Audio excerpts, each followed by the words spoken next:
The following is a presentation of the St. Louis Chess Club.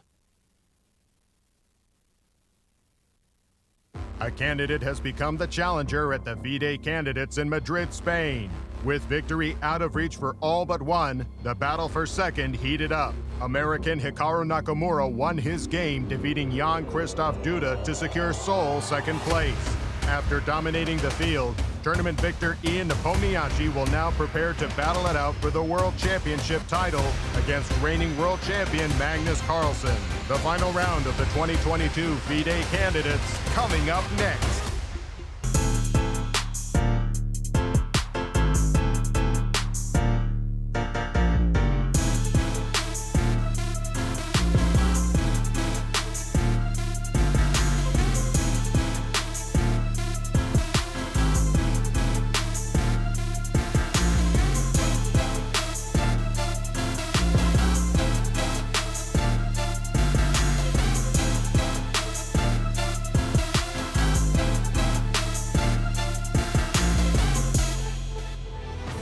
Good morning, everyone. Happy Independence Day, America, and welcome to our live coverage of the 2022 Candidates Tournament from Madrid, Spain. We are in the 14th and final round, and we have a champion and therefore a challenger. Good morning, Dorsa. Yasser. How's it going? It's last day. Can you believe? Wow, a marathon. It's over, everybody. Nepo has won the competition. He is now officially the challenger to the world champion, Magnus Carlsen. And the question is, will Magnus defend his title? If he doesn't, the fight for second place is all important. Dorsa, tell us the standings and about this fight for the second place. Well, Nepo has won. He's good to go. He is good to go. Now, there is a huge fight between for the second place between our seed number 2 and 3 because they're actually playing together today. Naka has 7.5 points, Ding has 7 points, and one of those two will be silver in this tournament. No question about it. Fabi and Timur cannot catch them. And our format, Dorsa. And by the way, of course, once again, here is our champion. So, Jan Nepomniachtchi from, well, FIDE. Russia. We can say it. Has won the candidates officially. He will be playing in a match in 2023. Absolutely. With who? We'll know hopefully soon. And he has also won 48,000 euros plus some money from the other points. Money. that will be a lot of money for him as well. Certainly more than 100,000 euros. Oh, yes. And now our format. Today is never mind. We have an 8-player double round robin, and today is officially our last round, so with no playoffs, that's good to go. Exactly. And we have 120 minutes for the first 40 moves, 60 extra minutes for the next 20 moves, and a final 15 minutes and 30-second increment for the rest of the game. No draws before Black's 40th move, and once again, €500,000 euros in prize money. And we're very fortunate to have on studio Alejandro to drill down a little bit deeper about this fight for second and the all-important matchup today. Alejandro, good to see you, my friend.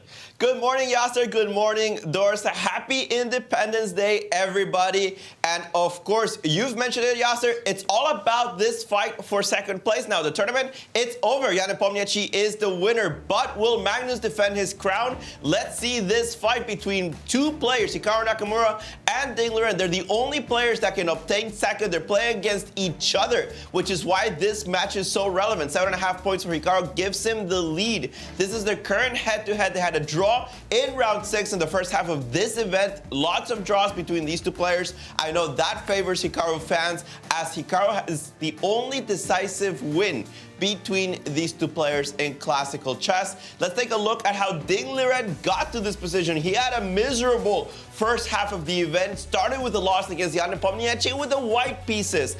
But the bounce back in the second half was just incredible. Take a look at those wins in rounds 9, 10, and 11. That included 2 victories with Black against Richard Rapport and Fabiano Caruana, only to get destroyed by Timur Radjabov there. That big fat goose egg in round number 12 has him half a point behind Hikaru, because let's take a look at the line score of the American. He also started badly with the loss against Fabiano Caruana, but his bounce back was immediate, beating Timur Radjabov in round 2, and his second half has simply been magnificent. Wins in round 8, in round 10, that included a grind down against Fabiano Caruana, and a great victory yesterday against Jan Krzysztof Duda has him half a point ahead of Ding Liren.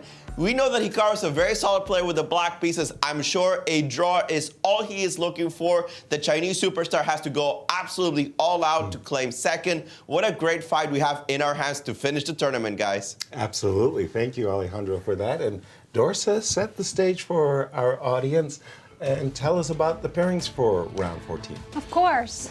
So we're going to have some fun chess between Rapport and Radjabov, followed by another fun chess round for Caruana, Firouzja. Now, those two are not as important for our standing, but they're still very high-level chess. Exactly. Fabi versus Firouzja. That could be a very exciting game. And then the all-important game. Of course. The key matchup for the round is Ding versus Nakamura. And then the big question, can Nepo go undefeated? Remember the previous candidate. Yes. Previous candidate, he was in similar situation. He was already secured to win. And the last round, he kind of lost a little bit to Ding, I believe. Right, a little too much celebration in advance. And can Duda pull off a victory and give him, as Alejandro just described it, a goose egg?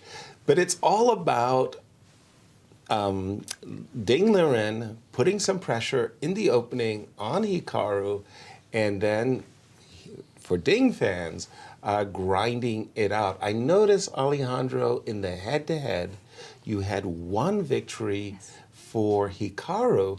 Could you remind our audience where that victory was? It just didn't come to my mind immediately. Where did Hikaru beat Ding? Well, they did draw here in the previous matchup on round 6, and it's also good to keep in mind that with a draw, Naka does go home clear. Absolutely. Yes. All Naka needs is a draw. But when did he win, Alejandro? I'll have to ask Var Akobian there at the truck to help us out with that one, or the internet. I don't quite recall. Yeah, me either. I just had this blank when you were showing that head-to-head, and I was thinking to myself, was it? So we're being told it's Sinquefield Cup 26. I have no memory of this game. Hikaru beating Ding Liren Sinquefield Cup of 2016. That's the one that Wesley won, right? 16? Okay. So not a lot of decisive. I have to look this up. Now I have to go and look it up. I have to look this up. I have no idea. What is Ding Liren going to do to press Hikaru today?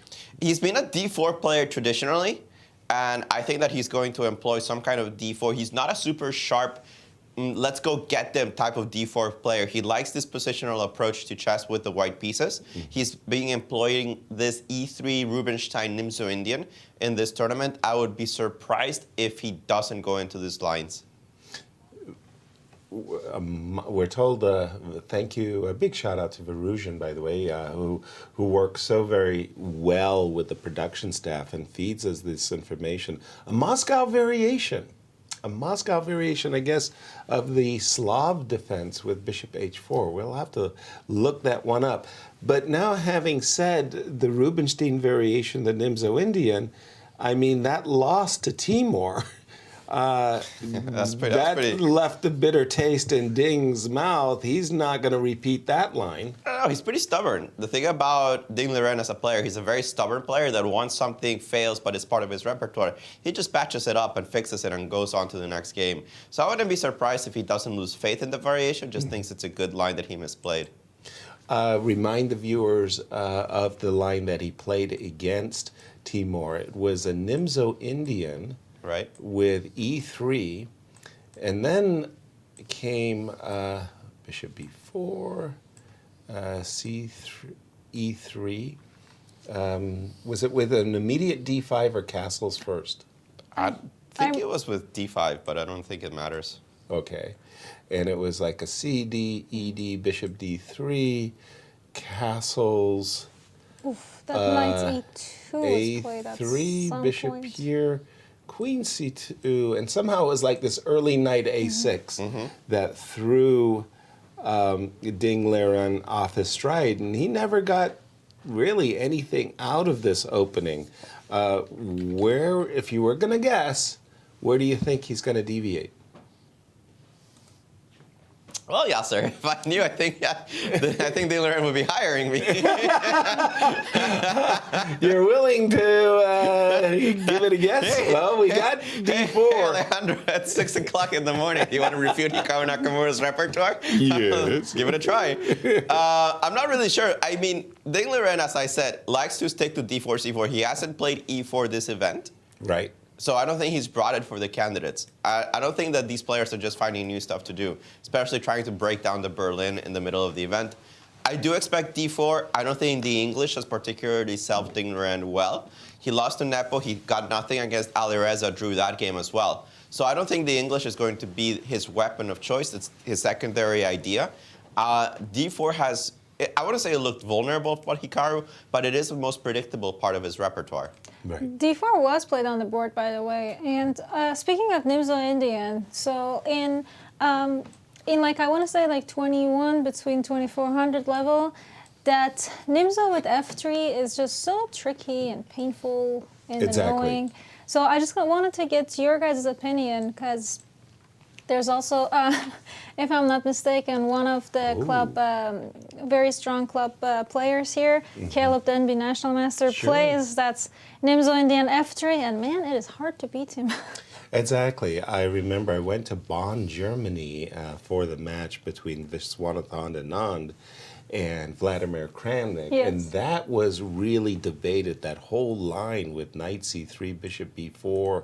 The two players really went deep into these really sharp and dynamic lines that continued like with d5. And so really take a look at those games, and then, you know, kind of get an idea of where you want to go in that line of the Nimzo. By the way, we did. I'm going to just refresh my board, but we did have a different approach. We had stubborn, you said, Alejandro, but not so stubborn this time around. No knight c3, but knight f3, d5, knight c3. Now, I must say that Hikaru, he mixes things up, and he could play this Neo-Vienna. He can equally play Queen's Gambit declined. He's played that on numerous occasions.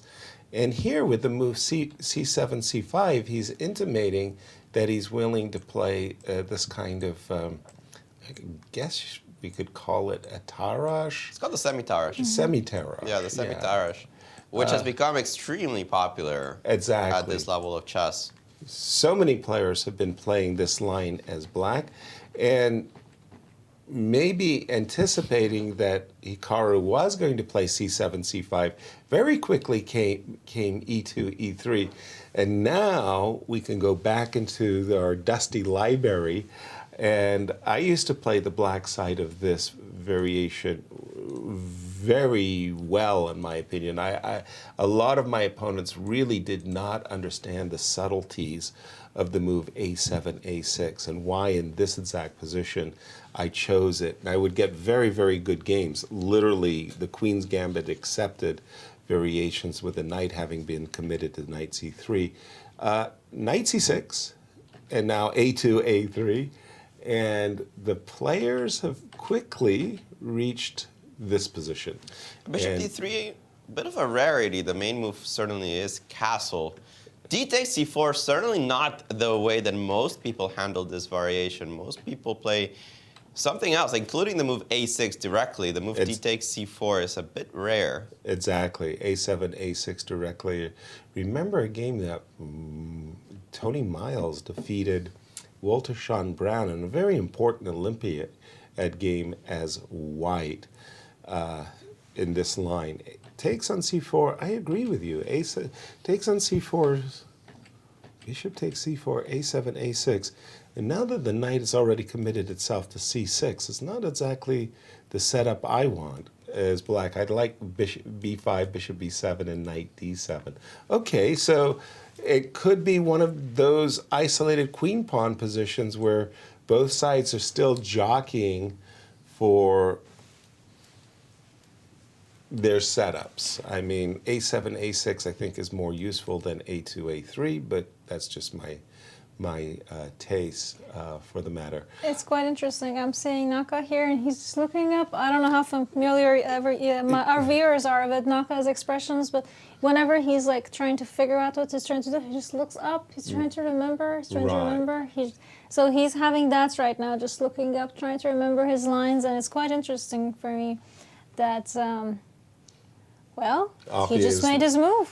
Wow. Looking into the sky. Yeah. I remember my first time I ever played Vasil Ivanchuk. He was doing that.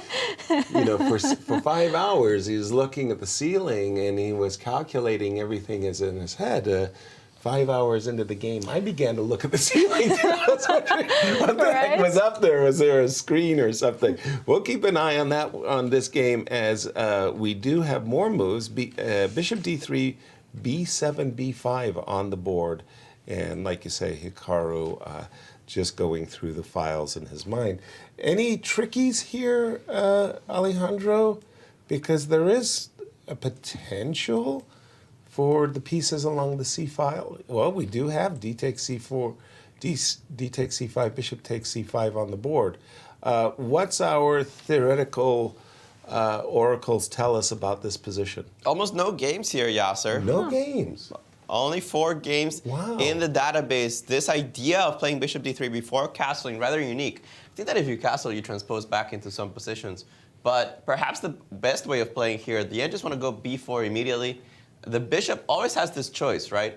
Go to a7, go to e7. Normally you go to e7 when this pawn is still on e3. That's what the engines recommend is best. And the question is that, will white have anything to do for an advantage with the little bit of an initiative that you get? What is the initiative based on? The extra tempo that you have in the center.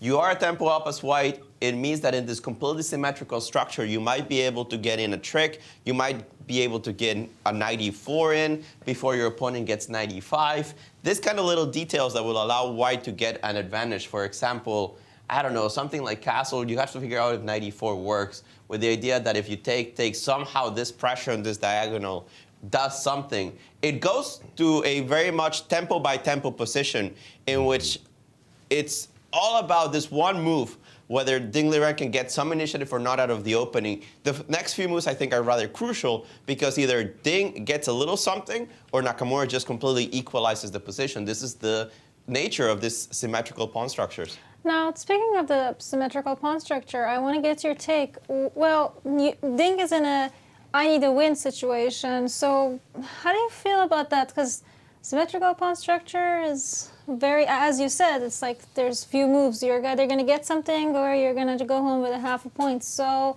what do you think about his opening choice, Alejandro?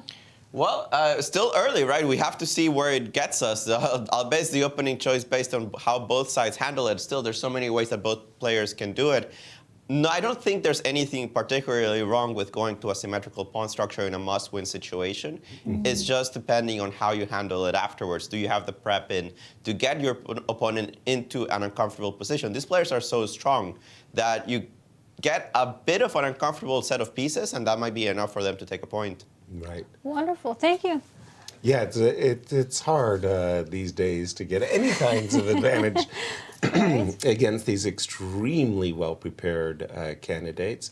But I'm with Alejandro on this. It's the attitude that you bring into the game, that you not necessarily get a huge opening advantage, but what you are going to do is, show this incredible determination, like Magnus does, and, try to get an advantage against your opponent. I want to turn our attention to our winner, Nepo, as he is black against Duda today, and he came into this event saying, look, guys, my #1 defense is going to be the Petrov defense. I'm going to play it. You guys try to figure out how you're going to get an advantage. And when Richie committed suicide, Nepo's choice of the Petrov never appeared so good. I mean, he's doing well. He's got a plus score with black. Of course. I have to say, I did enjoy the game that Fabi did against Nepo. And with the knight h4 move? Yes. Yeah, I thought that was quite fun, but unfortunately it just didn't give Fabi the full point. It was close. It was very close, He got the edge. So, Nepo, is really laying down the challenge to the entire chess world and say, show me how you're going to beat me if I play the Russian defense, this very solid Russian defense.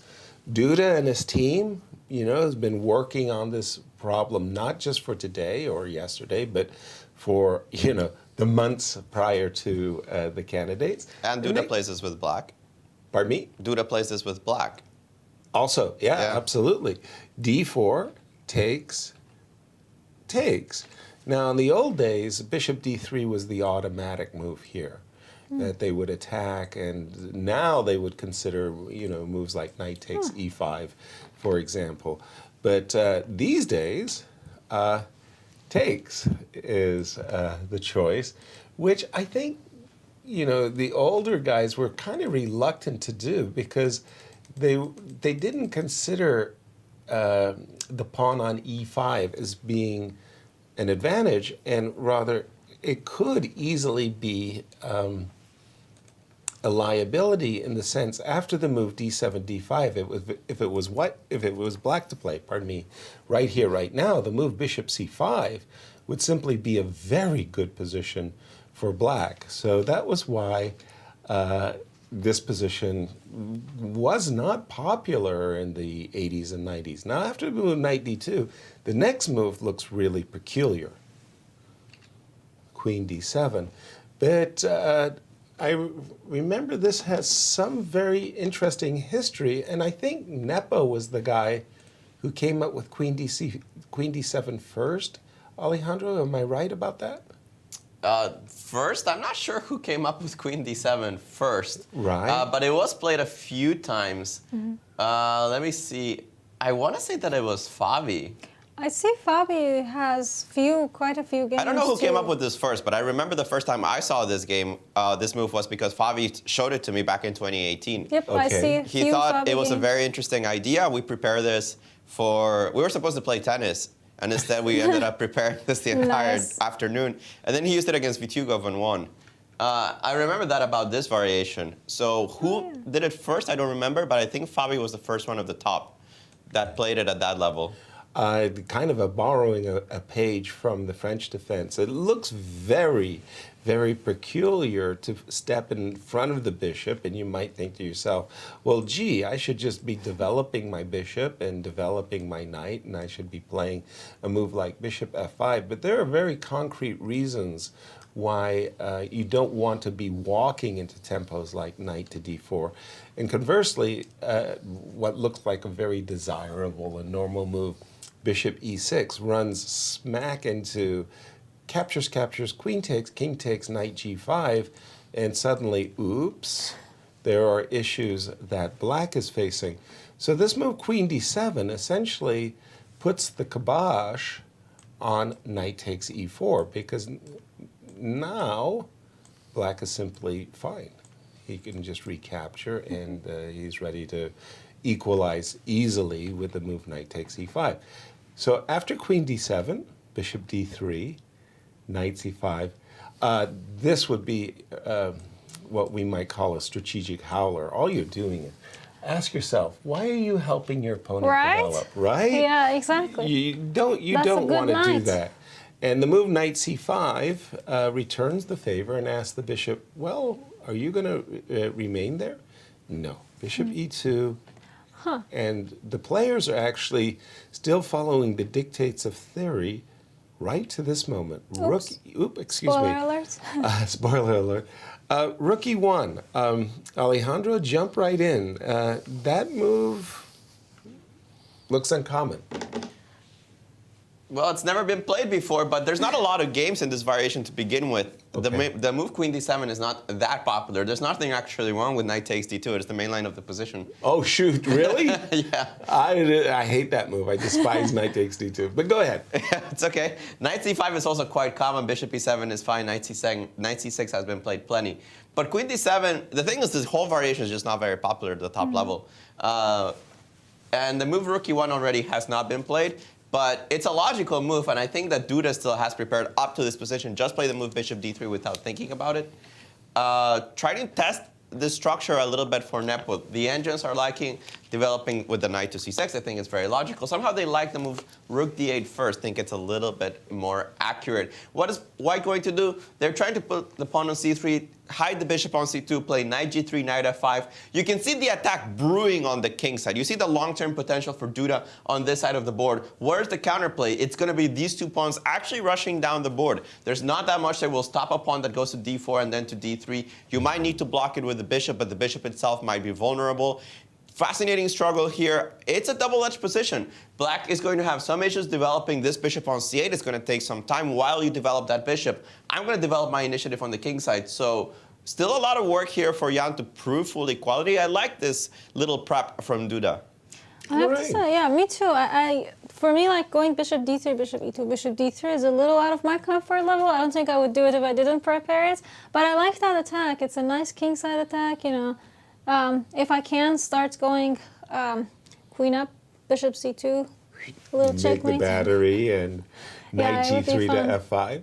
Yeah, that pawn on e5 is really nicely has kicked away that knight on f6. I like it. The more I see it, the more I'm like, ooh, this might be Duda's happy ending for this tournament. Maybe. This moves bishop d3 back to e2, back to d3. Would a move, for example, like b7, b6, get engine approval, Alejandro, in the sense that I want to just trade off this light squared bishop if I could? That would kind of be a dream. Would we see in that case something like the following? And if so, how does the engine evaluate this setup? Well, the bishop going to c2 is not that necessary, right? You're kicking me to f5. I don't really see why you wouldn't put the bishop here because it pins the knight immediately. You might want this knight coming to f5, but if you can immediately put the bishop there, more power to you, right? Because knight c6, knight g3, you start hinting that knight g5 is an actual threat in this position. So don't put the bishop on c2 if you're going to put your bishop on a6. Put it on f5. That's much more dangerous. b6 is not approved at all by the end. Not approved. No. Rook d8 or knight c6 are the moves. So it doesn't want to trade the light squared bishop. Why? Because it just can't do it. The bishop will hide either on f5 or on c2, so don't go around chasing it. Okay. And of course, we have our big names matchups between Fabi and Alireza. I mean, prior to the tournament, you look at these pairings, and every pairing is a tough one, no question about it. But you might look at this pairing today from 3 weeks ago and go, hey, you know, this could be a pairing that could potentially decide first place because Fabi's a favorite. You had to consider Alireza, the number 2 seed coming into the tournament, as a pre-tournament favorite. And you would think that this game is going to be a huge clash and, again, maybe determine the outcome of the events. Not what happened at Berlin Quite with unfortunate D3. for Alireza. True. And the players are playing into a rather popular variation, King H1. A clear indication that White is playing for F2, F4 breaks. Boy, I thought there were more moves. No, but that... I guess that's about it for now. Next. Next. They're still in their prep. Okay, what's next? That leaves Timur's game, right? As the last game. Richie versus Timur, and guess what? Another Berlin. I have to say, I do like to set up everything on the 6th string. D3, D3, come on. Bishop C5, a repeat of the, how come my computer's... Keyboard is being tricky. Yeah, my keyboard's not moving. Look at that. How about that? Okay, Bishop takes c6, d takes c6, knight d2, just the game we've previously seen.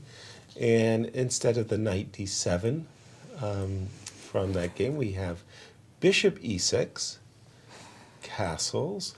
Isn't this where knight b3 was... sorry. Isn't this where knight b3 was tried earlier in the tournament? I have the feeling that this was a Fabi game. Richard versus Fabi. Yeah, with knight g5, right? Mm-hmm. Okay, bishop to d6, knight to b3. Richie has his ideas. c5, and I think we're up to date with the players. Alejandro, what's the theoretical verdict on this line? I'm not sure what you mean with verdict. This hasn't been reached before. Has not. No, takes, knight bd2, bishop e6 is fine, castles, and bishop d6 is a bit rare, but everybody here plays different moves. Knight b3 is one of them. c5 is the novelty, as far as I can see. Plenty of moves have been played here. Bishop g4, castle, queen e7, a5, b6. Everything's been tried, just not c5. So this is why Richie, I guess, is thinking maybe Timur's not familiar with the position either.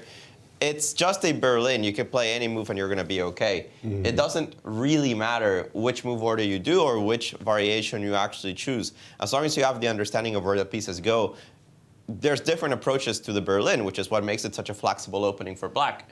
c5 is one of many moves in this position. It looks very logical to me. You just grab more space. b6 is coming.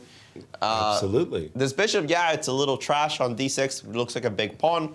But big pawns defend good pawns, including c5 and e5. And the more the position opens up, the better it's going to look for the bishop in the long term. So you're not worried about this bishop for the time being. Eventually it becomes good. And the question will be for white, how do you put pressure on black's position with a knight on b3 against this pawn on c5? The engines want to go knight a5, which is a very typical idea in this position. We've seen it over and over again in the tournament. The idea is to tether something to the defense of the pawn, take advantage of the fact that b6 is not possible because knight c6 is a double attack against the queen and the pawn on e5. But if you don't play this move knight a5 right away, maybe black themselves goes a5 to kick out that possibility from white. Right. Actually, the move a5 is been seen in this position as well. A lot of people have played this in this fashion, including a certain Lenier Dominguez against Levon Aronian. Dominguez won that game after move queen e1, hinting that knight a5 is going to be played anyway. So tons of games have been played in this position. Knight a5, as I was mentioning, has been played by Richard Rapport. Of these players are very well familiar with the ideas and structures in the Berlin. So knight a5 on the board. The engines like white a little bit, but usually I don't pay too much attention to what engines say in the Berlin this early in the game. Fair. Thank you, Nice. Alejandro, for that. And let's jump back into the game that we think is all important. This huge fight for second place between Dingler and Hikaru Nakamura. We left it pretty much just about here. We just had castles, bishop b7, bishop b2. No, I was just going to mention, I remember if we left it questioning, is Naka going to go bishop a7 or bishop e7? And oh, yes, e7. right here after b4. I think you're absolutely right. So this was the big moment of choice. Do we retreat to a7? Do we retreat to e7? If we retreat to a7, we do leave the e7 square open, maybe making the move queen e7 more playable. But e7 was the choice, castles, bishop b2. And now this is, white has the move. He has his, like if this bishop was actually on the d6 square, we'd be talking about an identical situation. So white has the move, and he has his bishop on a slightly more active square. How do you parlay that into some kind of advantage? Well, you really want to play the move rook d1 as quickly as possible. So a move like queen e2 with the ideas of rook d1, rook c1 come to mind. I don't think that's going to be good enough for an advantage. I can imagine queen b1 is kind of one of those sneaky moves that you want to get in because you're tickling the pawn on h7, and as Alejandro said a moment ago, if you can get in knight e4, like let's just put a maybe a poor choice on the board, you could get in a move like knight e4, and you can see that, well, maybe white's beginning to get a little bit of a nibble. The rook will come to d1, and somehow, an edge in development, an edge in activity might get you somewhere. It's going to be awfully difficult to get an imbalance, a favorable imbalance in this one, Alejandro. Yeah, I don't quite see it, Yasser, I have to say. Yeah. The engine doesn't see it. I don't see it. Dingley-Wren is now thinking. He's down to an hour and 46, which means he's not part of his prep just yet. He's not the type of player that shies away from just blitzing out his openings. I don't know why he would be better. Yeah, if this bishop was on e2, you just think that equal. But what is the bishop giving you on d3? It's symmetrical structure all around. You could play queen b1. And as you mentioned, there's a lot of ideas here. But if I just move out of the way and you play knight e4, I don't see anything wrong with taking, to be honest. Okay. But I could just play rook c8 and start asking what your ideas are here. These positions after rook here, and I play my queen somewhere to c7, and you take twice. Right. They're not really dangerous. The king on g7 is fine. Your development is almost equal. The rook's going to go to d8. We've seen these positions before, and they're not really that dangerous for black. You can imagine there's a bit of a nibble, but better structure, but it's not very real. I think that Hikaru is very close to full equality here, guys. Exactly. Agreed. Turning once again our attention to the game of Duda and Nepo. I'm just impressed by the depth of Nepo's preparation, because he's actually just kind of blitzed out rook d8, the engine's top move, and against knight g3. Yeah, I think everybody realizes the f5 square is kind of got to be done. Yeah, exactly. That's your go-to square, and he's played g7, g6, c2, c3, and what you were saying, Alejandro, that Team Poland, if you will, came prepared with this new idea. Nepo seems ready to meet the challenge. Absolutely. I like the move g6. The engine likes it as well. The move c3 already on the board. I expect knight c6 to come. And black has pretty clear ideas. It involves avalanche of pawns in the center. I can imagine even c4, b5 preparing d4 can come in.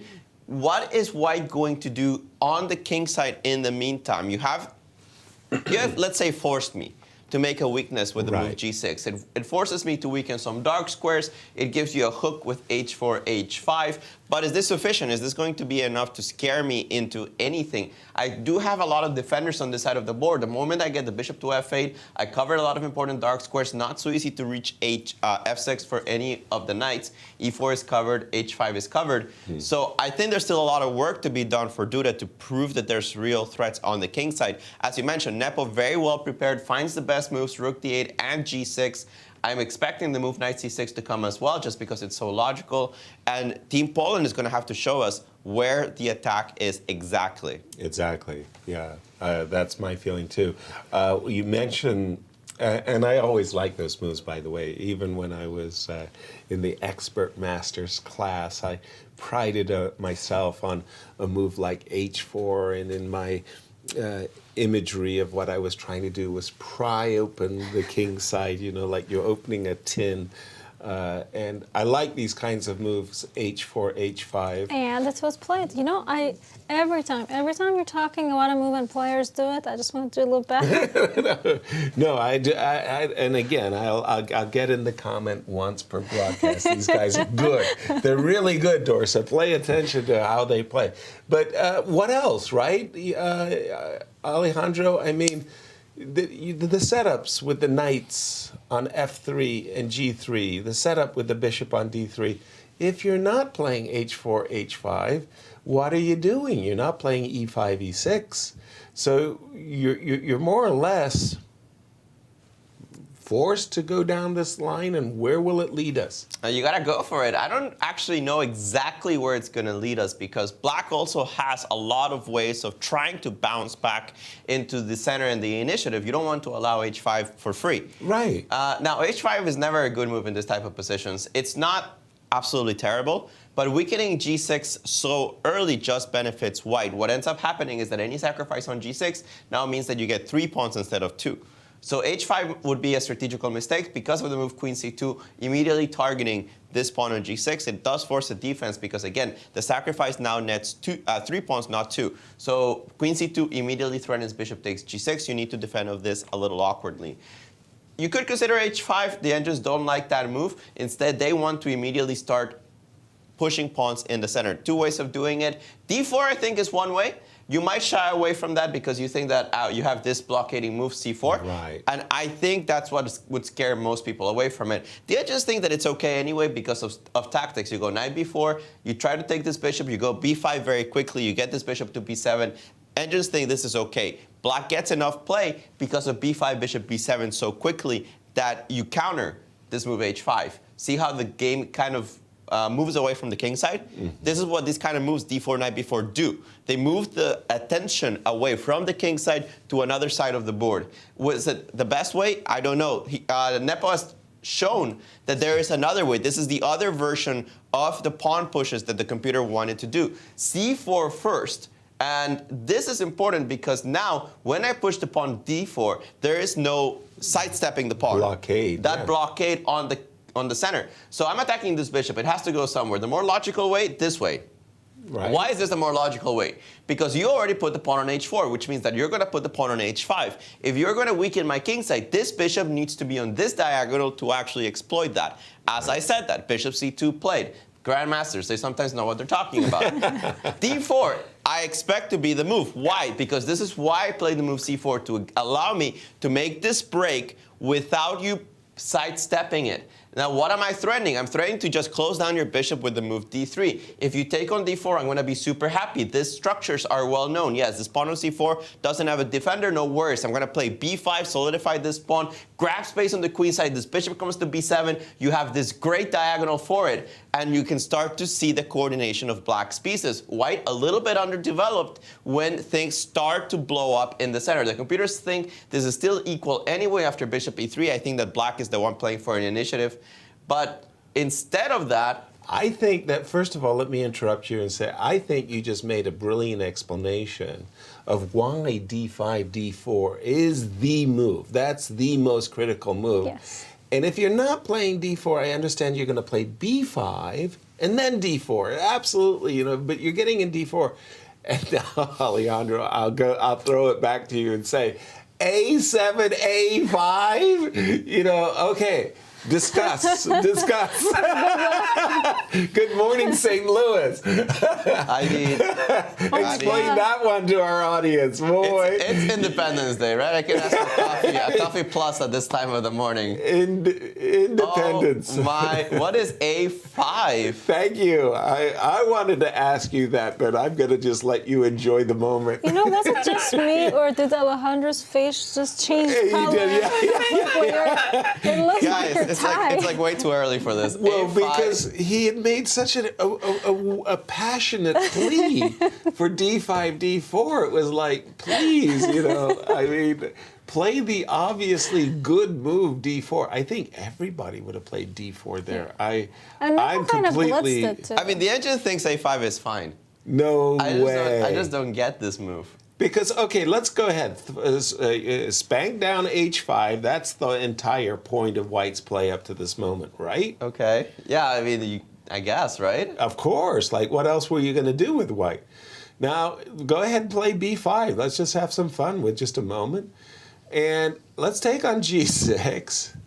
I'm assuming you... And let's go queen d2 and just go over there and mate. I was just wishing my queen was on h6. Thank you. Exactly. Like, let's go and have some fun. I don't know.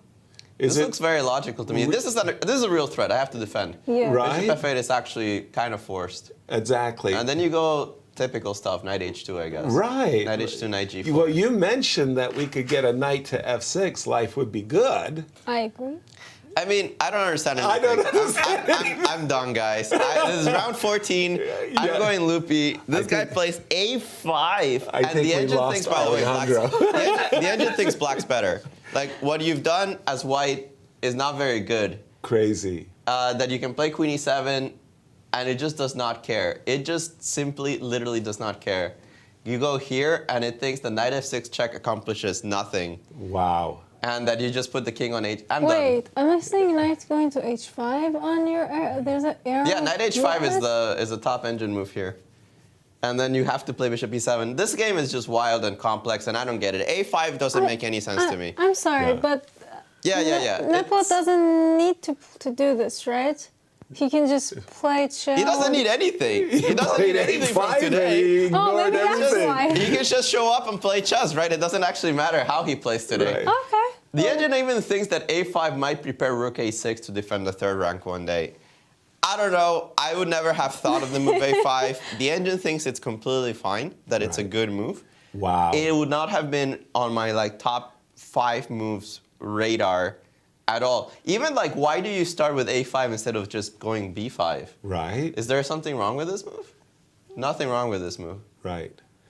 I'm just laughing. I Oh, think we're please going to do. have to send a defibrillator and resurrect Alejandro because this early in the morning.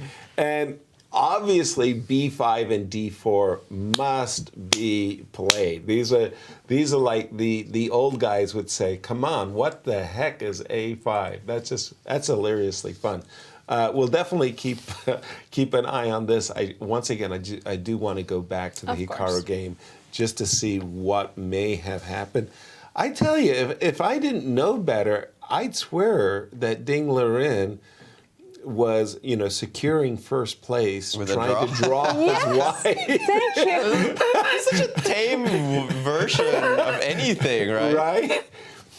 It's even better. Knight e4. Knight takes e4, bishop Has- takes e4. He's F5. provoked f7, f5, which is actually considered at times very useful. I'm not sure about this exact moment, Alejandro.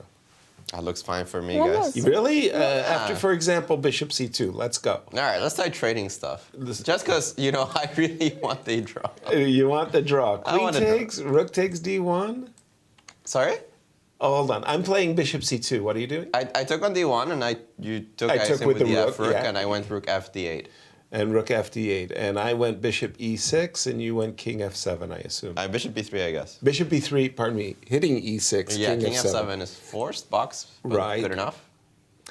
And rook c1 with a not Let's take too- all of them. Rook takes, rook takes. I can do this. I know how to play like a 2800 rook d8. I can trade all my pieces too. rook d8. This is nothing. Come on. This is what the Soviets called the chopping block. And Right. They would trade everything off. I'm throwing up my hands. You got me. No, this is. You got me. But it's too easy, no? Right? f5. Where do you go? And trade everything. Trade on d1. There's no choices, right? Right. Like you could play bishop d3, but the bishop really doesn't want to be on d3. It's just on the way of the queen. It's getting hit. Right. Bishop f6 comes too naturally. Exactly. You want this bishop on b3, so c2 is the most natural. Exactly. Yeah, I take on d1. Why not? And challenge. Oops. Yeah. Rook takes and rook d8. I don't see why white's better here. I don't see why white has anything at all here. Right. Yeah. Yeah, this looks. I'm this looks like- confused. I mean, doesn't it look like Nepo is white trying to force, first place and make draws and give up the white pieces? Yeah, this is pretty bad. I mean, Ding Liren's prep today, Maybe he does need to give you a call after all. and he has to win, guys. For second place, he needs to win. Of course, it might be completely irrelevant depending on what Magnus says, Right. but you still want to give yourself that chance, right? Exactly. I mean, second and third, there's a big difference there. Well, again, because of this whole will Magnus play, will he not, playing for second is so huge. And just even, I don't know, this move knight e4 is really kind of confounding to me. I mean, I wanted to play knight e4, I truly did, but I wanted to get the queens out of the way so that when I do play knight e4, there wouldn't be, this trades, the chopping block that Alejandro has demonstrated. Yeah, either queen b1 or queen e2. They're both Right. comfortable moves. Just get the queen out, put a rook on d1, just see what Exactly. happens. Now, it's Yeah. not that, again, black is collapsing or anything like that, but you're keeping the play alive, you're activating your pieces, and you're hoping, gosh knows, I don't even know, but you're hoping that maybe a knight g5, a knight e4, you'll get something going. There'll be a reason why you have a slight initiative. But this choice of knight e4, confounding. I have to ask. Yes, please. If Magnus was going to play for sure, and there was no talk about second place being, It's an all or nothing. Yeah. Would we still kind of be like, why is Ding trying to make a draw, or like, does second place have any other perks except the prize money, of course, the ego, the elo, all kinds of good reasons why you want to cross swords with the premier players of the world. But yeah, that would be. So there's no other like benefits to he's not gonna get like automatic invite for next year, Exactly. or so it's exactly right. None of those things, but still you would imagine that you want to do something with the white pieces course, and yes. press your opponent and these types of things. But thus far, things are going very, very much Hikaru's way. And also, when we came on the show, Alejandro, you did that very nice line score of these two players. And in both cases, they had bad first halves, but great second halves. Yep. And again, here, when I say first half, I mean the first 7 games. It's a double round robin. There you see Ding at -1. Starting with a loss to our eventual challenger, our champion, Nepo, when Ding had the white pieces. How this event might have been different in the space-time continuum if that first round had come out differently. But anyway, after the first half, this bad first half, look at what he does. He goes on this tear, 3 in a row, a hat trick, and then probably one of the worst face plants we'll ever see in a candidate. He had all the momentum, white pieces, and got destroyed by Timur. One of the most confounding games we've ever called, Alejandro. Oof. Yeah, it seemed that everything was going for the Chinese player there, and he just fell apart. He just completely fell apart against a player that also showed a better second half than he did his first half. That's Timur Radjabov, who came from the cellar, as was Ding Liren, into a pretty acceptable position. I think that Timur is finishing ahead of what many players expected him to finish as. No question about it. And as always, throughout our whole broadcast, we've enjoyed interacting with you, our audience. Thank you very much for reaching out to us through social media. And Dorsa, we have a social media question. Let's go for it. Let's see, which channel? Ooh, Twitter. Nice. What are the latest rumors regarding Magnus playing Nepo in the World Championship? Well, that's actually Good question. Yeah, very good we question. had one of our dear friend, Denis Baros, send around an article that was done yesterday, I believe. It was in Spanish, so I needed some translation help. Exactly. Well, in that case, let's throw it to Alejandro. Let's go, Alejandro. And Alejandro, you know all, tell little, I get that. But help our viewer out. What could you share with our audience? There's not that much to share. There is a rumor that Magnus will defend as long as the match format is changed. And we do know for a fact that Magnus Carlsen had a meeting yesterday, a 40-minute meeting, closed doors, with FIDE President Arkady Dvorkovich. So we do know they met. We don't know what they talked about. We know that there are no announcements. We have no scheduled announcements today either. So we don't know for sure what's going to happen. So far, the match is scheduled to happen. So far, Magnus has said nothing official. And so far, the likeliest rumor out there, but rumors change very quickly, is that Magnus will defend, but that it won't be a traditional format. Whatever that means, that one is up in speculation land everywhere. Yeah, that was, I think, yesterday that we were talking about, like it's logical. If he wants to change, he should negotiate it. He's not going to just be like, this is not what I want, bye. He wouldn't do that. He would just, try and negotiate. And it's nice to see Magnus is listening. Yeah, well, I mean, a little late as far as making some suggestions. But hold on, conjecture, and now we are in this realm of we don't know. We just don't know.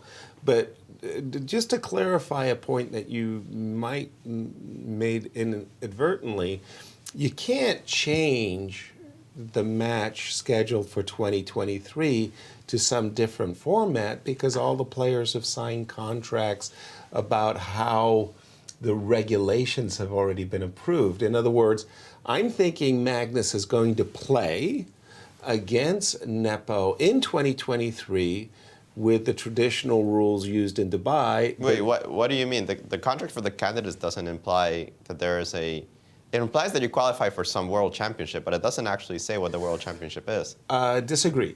I believe the regulations, the regulations that are approved for the entire World Championship cycle are approved by the FIDE Congress and can only be changed by the FIDE Congress. Good thing we have one coming up. Nice. We have an election coming up for sure with the FIDE Congress. I don't know if this will be on the agenda, but my understanding is that they would play a traditional match in 2023. And maybe based on the discussions that Magnus is having with Arkady, things will be changed for the following cycle. That might be. Yeah. That might be. That might be a more legal way of doing things. And the concession might be, the rumors are, that he will participate in this.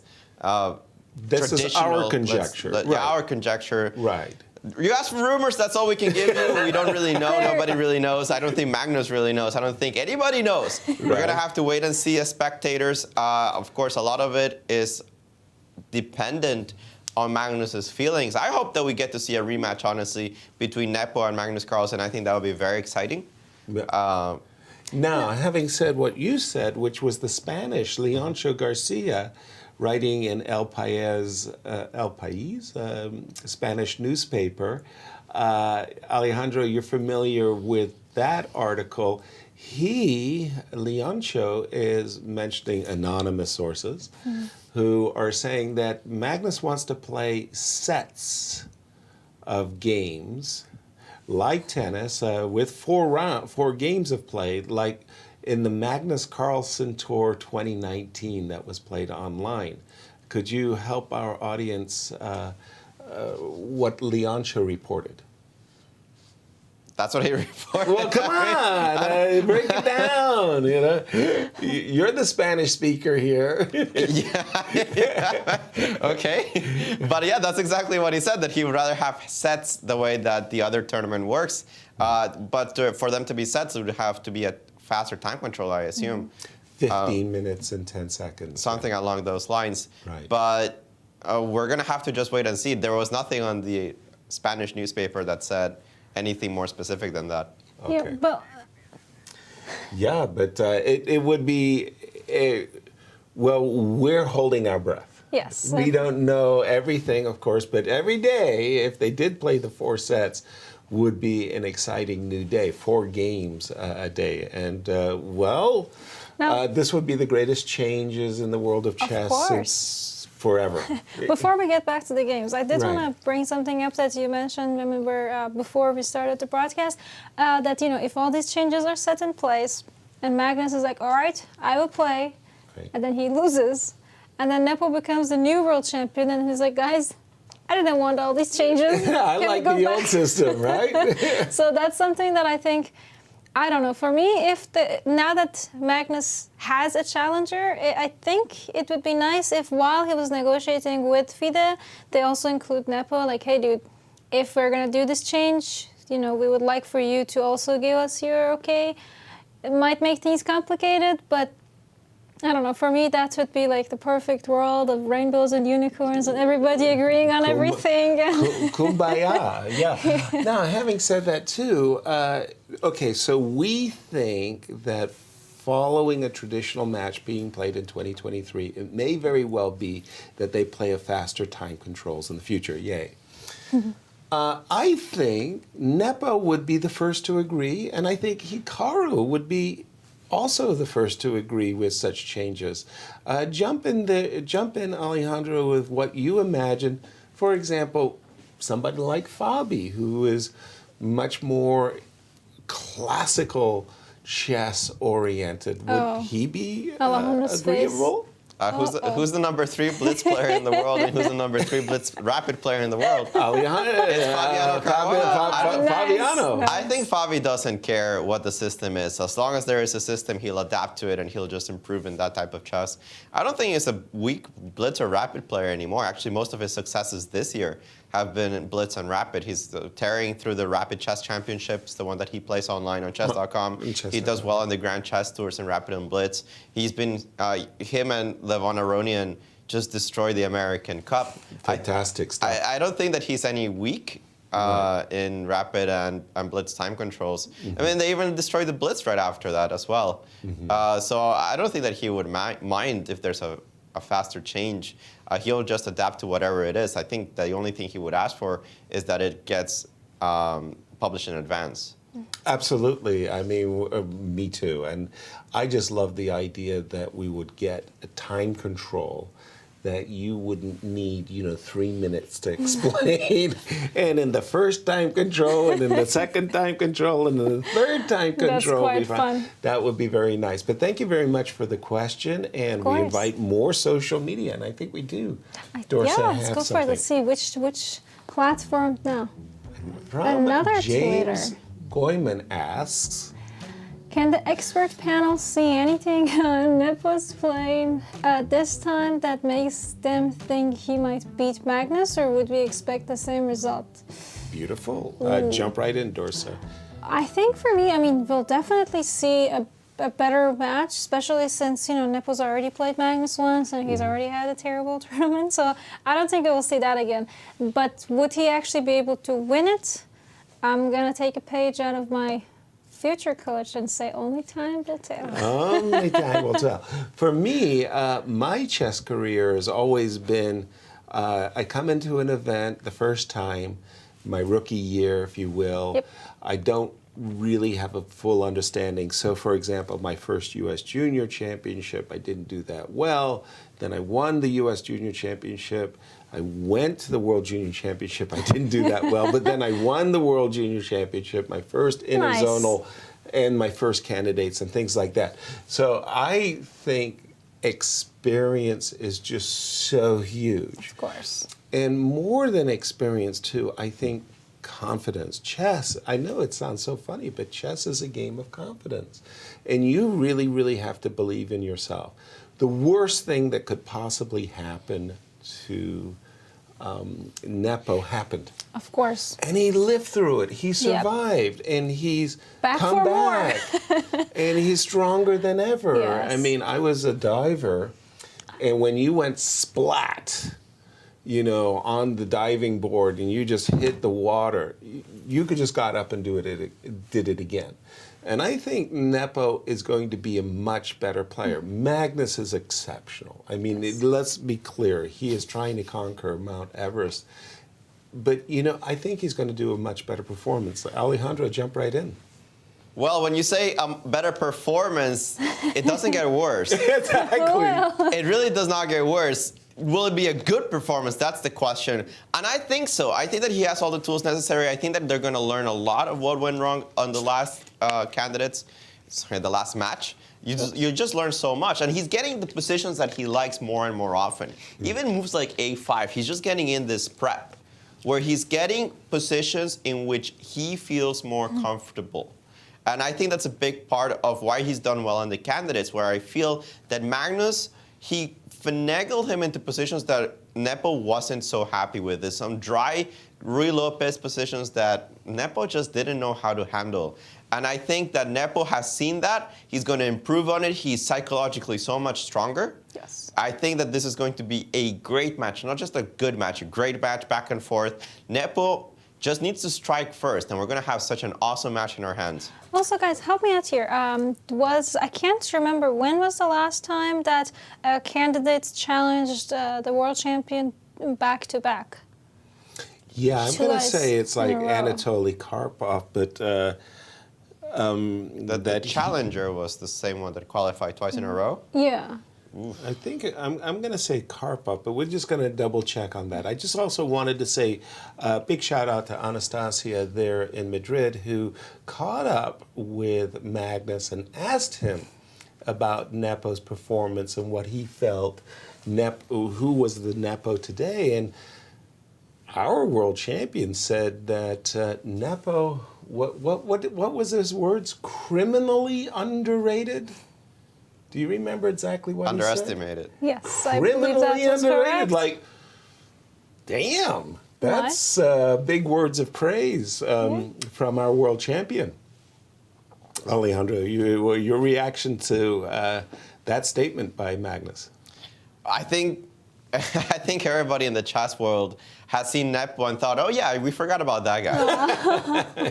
Including Garry Kasparov. Including Garry Kasparov, yeah. So we have players that are expert panelists and stuff like that thought, well, Nepo has an outside chance and we always give him an outside chance. Mm-hmm. But then when he actually took that chance, he made us look bad because everybody thought Alireza, Ding, and Fabi are such huge favorites. Nepo, I think, was always talked about the fourth dark horse coming in. And he just proved it so wonderfully. And even then, he was definitely underestimated. We always have this this feeling that after the World Championship, what is the Nepo that's going to show up? Mm-hmm. And I think he's proven to all of us that he's back in the game, baby. Yeah. Sam Shanklin was a guest. And by the way, I got the cat out of the bag about our upcoming guest, which is coming up. Viswanathan Anand is coming up 10:30 local time. Now I forgot what it was. Sam Shanklin. We asked Sam what he thought about Nepo, and he said he thought Nepo A was the second best player in the world. No question about it. But the problem was Nepo B. He could be his own worst enemy. But when Nepo's playing well, as he's doing right now today, this championship, he's undefeated. He's the only player undefeated, and he's having a 2,900. What kind of TPR does he have, by the way? Is it close to 3,000, Alejandro, or is it just the mere 2,900 TPR? I'll look it up for you. I like that you keep Alejandro showing knows everything. He just never shared his knowledge. That's very nice. What do you have for us in terms of Nepo's position? Nothing's happened in the last 25 minutes. That's what I wanted to say. Duda's like super stuck. Super stuck 25-minute thing. A5 was worth it. Ding Liren, super stuck 25-minute thing.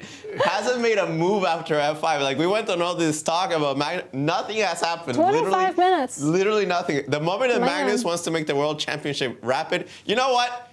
Go for it. This is ridiculous. There's a 25-minute thing after F5, guys. Wow. I get the 25-minute thing here after A5 because what on earth is A5? Right. But F5 really doesn't deserve a 25-minute thing. I mean, you have to play something. Right. This bishop has to move. That's how chess works. You're not going to move it to B1. Come on.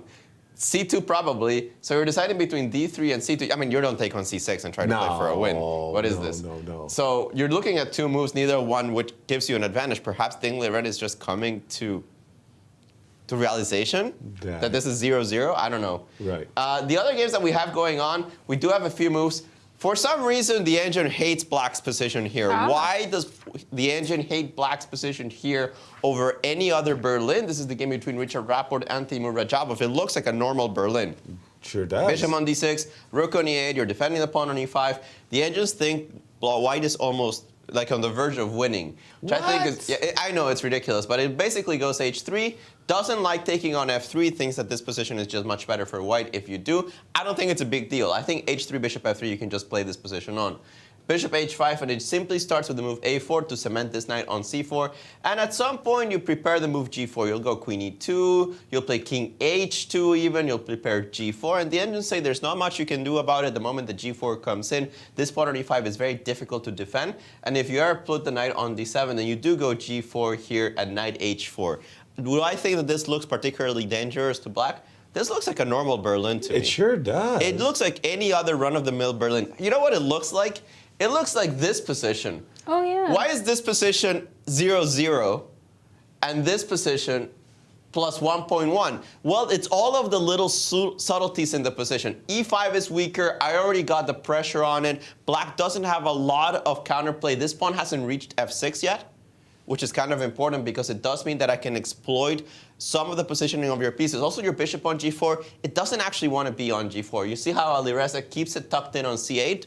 This actually makes the bishop a lot safer. So even though Fabi got this knight to f5, the reason that I'm comparing and contrasting the structures is because they're so similar. Right. But here the pawn on e5 is defended. The bishop on f8 is doing a good job of defending this side. I haven't gotten it in the move f4. And black, despite playing on these two ranks with the awkward rook on f7, has a much, much, much better position here than here. And this is why people hate playing the Berlin, and this is why it's difficult to explain the Berlin to lower-rated players, because there's a lot of subtleties in the position where logically it seems like here black has more space than the other line that we just saw, the other is again. It seems like black has more space in the center, that you have the pair of bishops more active. This bishop on g4 gives the illusion of activity, whereas the bishop on g4 ends up being a target for white's expansion. And this idea of pressuring e5 is actually locking down a lot of black's potential activity the more you sit down and look at it. Do I think it's as bad as the engine says it is? Never. I would probably think that white got a nice Berlin, a slight edge in a Berlin, and I would never consider this like huge advantage that it's giving for white.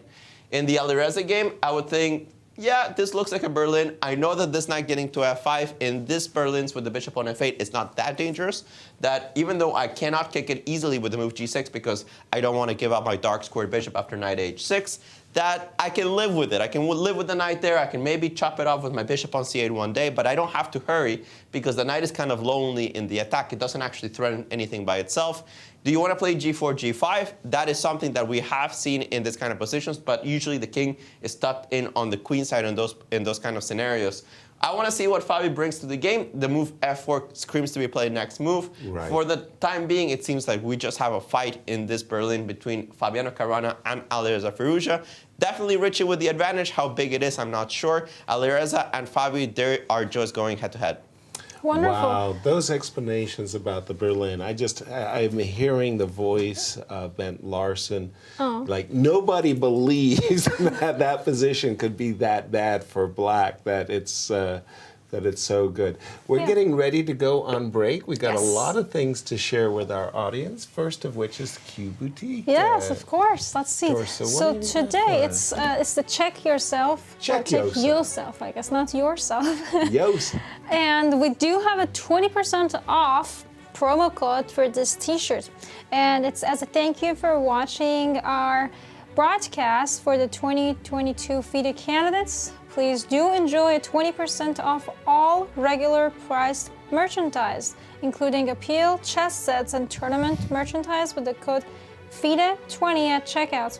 Valid today only at qboutiquestlouis.com. So everything is 20% off just today. Wow, what a deal. What a deal. I might actually go And as we go on our break, the TPR thus far for Nepos, 29.15, which is much higher rating performance than Magnus peak rating. That is true. That's an amazing performance by Nepo.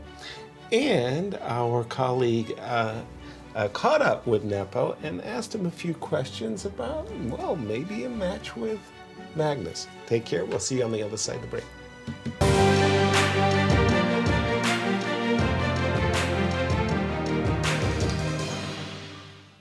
In Bucharest, Garry Kasparov said that probably the winner of the candidates tournament is sitting in this playing hall. Did you think about yourself at that moment? How sure you were before this event? But I think he had a very nice guess because it was like 50% of players. Yeah, like 4 out of 8. Yes, exactly. Yes. So he had,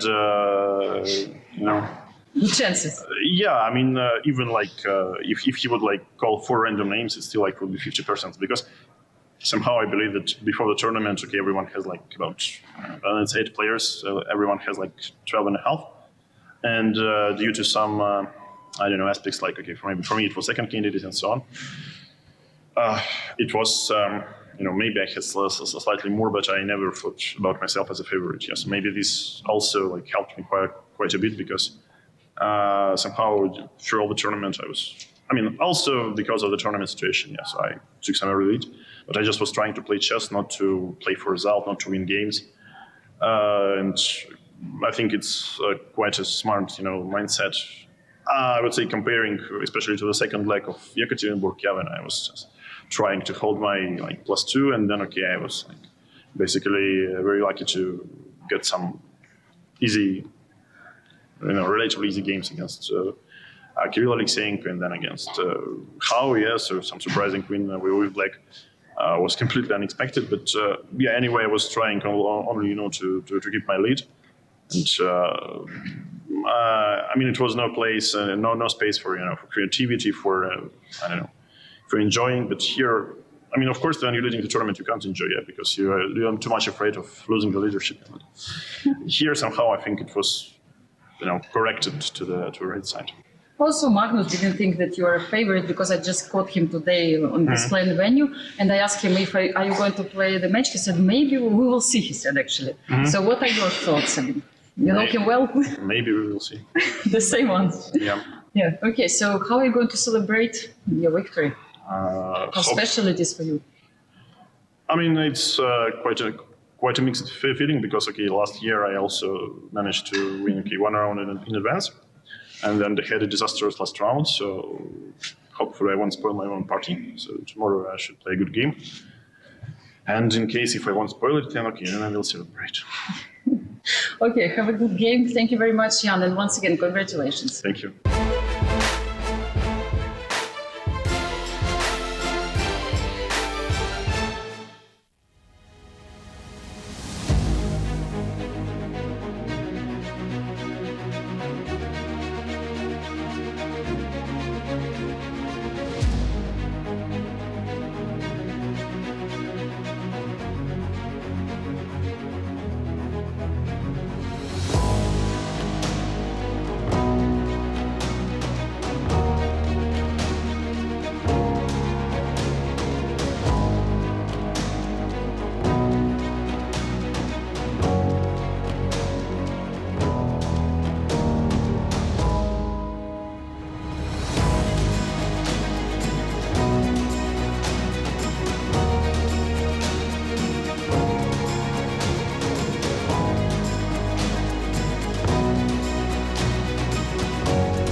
Hello, everyone, and welcome back to our live coverage of these Candidates 2022. We are in the 14th and final round, and we have a tournament winner.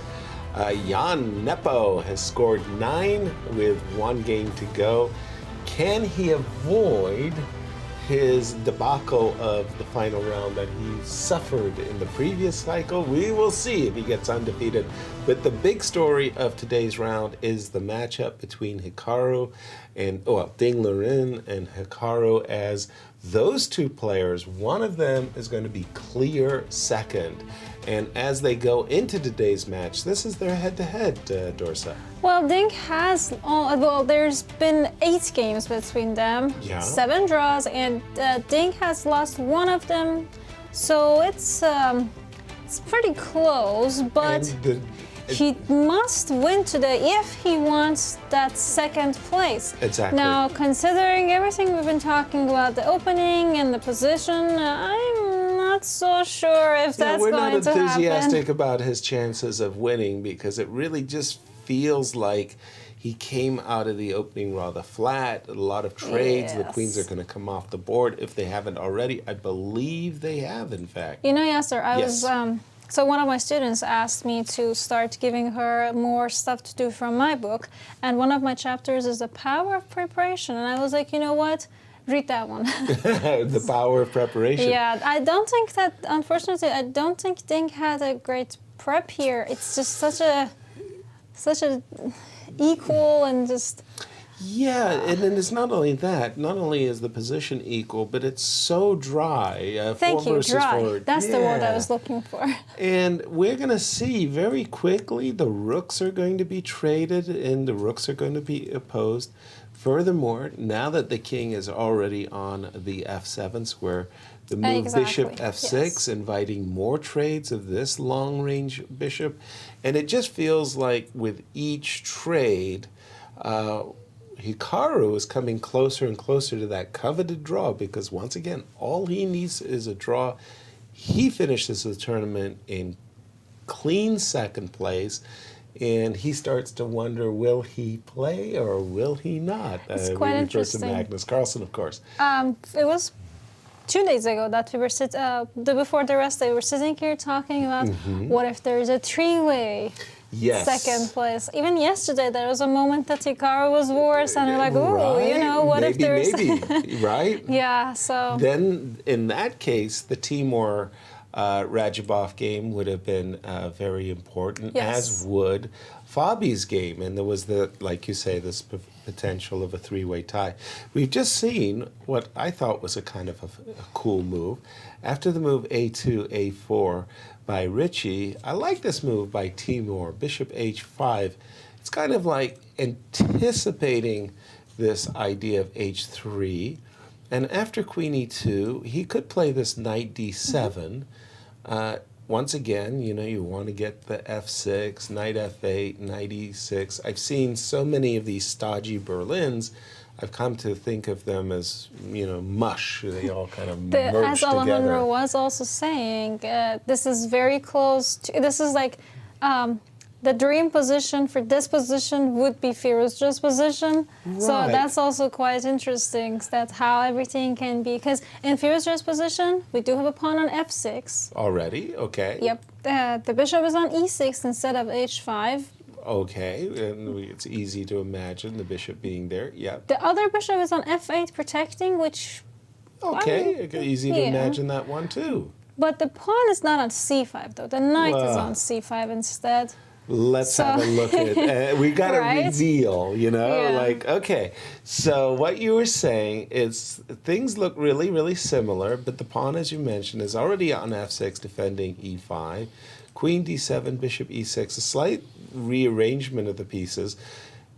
You could put the pawn on c5, which I really think you do want, and then you put the knight on e6 or c6. But in the meanwhile, it's all about f4. And white essentially needs to get in some kind of a break. And he's not getting in d3, d4 anytime soon. True. So it seems to be f4 or bust. And if not now, when? And so I don't see another way of really playing this position. I have to ask. Yes. the bishop takes knight is not a very pretty sight because that's, technically your good bishop. Exactly. But that knight is too strong. So how do you feel about the potential trade-off of those guys?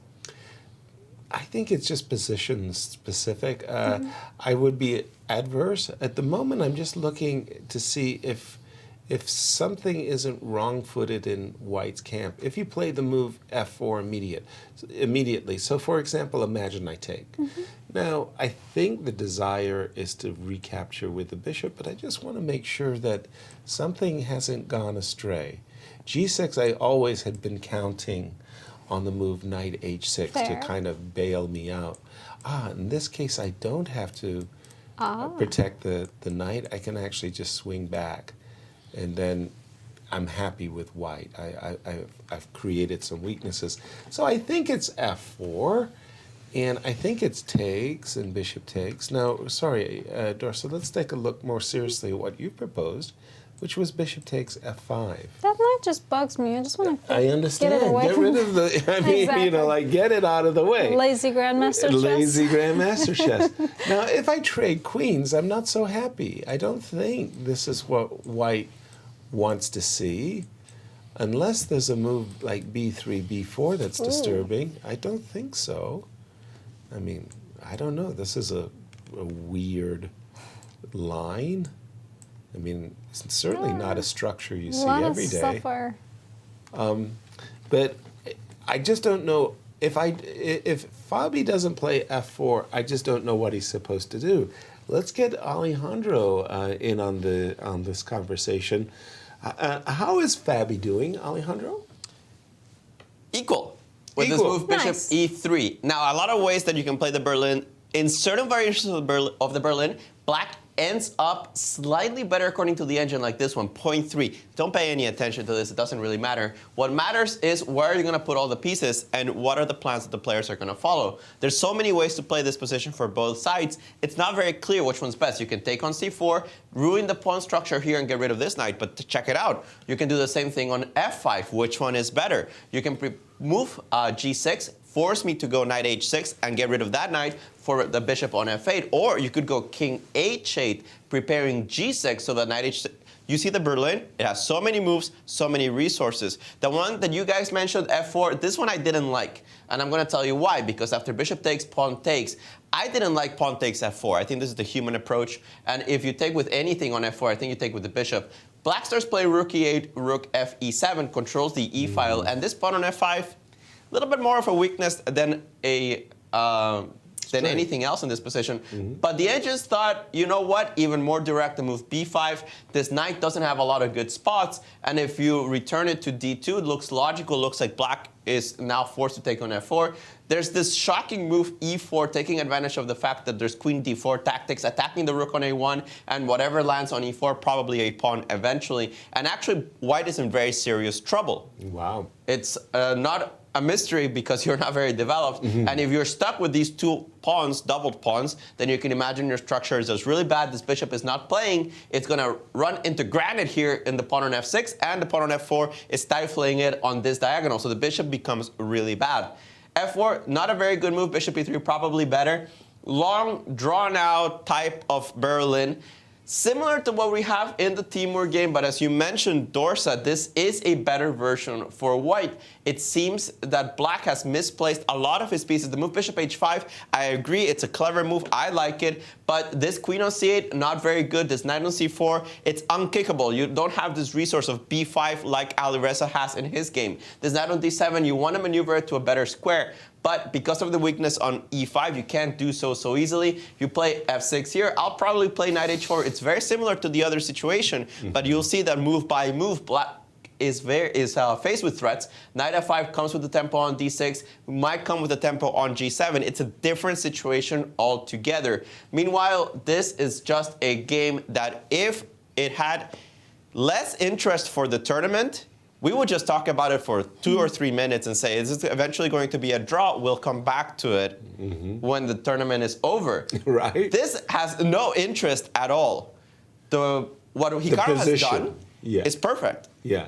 He put his pieces where they belong. He got a symmetrical pawn structure. He's neutralizing the activity with this important move f5. h4 was played to install a knight on g5. None of that. h6 immediately on the board. You're now getting your knight g5 in. I'm going to start trading everything. I'm going to go into an endgame. I know that second place is my preferred price at the moment. I can't catch Nepo, so let me just not worry about it. Simplify this into an easy draw, and that's exactly where I expect this game to be headed. I think Hikaru has won the opening battle so handedly that he is a huge favorite to draw this game and finish the candidates in second. That would be an enormous success, in my view, for Hikaru from his very difficult start. Again, yes, lighting Lerin. Remarkably enough, these two guys are in second and third coming into this final round, but remarkably enough, they also both lost the first round. Oh, yes, the that's worst true. possible way of starting the candidates, and they both fought their way back to 50% and eventually to a plus score. And for Hikaru to finish this tournament with +2 after starting -1, he'll look back and say, yeah, tip the hat and well done, young man. I have to think about it from a bigger bigger perspective too. So Hikaru is a huge streamer. Right, I think there was an article. The most popular in the world, yeah. I saw just a snapshot, so don't quote me on it. But I believe I saw something on Instagram that was going around that Hikaru has a $50 million net worth, primarily due to his streaming, which is wow. Outstanding. Mazel tov. Right? Right. And so it's very interesting to see that he can still play beautiful chess. So it's not just streaming, Of course, it wasn't a doubt, but 2 years of pandemic, not playing that many in-person tournaments. Nobody really, well, you did, but not many people really expected him to play, that strongly and that efficiently, and yeah, of course, and that angry after his first round. And yes. For Hikaru, I wanted to say one of the downsides, and I think we can talk to this with Alejandro as well, is his enormous success, and I wish him continued enormous success. He says that he declined to play on the U.S. Olympic team, and having Hikaru on the Olympic team is huge. I mean, come on, you're going to have 4 players in the world's top 10. On the team, you got a gold medal team there, and Hikaru says, "Look, I got to go back and take care of my streaming because my compensation for playing on the team is so little compared to what I earn as a streamer. I'm going to go stream." And Alejandro, does that leave a bad taste for the rest of the team? I don't think so. I think that the team is strong enough. I think that Hikaru has to put Hikaru first. I think this is how the chess world works. Sure. Let's be honest, what we pay for the American team, it's decent compared to other teams, but it's not decent compared to the top streamer in the world in chess. I mean, I think he makes his entire compensation of the Olympiad in like half an hour streaming. So I understand why it's not economically viable for him to go to the Olympiad. It is far away. It's a lot of setup. I know that, and it's super long. The Olympiad is a very long commitment. It's a 2+ week commitment. So I can totally understand why he's not going. Of course, the American team, even without Hikaru, is a huge favorite in Chennai. We just had the list of players published, and Team America is a solid 70 points ahead of team number 2, which is Azerbaijan.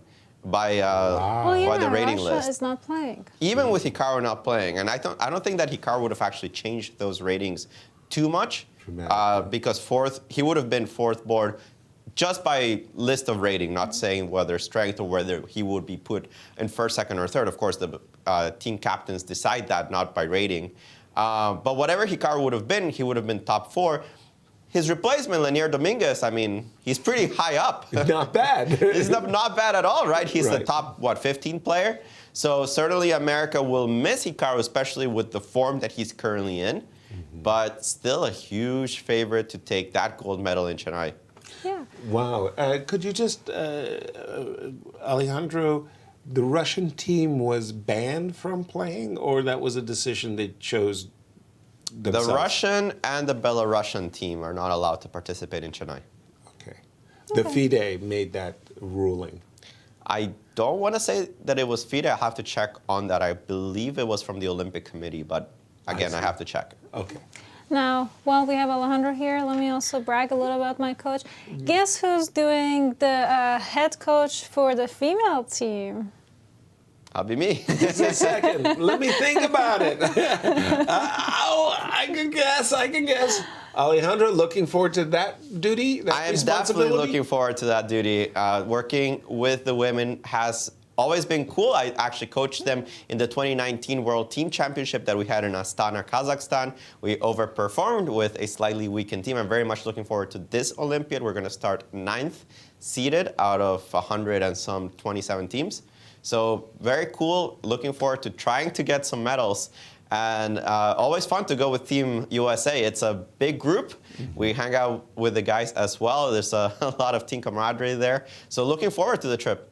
Yeah, I was going to say, for the ladies section, is it the Chinese and the Indian ladies who are number 1 and number 2? Again, no Chinese in this Olympiad, right? Not in not in either section. No Russian and no Chinese. So the top, I believe the top female team, I want to say it's Ukraine. Ukraine, with the India? two Muzichuks heading number 1 and 2. Anna Maria, yeah. Yeah, and up there, teams that I can remember in the top, India is really up there, Georgia is really up there, Kazakhstan with Abdulmalik as the first board is really up there. Poland just got Alina Kashlinskaya as a transfer from Russia. Oh, I did not know And that. they're going to be one of the top teams as well. They're also very strong. So tons of strong teams in the female section as well, despite the absence of both Russia and China.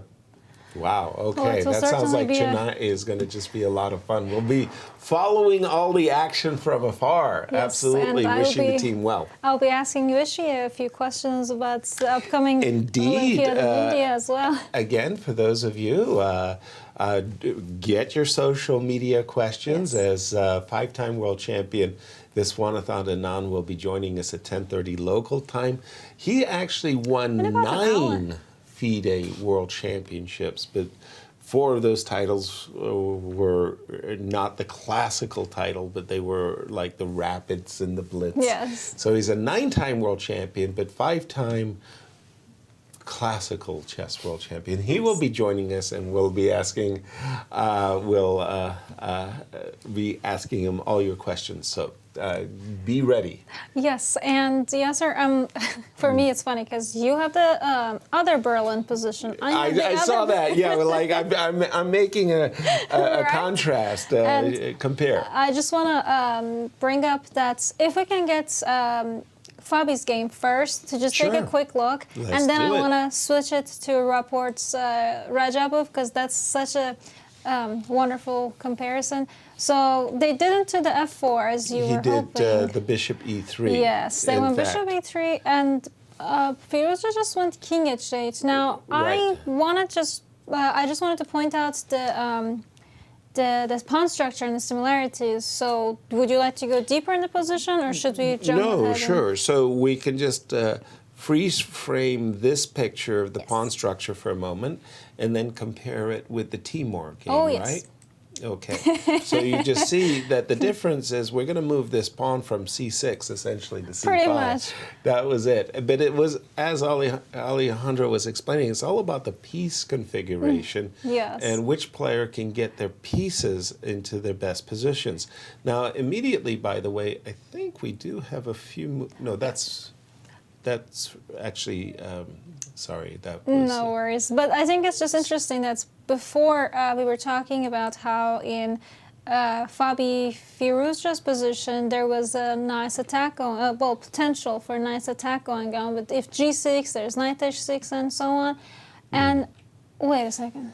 So we were just here, and Firouzja did not want to play G6, knight H6 check, Obviously. king G7. Queen would drop back, and then presumably we're not happy that we were induced to weaken our king side. Fair. So he played the move king H8. Now that. he's threatening to win a piece. G6, there's no check, with the knight. So the knight dropped back. You can't play g6. I'll take that I pawn. agreed. And Firouzja basically with this move said, I'm willing to make a draw. I mean, let's call it the tournament. If you played knight f5, I'll play king h8 and so forth. Actually, he said no. I said what Fabi said is, I still think I'm a little bit better. I want to play on. I'll drop back the queen, and we're up to date. Yeah. I'm assuming f4 is going to come up at some point, but Well, the it's when still of it, difficult, right? Because now that the knight is stuck on h4, I'm going to take and go g5. So this might be a time that I'll take a timeout to play, I'll gain some space on the queen side, maybe a move like a5, maybe a move like b6, maybe just developing the rook. That's the whole point about the Berlin, is this great flexibility. It seems like on every single move, you have your choices of what to play and in which order. Alejandro, jump in. Does Fabi have something tangible? No, nothing at all. In this position that we see between Rapport and Timur, the editors say yes, because you can get in the move knight h4 and g3 f4. Nothing you can really do about it. And once I establish that, you don't really want to take on f4. I have the possibility of opening up the g file. What's the difference? When we look at Fabi's position and you try to get in the moves g3 and f4, it's not as easy. Black is so much better placed against that. Bishop on f8 protecting g7, the rook on f7, actually surprisingly a good place for the rook. It defends g7 in the long term. Also, it's not so easy to get that in without black breaking with the move f5. Look at Radjabov's position. You're never getting in f5 with the knight on h4. The bishop is misplaced. White is the one that's controlling that square. In this position, the knight is here, but when you play f4 takes with the pawn f5, you're going to be broken immediately in the center. So not so easy to establish any of those things. I think that black is doing perfectly fine in this position. No real worries for him, because what is white's plan? f4 immediately doesn't work. I can always take twice and go g5, hitting whatever lands on f4. And as I mentioned, getting in g3, f4 is neither easy nor does it do very much in this particular position. I think that Alireza has solved all of his opening problems. Going back to the Hikaru game, a couple of moves played, but nothing relevant. h4, h6, rook dc1 played. Rook takes c6 is a child's play type of threat, of course, that Hikaru will defend against that in one of many logical ways. I think bishop f6, just trying to swap off more pieces makes tons of sense in my view. Right. I think that's the most logical move in the position. Other logical moves include simply defending the move with rook a c8, so that rook takes c6 doesn't win. Rook d6 is one of the engine choices. I'm not so sure about that one. But bishop f6, to me, jumps like the best move. Absolutely. No question in my mind, too, that I would be playing bishop f6 and looking to trade and get closer and closer to that coveted draw. If I could bring your attention back to the game of Richie and Timur for a moment, because one of the players that made a huge impression in my growing up was Paul Keres. And Paul Keres, in my opinion, had this really wonderfully clean, classical style. Like, his play had just this beautiful, pure logic that I really admired. This is a typical position for Timur from a Paul Keres game. And for example, if Paul Keres was black and he was facing knight h4, he wouldn't hesitate. He would put the knight on c6. And the idea from the knight on c6 is as clear as a bell. He is defending the bishop on d6. A moment ago he wasn't. But what he really wants to do is blockade this bishop on this diagonal.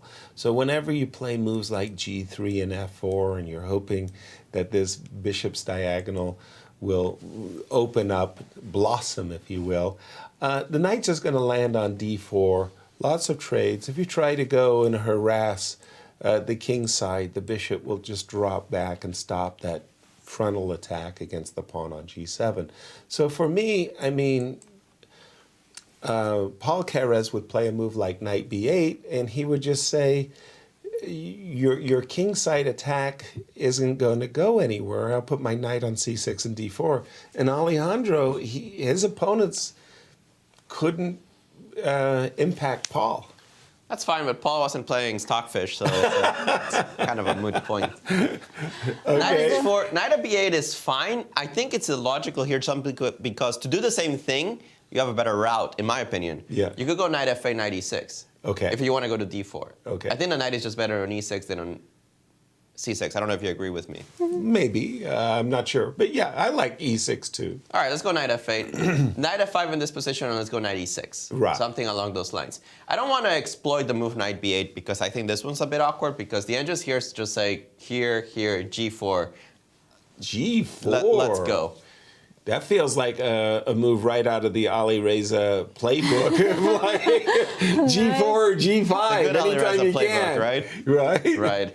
Yeah, you can't take because knight g7, and if you just retreat, then rook g1, g5 might actually be an idea. But let's go to something more normal. By the way, Richie played rook g1 immediately, so an indication Where he's coming. of what's going on. G4 and G5 on tap for the Hungarian Grandmaster. I think this is pretty clear.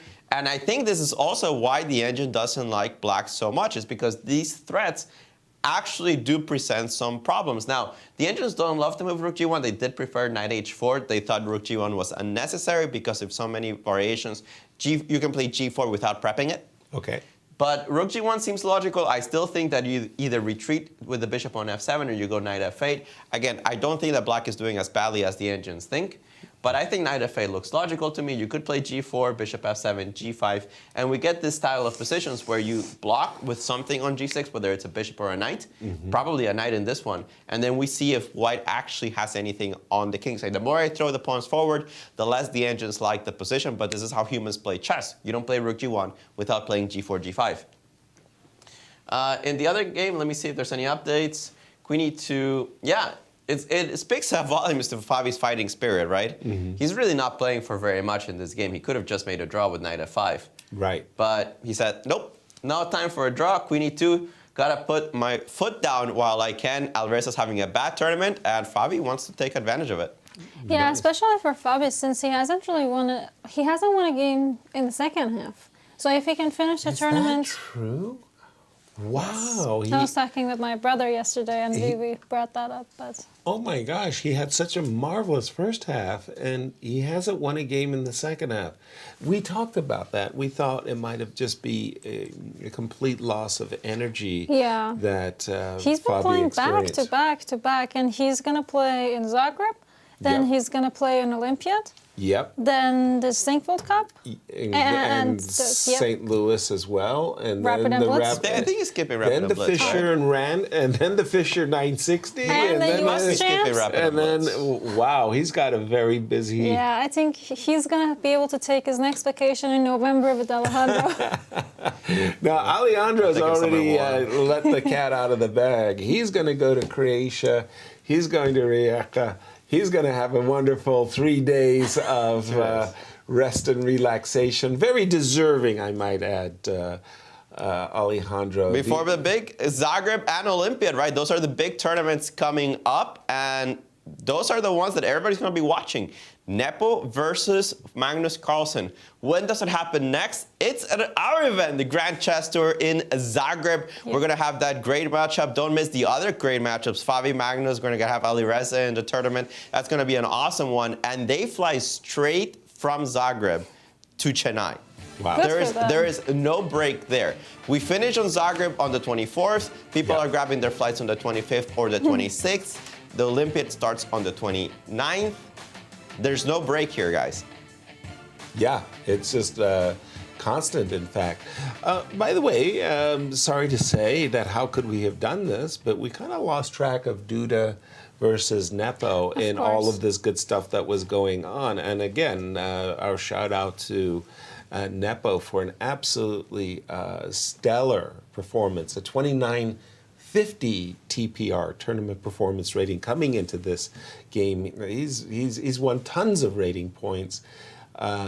is he like number 3 or 4 on the live rating Give me list? He's one really, sec. he climbed. Nepo is currently number 2. It's 3, sorry, number 3. Number 3. Yeah, there's Closing no- in on the yep. 2,800. He's What gained was- almost 27 points in this tournament. Whew. Fantastic. And we're going to jump into his game in a moment. But could you tell me Of course. what Nepo's peak rating, career high, has ever been? Think it's on the extreme right there, or is that wrong? From No. what I see, Nepo is... I have it in my mind that he crossed the 2,800 barrier. I don't see that think here. so. From what You I did or see, didn't, I don't think he did. From what I see, his best before this one Exactly. was 27.97. Oh no, he was 3 points away from crossing that Yeah. magic 2,800 barrier, and he just didn't make it. He's having a wonderful tournament. I wish he So could he's also... close to his peak. Yeah, but there's no way he's gonna cross 800 here. Even if he wins this, he's too far away. Too far away. Yeah. Okay, let's jump into the game because we left it after this remarkable moment. I think it was actually right here. C4, bishop d3, and I think every old manual would be talking about 2 and only 2 moves: b7, b5, and or d5, d4, breaking in the center, countering an attack on the king side with a break in the center. That's been the traditional formula. a7, a5 mystified and tasered our panel. I don't think we recovered. h5, getting on with business, and Jan does a rook lift and says, okay, there's in some distant, faraway galaxy universe, this rook on a6 may or may not be needed to defend the pawn on g6, but rook a6 is useful. Do your worst. Duda played bishop e3. And finally now, and only now, did Jan play d4, made this break in the center, said, okay, you still haven't checkmated me. In fact, you haven't really even hit me with anything. It's coming. Knight e4, here we go. Okay, this is very exciting. I can see this beautiful square in the not so distance. Knight takes f3 check, queen takes f3, knight d4. And this is a pleasant fork of the queen and bishop. Go That ahead, rook say it. a6, when it was played, I thought very distant future, but it wasn't very distant actually. It came Right after, within... It came quickly. Yeah, I and- thought it was going to take another, maybe this is something that might happen in future. I'll leave it there for the time being. But no, Nepo just... And confoundingly enough, I'm looking at this position. Alejandro, I'm thinking black's better. Like, Nepo's doing great, even though he hasn't moved his bishop on c8, the bishop on c8 remains that's glued to the board. Yeah, I have to say that. But what, Alejandro? What do you think? Is Duda doing face. great? Yeah, I just think that he's doing fine at the very least. Really? Bishop takes, it's kind of a sequence. Bishop takes, queen takes, and now here we have a couple of options. We can throw in knight d6. Let's look at the top engine line first. Knight d6 is a possibility, but rook a d1. Yeah, and I was thinking there's a pawn. I'm not sure which one. b2, e5. You don't have a choice. If you take on d6, I think knight d6 just wins, right? Oh, Well, that kind of hurts. Well, just a second. I was queen versus. No, okay, fine. Yeah, this loses to knight c8, right? And then I have queen takes b7. Yeah. Yes. And this is a check on e7. Clear. So it just straight up loses. You have to Okay. take on b2. All right, give me that one. Yeah, you got this one, and it's saying takes. I understand this. Right. Rook d1, tempo against the bishop. You don't want to trade bishops because c8 is hanging and because the king on g7 probably dies. Who wants that? Who wants that? So bishop e7, right? Absolutely. Problem is that I give you this check. Okay. What do you take with? Pause. Why do I have to take it at all? All right, you want to go what? King h8? King h8 gets mated. No King way, h8 gets really? straight up mated. Queen f4 is strong with the idea of queen h6. Okay. Knight d5, the engine says, is also very good. You attack the bishop, and queen takes f7. Yeah, I was trying to get in queen e5. Sorry about that. Yeah. Okay, so knight f6 check. I have to take with the exchange. I have to give up the rook. You have to give up the rook, because if you take, then you have this problem I got issues. on d8, right? Right. So That's easy to see. So you have to give up the exchange. And then I got 2 pawns and the then bishop. You take with the bishop, right? Presumably, yeah. And how do we evaluate this one? Because the problem is that you have this move queen e4 at the end. Takes here, and queen e8 is a threat. Okay. h6 also, I guess, is a threat.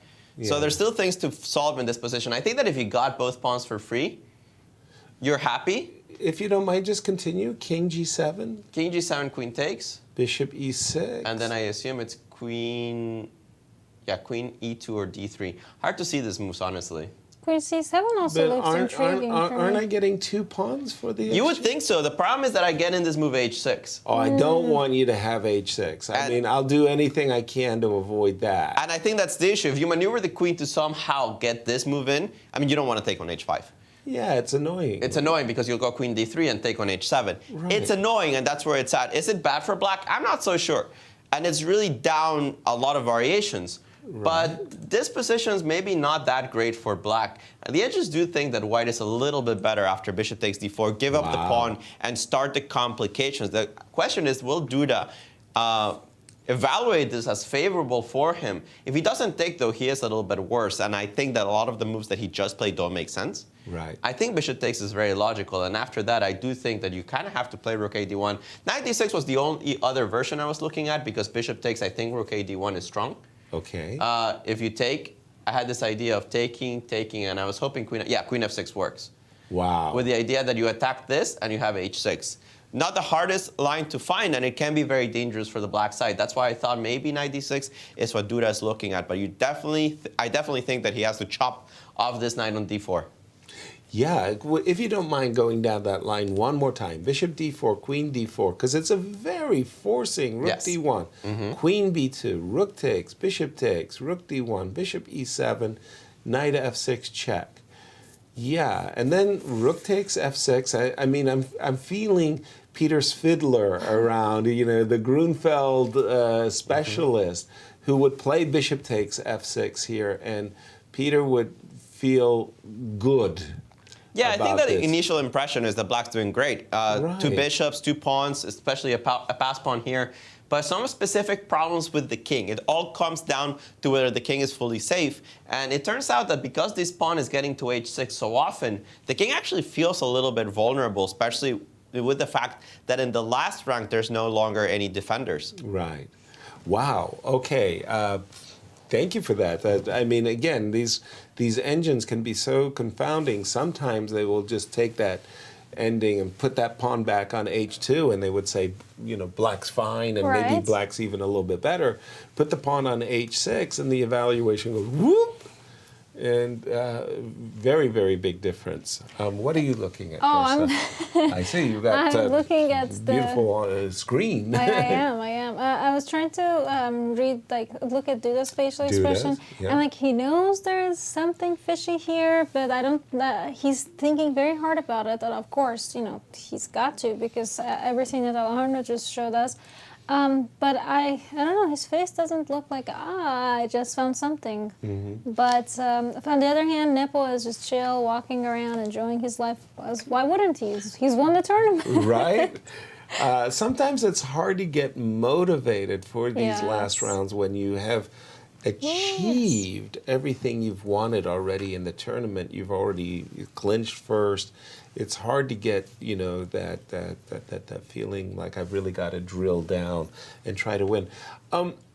Because I'd like to bring you back, Alejandro, to the position after the move rook a6 in the game of Duda, because I don't like the position that Duda's achieved in the game. I'm thinking that the position was actually good for him prior to his 17th move.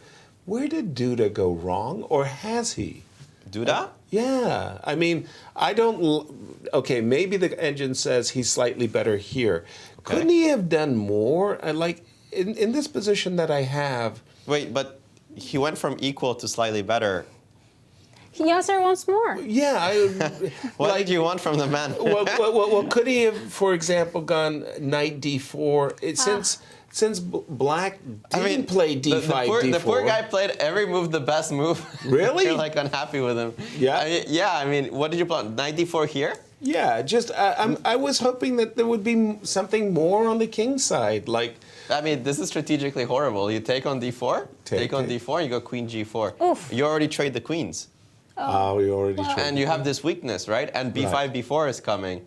Unless you have something immediate on the king side. This is a disaster. Okay. So yeah, no, you don't play knight d4. You have to play something that covers d4. You can play knight e2 was one move, bishop b3 was another. The agent was suggesting queen d2. I think very that was similar what move. we were looking at. Maybe HG, queen d2. We were looking at HG, queen d2. That's a perfectly good way of playing. Right. But what he did is also perfectly fine. I mean, remember, the engine's like white. And I don't. I mean, yeah, but that's not the engine's problem. I know. Well, okay. It's also Thank you. quite Thank you. interesting because the tournament's winner is actually playing with the guy at the bottom. Oh, I- is Duda really in the cellar? Duda and Firouzja are tied for the cellar, but I it was see. like I was looking and I'm like, wait, I mean, I know Nepo is 9 and I know Duda is, not doing good, but 4-point difference? 4-point that's a lot of difference? That's. By the Yeah. way, wasn't that our magical number Yep. at the start? Like Yep. 9, if we 9. could score 9. No, it was 8.5. 8.5. 8.5 We was thought was a 8.5 tiebreak. could get at least a tie. Yeah. And 9 was then way past it. We thought Yeah. 9 clinched. Well, I feel like earlier in the second half, when Fabi was still, on Nepo's back, it was kind of going 9, 9.5. But since Fabi kind of got off of Nepo's back, then Nepo just is having a good time, man. Yeah, he's chill. He's a very good. Just coming to the game of Richie versus Timur for just a moment, because we did see this move Rook G1 by Richie, which is like clear indication. Here I go. I'm going to do a Firouzja. I'm going to lift my kimono. I'm going to go G4, G5. Let's go. And Timur says, look, if you want to play the move G4 and weaken the F4 square, I will probably reroute my knight to F4, and then, you've got to prove that your G4, G5 is really good. I love it. It's a battle of ideas, and Timur's challenging Richie to give him his best punch. Now, this is also quite, again, fun for me to compare the two Berlins. And in the other Berlin, Firouzja's bishop is on e6. Right. And in the other Berlin, The bishop's on F7. he's trying to bring it to e6. And here, it's... I was thinking, like you bring the knight to G6 or E6, or Yes. as Paul Carez often did, he brought the knight to C6 and D4. Either way, from E6, you're jumping maybe to the F4 or D4 square, and from G6, well, you're jumping here. And I think it's now or never, right, Alejandro? If you don't play G4 now, you may not get the chance. Yeah, I guess this is the time that you want to play the move G4. You don't have to do it now. I mean, you can play knight H4 first. There's nothing really stopping you from putting the knight on F5 first. You can play G4, you can play knight H4. I don't think that you have to do it right now. It's just a logical follow-up. The way that humans play chess usually is like that. Right. But I don't think that knight H4 ruins your chances. G4 does look like the most common, like the most logical move in this position, and I do expect the move knight F8 to follow it up. They're taking a lot of time to reach what is still a position in which there's not a lot of tension. There's no real tension between the players at the moment. No structure is going to be challenged for the time being. G4 is only preparing the move G5, so we still have a lot of time to wait before anything is proposed in this game. Could I just ask you a question? After the move G4, it seems to me that G4 is a prelude to your playing G5, trying to blast open the bishop B2 diagonal. Could I try G5 for black? So the idea of G4, G5 is I'm just trying to shut down the king side, stop F4. I've already stopped D4 thanks to the pawn on C5. And if I could just get my knight to G6 or E6, Yeah, it's a way of playing. I mean, I probably have to try to break this or get a knight to f5, but I don't think getting a knight there gets me that many brownie points. Right. Here, h4, h6. Yeah, the engine just wants to remaneuver the knight all the way to e3 with knight e1. Takes a long time, right? It takes a long time, but probably it's only white playing for an advantage at this point, because I get the move h4, and any king walk, rook h1, I think is easier to do for white than it is for black. Like king g7, rook h8 doesn't really have the oomph. It doesn't have the oomph of a rook on h1 because I can get the Exactly. king all the way there, and I think this king has to stay on the king side. There's no path for it to cross over. Exactly. The one thing I haven't really seen in this tournament was a full king walk from h1 to a1. I would love to see that Yeah, as a we farewell. haven't seen. Right? You're right. Yeah, We've seen we some haven't- nice king Well, the movements, king. but I remember one where the king moved all the way to h4. oh yes, And that yes, forced that was an my. immediate perpet. Oh yeah. But also, oh no, wait. Fabi's Oh, king no. walk all the way to h5, Yes. and then to g6. Okay. And then he came over to the middle of the board, e6. That is true. And that was where the queens were. Was that, who was Fabi's opponent? for that? Radjabov. Timur. Yeah, that was great. That was a decent king walk. But I that like was a center involved king walk. This king walk just be like whoosh. He went north south, and Yeah, then he yeah. kind of moved over east. You're welcome to join us. We love our social media. We're getting prepped because once again, this Wanathan Anand is going to be joining us. Get your questions ready. We've got some social media. Let's go for it. I was going to ask you, what would you like to ask Vichy? Okay, from YouTube user. Let's just say YouTube. For Havu.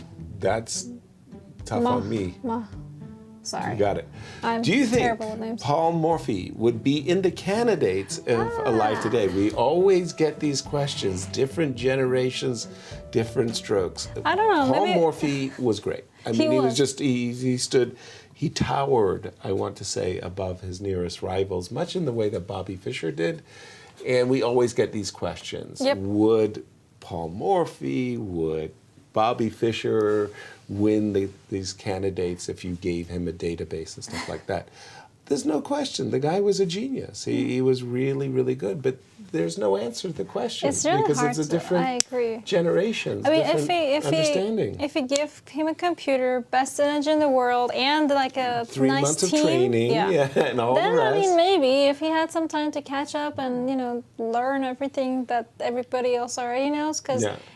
there's no question that the engines have made the chess much more stronger and more challenging. All I can say So- about these questions about the generations is a story I'd like to share. Yes, please. It was in Lone Pine. Lone Pine, California was this tournament that Louis Statham was the sponsor of, and it was like really one of the great annual tournaments. All the juniors journeyed to Lone Pine, California, where we would try to get our norms.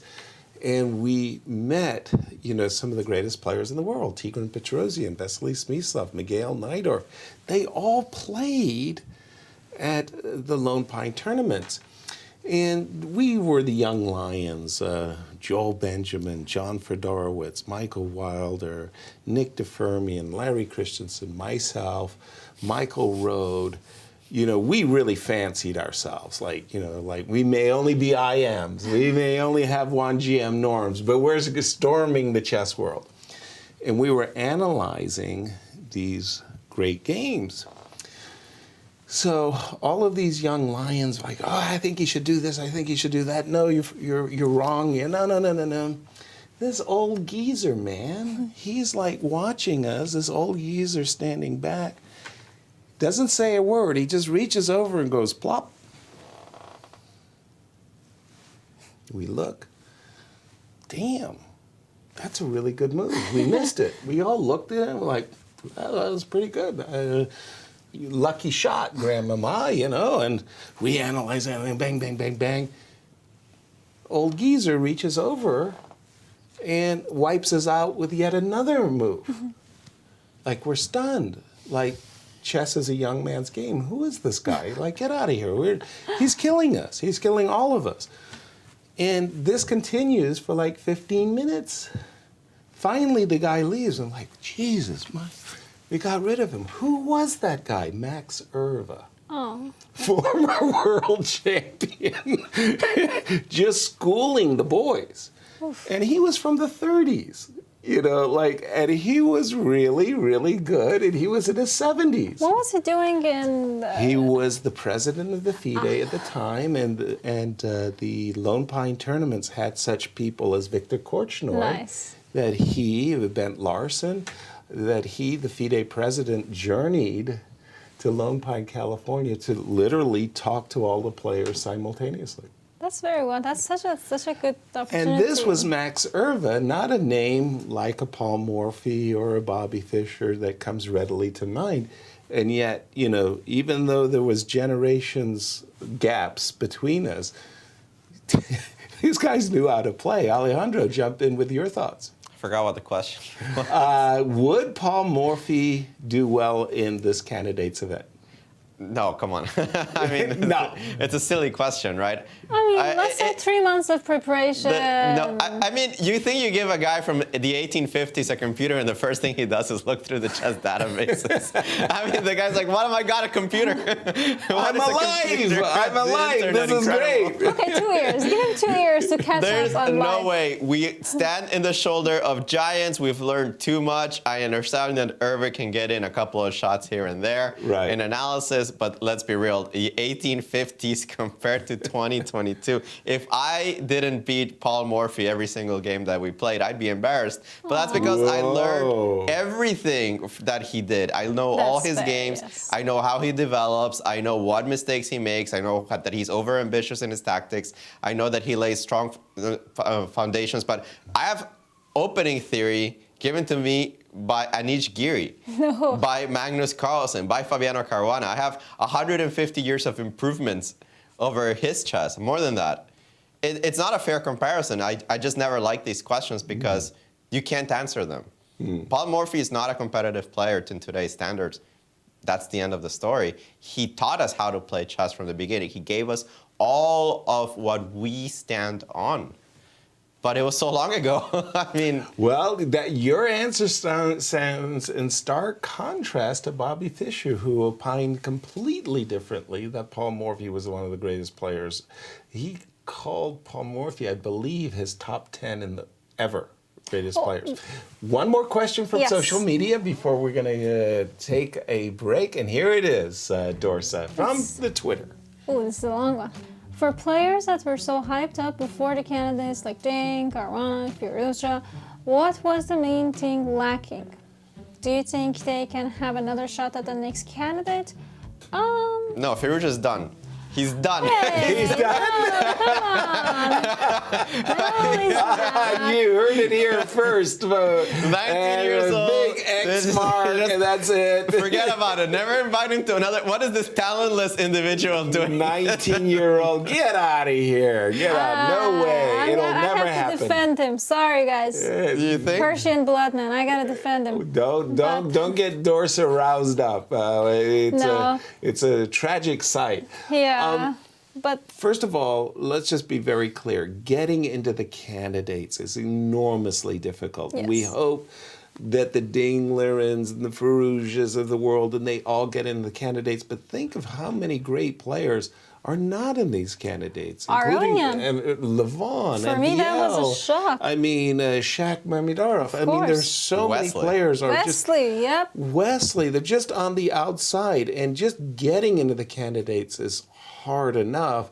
So, when you do get here, you really, really need to perform well. And, well, I mean, for me, I think, and I'm being unfair, I think Ding Liren really needed to show more because he's experienced. This is not his first rodeo. He knows the ups and downs. He came to this event, I think, very unfairly, with no prep. Yes. I mean, he didn't get to travel, and he was shut down by the pandemics. So there was a lot of difficulties, I think, that Ding Liren had, and this loss to Timor, I mean, that just threw him way off if he had done something different. So it's tough.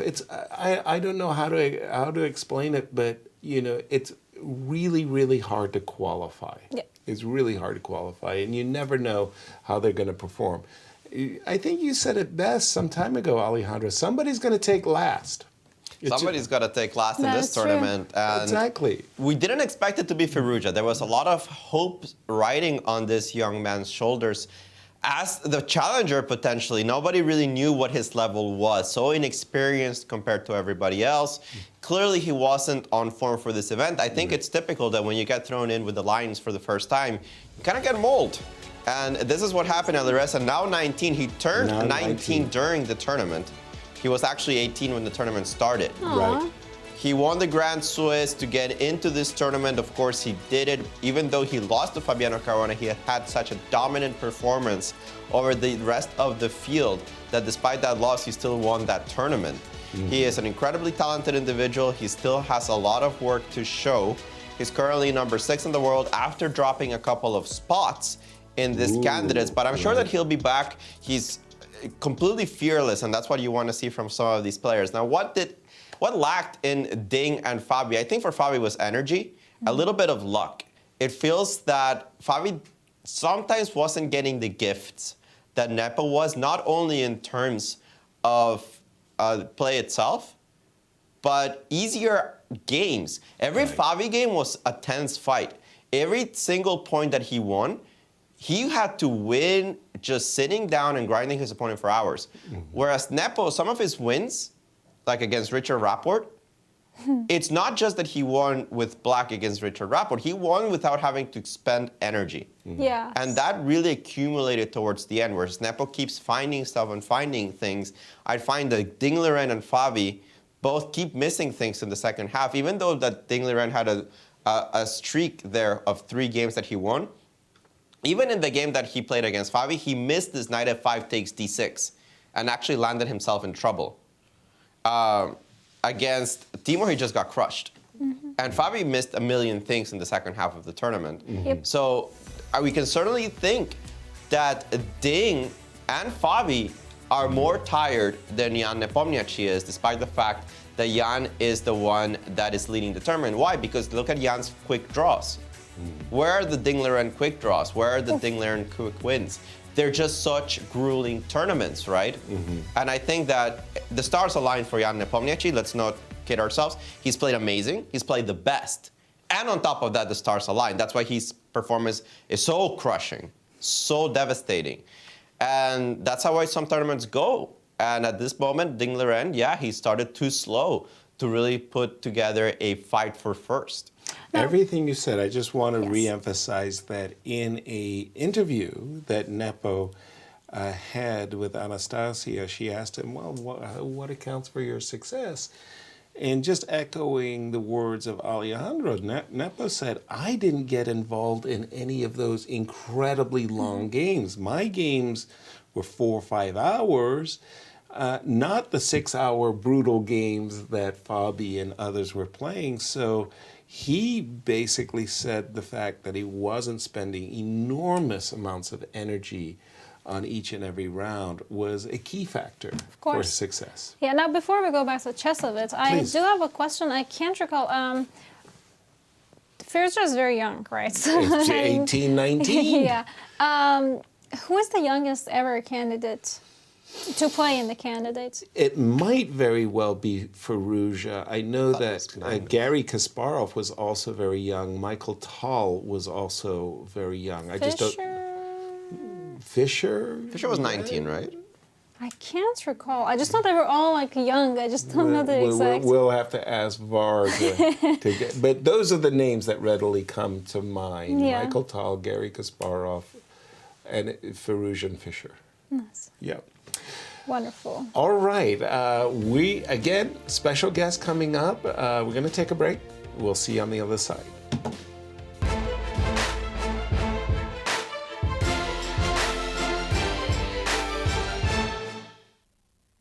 When you visit St. Louis, you'll probably want to watch the Cardinals or the Blues. What about after the game? Heading back to the hotel would be a major error. Instead, boogie through the city and discover the music that gave the blues their name. At the National Blues Museum, Broadway Oyster Bar, or even the legendary Blueberry Hill. So whether you love the Cardinals, the blues, or the blues, come play with us. And you guys know I can't play this, right? St. Lou is always exploring.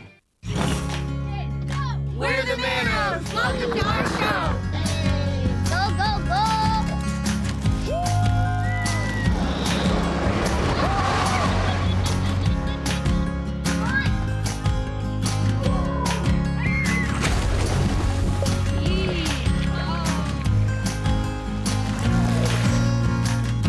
That's our show. Now go play yours at visitmo.com.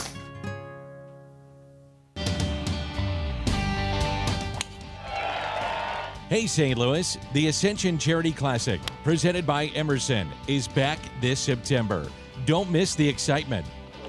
When the PGA Tour champions best compete again, all for charity, September 9th through the 11th at Norwood Hills Country Club. Pro-Am spots, hospitality packages, VIP tickets, and more. Available now at ascensioncharityclassic.com.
Hello, everyone, and welcome back to our live coverage of round 14 of the candidates. We are in our last and final round. Our congratulations to Nepo on his wonderful success as he is clinched first. A big fight currently going on between Dinglerin with the white pieces against Hikaru Nakamura. The winner or a draw will decide who is clear second. Dorsa. And we have other games that are actually heating up, especially I'm looking at the game of Richie Rapport versus Timor. As Richie has just thrown down the challenge with a pawn sacrifice G4, G5. Things really getting heated here. I think as you put it, you said that he's pulling a Firouzja? Firouzja lifting the kimono and away he goes. G5, challenging black. Now, the desirable capturing towards the center. H6 takes G5. H2, H4 is what Richie is definitely looking at. Wow. And should you capture this, well, somebody's going to die with a full tummy here, as these. I think it was Ruben Fine who said, such combinations are as natural as a baby smile in such positions. So you can't be greedy, and after H takes G5, you're going to come up with something else. I suspect we might even see something like F6 takes G5, H4, something a little bit more defensive-minded, knight F8 takes, and maybe try to close the king side for a moment with H6, H5, trying to get the knight to G6 might be the way that Timor goes. But G5 is definitely the challenge. Dorsa. So I'm thinking, the line that you showed with H takes G5, H4. Yeah. And if we take, we get Queen H6, yeah. So let's go back and the final position, just keep going all the way through, and that's how we would die. Basically. Yes, exactly. Now, imagine if the bishop was not on F7. Yes. I could defend that. With the rook coming to or E7. Queen. Or so the queen. After H4, yeah. Why not just bishop takes C4? Good question. Let's take a look at that one. So I'm assuming I have to, this looks ridiculous, so I'm assuming I'm going to take. And now what you're saying is that takes Queen H6, bishop back to G7. Any rook sacrifices. It's going to be a no-go. Absolutely. This is still very scary. I don't really So I would probably have to pause my enthusiasm, let's say, and do a move like knight takes. But then I've got more bad news coming. I'm going to really be focused fully. You might go full, like what we would call seizing the defensive, but this is not looking very pretty. I have to say, it feels like something is pressing badly. I wouldn't. You're suffering a lot for a pawn. Let's put it that way. I feel like H takes G5 is you kind of gotta take that G5 with something. I'm gonna go F takes. Okay. With the idea of what I was saying, like I want to shut down the king side. I will still go H4. Yeah, moves like G4, bishop G5, but really where I went originally, knight F8, just felt like the most natural to try to close. Now, I'm not saying that I'm going to succeed. You might keep throwing stuff at me, please. E5 pawn, yummy, yummy. Oh, shoot. Excuse me. Good morning, St. Louis. Sorry. It's breakfast time. Yeah, wow, okay. Yeah. Somehow I thought, if I wouldn't lose that, I agree. That would be very... No. That's what it's all about. That's why we're getting in G5 and H4, aren't we? Could we throw in a bishop C4 at this point? But true. If we do that, then our H5 pawn would be kind of lonely. That is exactly right. Here, if I ever do something, now if I go like, I don't know, G6, I'm not saying that you might even have a sacrifice on G5 coming. I was trying to shut things down, forgetting that I was leaving my E5 pawn hanging. Shame on me. No, absolutely. No, that bishop on B2 is sneaky. Some challenges that Richie as opposed to his opponent. We're going to put ourselves on pause because we do have our special guest, Dorsa. Yes, we do. Very, very welcome. Hello, five-time world champion. Vishy. Thank you for joining us. Hi. How are you both? Wonderful. How are you? I'm doing good. Here I am in Madrid. I just got back from the hall and Wonderful. Tell us about Chennai. Tell us about the Olympiad. What all you're doing, Vishy. I know you're an ambassador for FIDE, ambassador for the chess world. But tell us what's going on in Chennai and the Olympiad. Look, everyone's very excited. The state government, the central government, the federation, obviously, everyone's very excited. They're all working together. Preparations are coming along quite fast. And it's nice. It's the most pleasant part of the city along the beach road. So it should be relatively cool there. They found a very good venue. And they've selected the mascot, everything going very fast because we had to do everything in a few months. And they're looking forward to the event. So how many teams are expected to descend upon India for the Olympiad? So this year it'll be 189. Whoa. And because of that, India gets to even it out with the third team. So that's nice for us as well. So we have a third team playing. Wow. And it'll make it 190. Wonderful. Record participation. Dorsa had some nice questions prepped for you.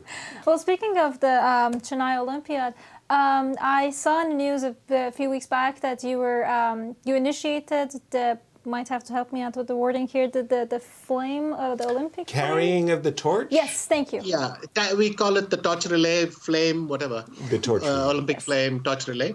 Yes, this was a new idea they came up with to promote the Olympiad in India. And it's a brilliant idea because the Prime Minister started it in New Delhi. And after that, it's gone to many cities. It's gone to our northernmost and highest town, Leh, in the northeast. Then it's been slowly winding its way through the country. It's going to go to 75 cities. Wow. Because it's the 75th anniversary of India's independence. So to commemorate that, it's going to go to 75 cities. And in each city, they have a very important function. There's a lot of press coverage. So it's a brilliant idea, I think, to make sure everyone in the country knows that the Olympiad is happening. Well, that's certainly wonderful. Wonderful. Yeah, and well, I have way more questions. Well, let me get one in first. Vishy, good to see you, my friend. I expected you to still be on your running shoes, but I see that you have visited Madrid. Tell us, this tournament came as a shock to all of us, not just because one player ran away with it, but because we saw a lackluster performance from a few of these players. Did you expect that? You yourself came back as somebody that lost the World Championship, crushed the candidates. Did you see Nepo doing the same? Yes, but he's overdone it a bit. He's gone and done +5, which is ridiculous. And I was really shocked by Fabi. I think because Nepo Jan was keeping this pace, it put pressure on others, even who had very healthy scores. I mean, it's amazing that Fabi on +3 felt he had to take so much risk to catch Ian. Because for a couple of games, I felt he lost his objectivity and something went wrong to Fabi, and it's clearly pressure. Which couple of games were you thinking? Suffered a lot from some self-inflicted pressure. It's quite a lot of strange performances from the others. Right. Which game did you feel that Fabi lost objectivity in? Certainly the Ding one. I mean, I would normally expected him to convert that efficiently. Right. Though it was maybe slightly unexpected that it became a winning position, but then normally this should be well within Fabi's grasp. Right. His opening choice against Hikaru, I would have to agree with Hikaru that he had better options. But it's this feeling, I think Fabi was looking for something where Black would have substantial winning chances. To my mind, he chose something without a lot of winning chances. This open Rai is not really for that. but maybe he just thought an unbalanced position would be what he wants against Hikaru. So that was costly. And then with Duda as well. But, it's the runaway. Once things start going wrong, then you get angry with yourself and suddenly you have to gamble even more. But Jan made it look very, very easy. So full credit to him. There were only a few moments when he was challenged and he came out, he got out of it quite easily. So we shouldn't take credit away from him for that. And tell us your thoughts about it. You're now involved with FIDE. You are running in the ticket. Of course, you can't tell us exactly what's going on behind the scenes, but your opinion, will Magnus actually play? And if he plays, will it be under the same circumstances? What everybody is buzzing about these days. Yes, exactly. So Magnus was here yesterday in Madrid, and he met with the president and I think also with Emil a little bit. They discussed some scenarios. So for the moment, I think he's come up with some changes he would like to see. Luckily, he tweeted about it, so I don't have to worry about whether I'm betraying some confidence. He wants a different format, something that he thinks allows one chess player to show his superiority over another chess player, quote unquote. And that's where it's at. So he's not made a final decision. He will still revisit the theme, and he's agreed to park his demands, but he's not said yes either. And that's the current status. And obviously now his opponent has a name and a face, Jan Nepomniachtchi, so he'll have to be consulted as well. There's some work ahead, but let's see. And just to be clear, both sides are keeping it open. Would this be for the current World Championship cycle? These demands would be for this one or for the next cycle itself? I think it's for this one because his participation is in question this one. That's true. So he's negotiating for that. He basically feels that more, you need to mix it up a bit more, maybe more blitz and rapid, something like that was along the lines of what he suggested. So, we'll get to that. If I'm in office in August, then I'll also deal with it. But I'll park that. I'll hold that thought till then. Hashtag vote for Anand. If I'm in office, very nice. Spoken like a politician, and a gifted politician. Very, very nice. Yes. And I learned from the best, yes. But for you, Vishy, you have represented India your entire life. I remember playing against you, in fact, in, I think it was Dubai in 1986. So you have been leading the Indian team for some decades. Nostalgic feelings about not playing for India this go around, especially the Olympics being hosted in India? Not too much, because I will be there the whole time and I get to hang out with everyone and I don't have to prepare for my games. So not too bad. And by the way, this decision I made earlier, it's part of a plan. I'm not playing the World Cup anymore. I'm not playing the Grand Swiss anymore. I'm not playing the Grand Prix anymore. I'm not playing the Olympiads anymore. I'm playing much less. And so clearly my career is kind of transitioning. Okay. And this was part of that. And I didn't feel like changing my mind just because unexpectedly the event came to India. But look, I'm every bit of the fan I was, and I will be there all around and try to enjoy the Olympiad from the other side. Wonderful. Sorry, now that we've got you here, it would be wrong of us not to exploit you and turn you into a chess commentator. I'm looking at the game of Richie Rapport versus Timur, and very unexpectedly for us, the game has continued with a pawn sacrifice, g5, followed by a piece sacrifice, knight takes g5. And you're just knee-jerk reactions to this sacrifice. You think it's good? My knee-jerk reaction is that it's just wrong.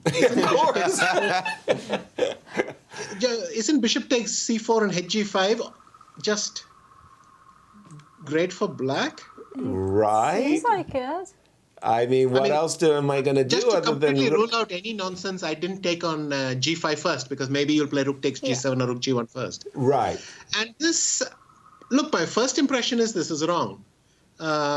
Maybe as I look at it, I'll see that White has this plan with Rook A G1 and then Queen H3, maybe Rook H5. So there are options. But I would guess that Black is now also able to bring quite a few pieces to defend. Right. Well, actually, I would like to start with Queen F6 instead of Bishop F8. Yep. Queen F6. Because after I play Rook E7, I don't want the queen to be shut on the other side. Okay. And if I go Rook E7, Rook F8, how bad can this be? You're getting a lot of defenders over, right? So White still has Queen H3 and Rook H5 maybe. Right. But I would assume that I can play Knight F8 and G6 or maybe Rook F8 threatening Queen F3 check. So there are quite a few options for me.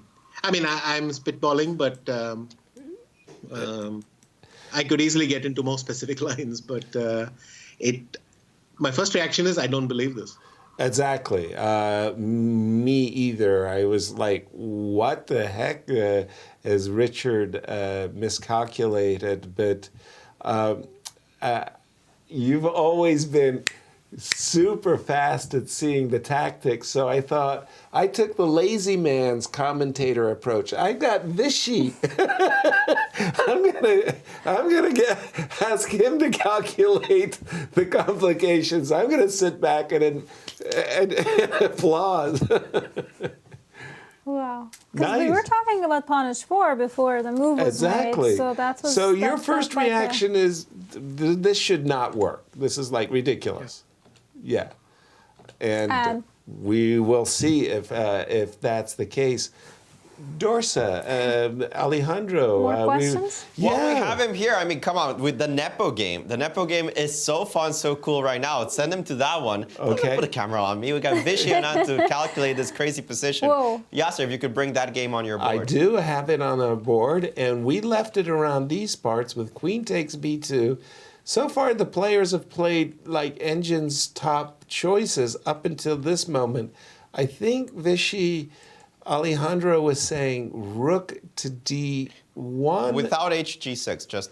Without HG6. Yes, exactly, because why not keep H6 in reserve? Exactly. And that was actually a key point, that the move H5, H6 was really putting some pressure on Black. We're just going to jump basically to the game position. Bishop takes G6, Vishy.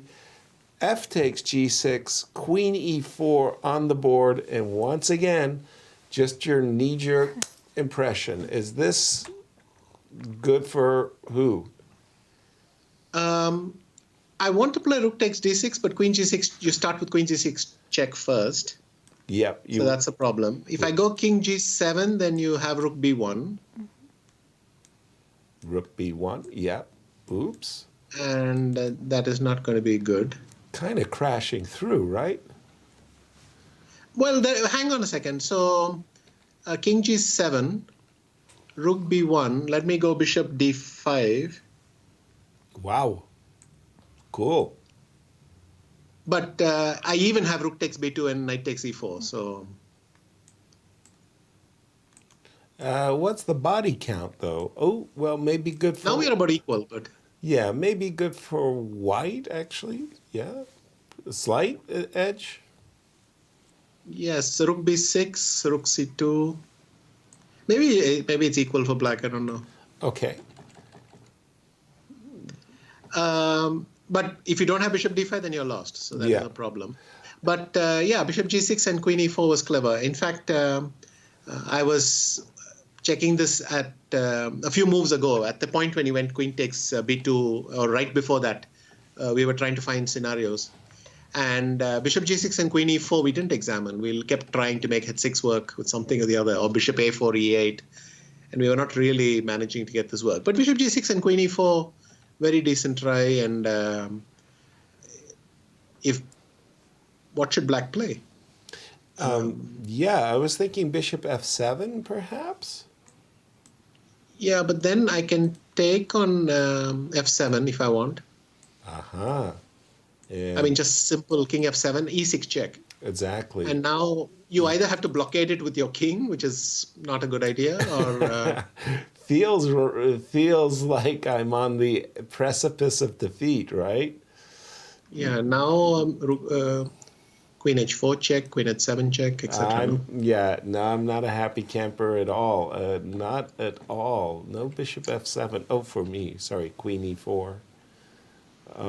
Yeah, bishop f7. Also, knight f7 and rook b1 might be still unpleasant. Exactly. Well, the desirable bishop f5 unfortunately takes, and queen d5 check spears the bishop.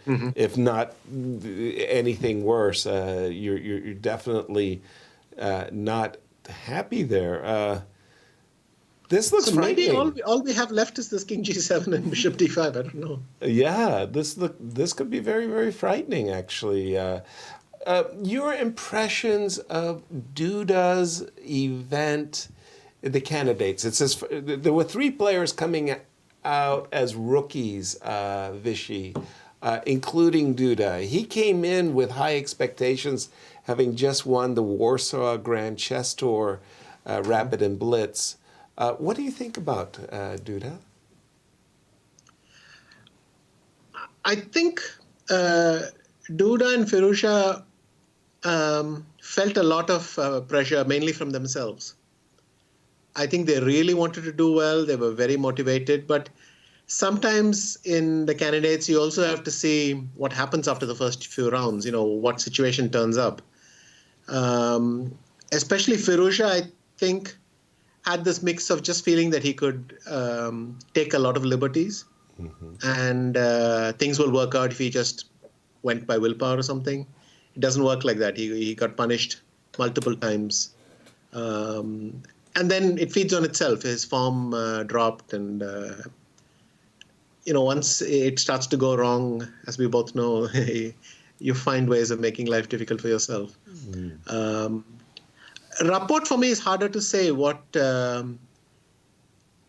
he never got going, but I don't even know if I really considered him one of the favorites. He's unpredictable, so in both ends, he can have a very good tournament or a very bad one. Fabi, for me, was a bigger surprise because when he was going to +3, you felt he's very much in shape. But what do you do against someone who's +4, and then you feel you have to take these extra risks? But yes, a lot of people playing there for the first time. And Alejandro, any more questions for our illustrious guest? You gave us a lot of, I'm doing politics here, I'm in Madrid, but Vichy, people miss seeing you play. You mentioned you're playing less, but what are you playing this year? What are your fans looking forward to? Well, right after this tournament, I'm traveling to Leon. So in fact, day after, I'm going to Leon, and I'm going to play a tournament there. That's myself, the Magistral de Leon. It's myself, Gelfand, Esipenko, and Jaime Santos Latasa. And after that, I will visit Biel. And I won't be playing, but I'll visit Biel. And then go on to Dortmund, where I go for my annual no castling tournament. No castling and tournament. Then I expect to play something later this year, but not yet announced. So on. How is it, Vichy, for you when you have an old rival like Boris Gelfand? I mean, and you see one another, and you go, I remember when you were a young boy. When did we first play? I mean, that was a great World Championship match that you played with Boris. And I especially remember your quote, I won because I won. Yes. Well, Boris's presence automatically means I'm only the second oldest participant after a very long time. Which is wonderful, right? Which is wonderful. And this, I just saw that people who played with me in the juniors in Oakham have now won the World Seniors Team Championship. It's weird out there, yes. You got there before, but it's weird still when you go through this. And but it's nice, yes. with Boris and me, we go back such a long way. And it'll be nice that he's also competing. And in fact, it's almost a seniors versus juniors event because the other two are maybe just 20 each or 19 each or something. Kids. Oh, yeah. Kids. And the two of us. I thought so normally the way they split the pairing is they have two people who cannot be paired with each other. And then they draw from the remaining two numbers. Right. So let's say I couldn't play Gelfand, then I could draw from one of the other two. That would be obvious by age, but it's not the case by rating. So some ageism there in Leon, man. we gotta watch out there, but it's gonna be a great event. I always love this battle of generations. From these talents that you've mentioned, you have so many in India. Of course, we have Yasipenko coming up. He's a strong 2700. But from the Indian players, you have so much talent. You got to pick one. This is the one that you feel is going to be head and shoulders over the others 5 years from now. Who is it? Oof.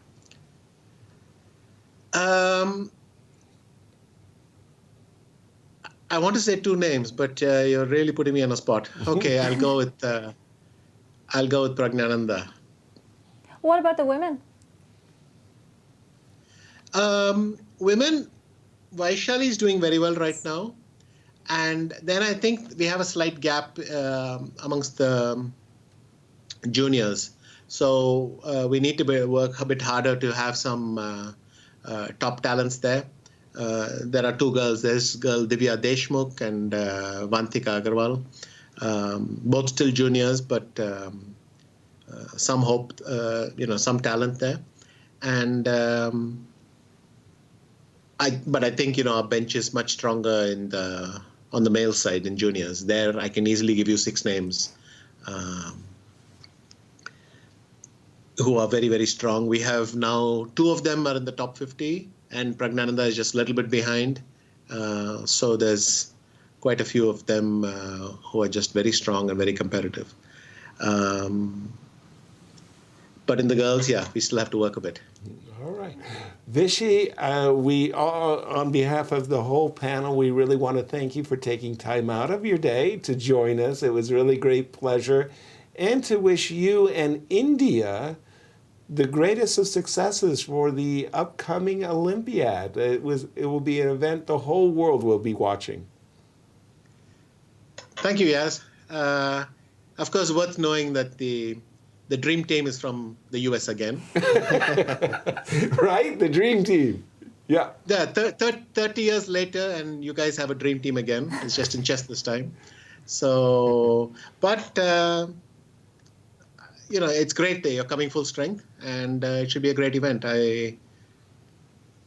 Can I push you a little bit to come and visit? But you can ask me anything. It was funny that you should say that because our friend Eric Hansen, he's with the Canadian team. He said, come on, Chennai is going to be great. It's going to be great.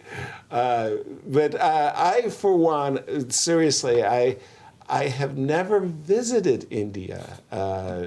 And it's a great excuse for anybody who loves chess to go to India and see all the great players. And I know your being there and your welcoming presence will inspire many, many to visit.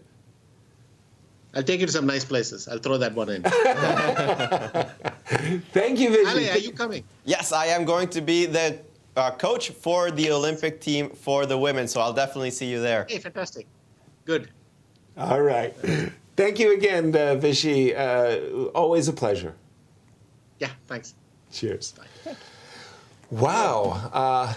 My goodness, 3 teams from India. They're Good luck really, the rest of the world. Yeah, exactly. They're really, really, really, really strong teams. And when Vishy was speaking about the junior talents, you could see he was really proud. Yeah. They've got some. Please correct me. To the best of my knowledge, he is the first grandmaster from India ever. Yes. That's correct. That's So, right. you know, he's like the father of Indian chess. Exactly, And it's this like, he's like, these patriarch. are all my babies. Exactly. That's what makes him such an outstanding Yeah, that's ambassador. something that I have. I grew up in Iran, so Yes. Iran and India, we played many tournaments. Matches And against one another. yes, Yeah. like all of my youth opponents were like Indian, and that was Right. not an easy win. Let me tell you that. I can imagine. But it was quite interesting because I had a lot of Indian friends, so I would always ask them, like, so, like, how do you guys, you know, make a living and do chess?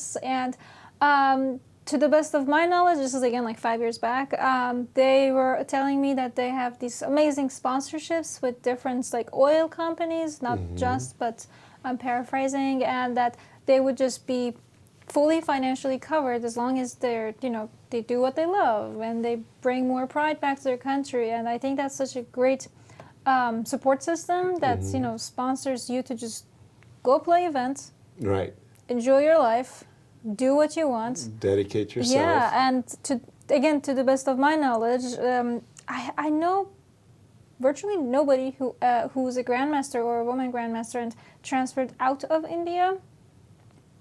I can't think of a single person because, you know, transferring federations is such a common thing and we see it everywhere. all the time. Yeah, and you're right that I mean, I think of Hari Krishna as maybe somebody living abroad, Yeah. but he's definitely continues to represent India. Yeah. He's very, very much. So Anand must be doing something good to keep his... They must be doing something good indeed. Alejandro, sorry that got to bring you in and ask you to bring us up to date. All the games are still in progress. Usually we have a draw by now. at They've least all one. changed, though. Oh, yeah. Okay. This one is the one that we analyzed with Vichy. Richard against Timur Radjabov sacrificed a piece. The engines hated it with a passion.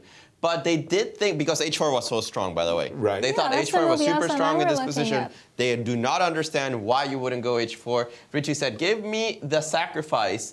But the engines thought that the path towards advantage was extremely narrow. And the more they thought about it, they said, you know what, Richie, that's actually not so bad, what you're doing in this position. They did think, however, that it was important, as Vichy said, to include bishop takes c4, b takes c4, pawn takes, rook takes. And in this position, neither queen f6 nor bishop f8 gave black an advantage. The only way to gain an advantage was actually to stick the bishop on f6, Whoa. which maybe is a little bit scary. First of all, you have to calculate rook takes g7 immediately. Right. But the engines did feel that putting the bishop on f6 and the queen on e7 was the way to go, because eventually white's plan is to play f4 and open up the bishop. Once the bishop's on f6, that plan loses strength.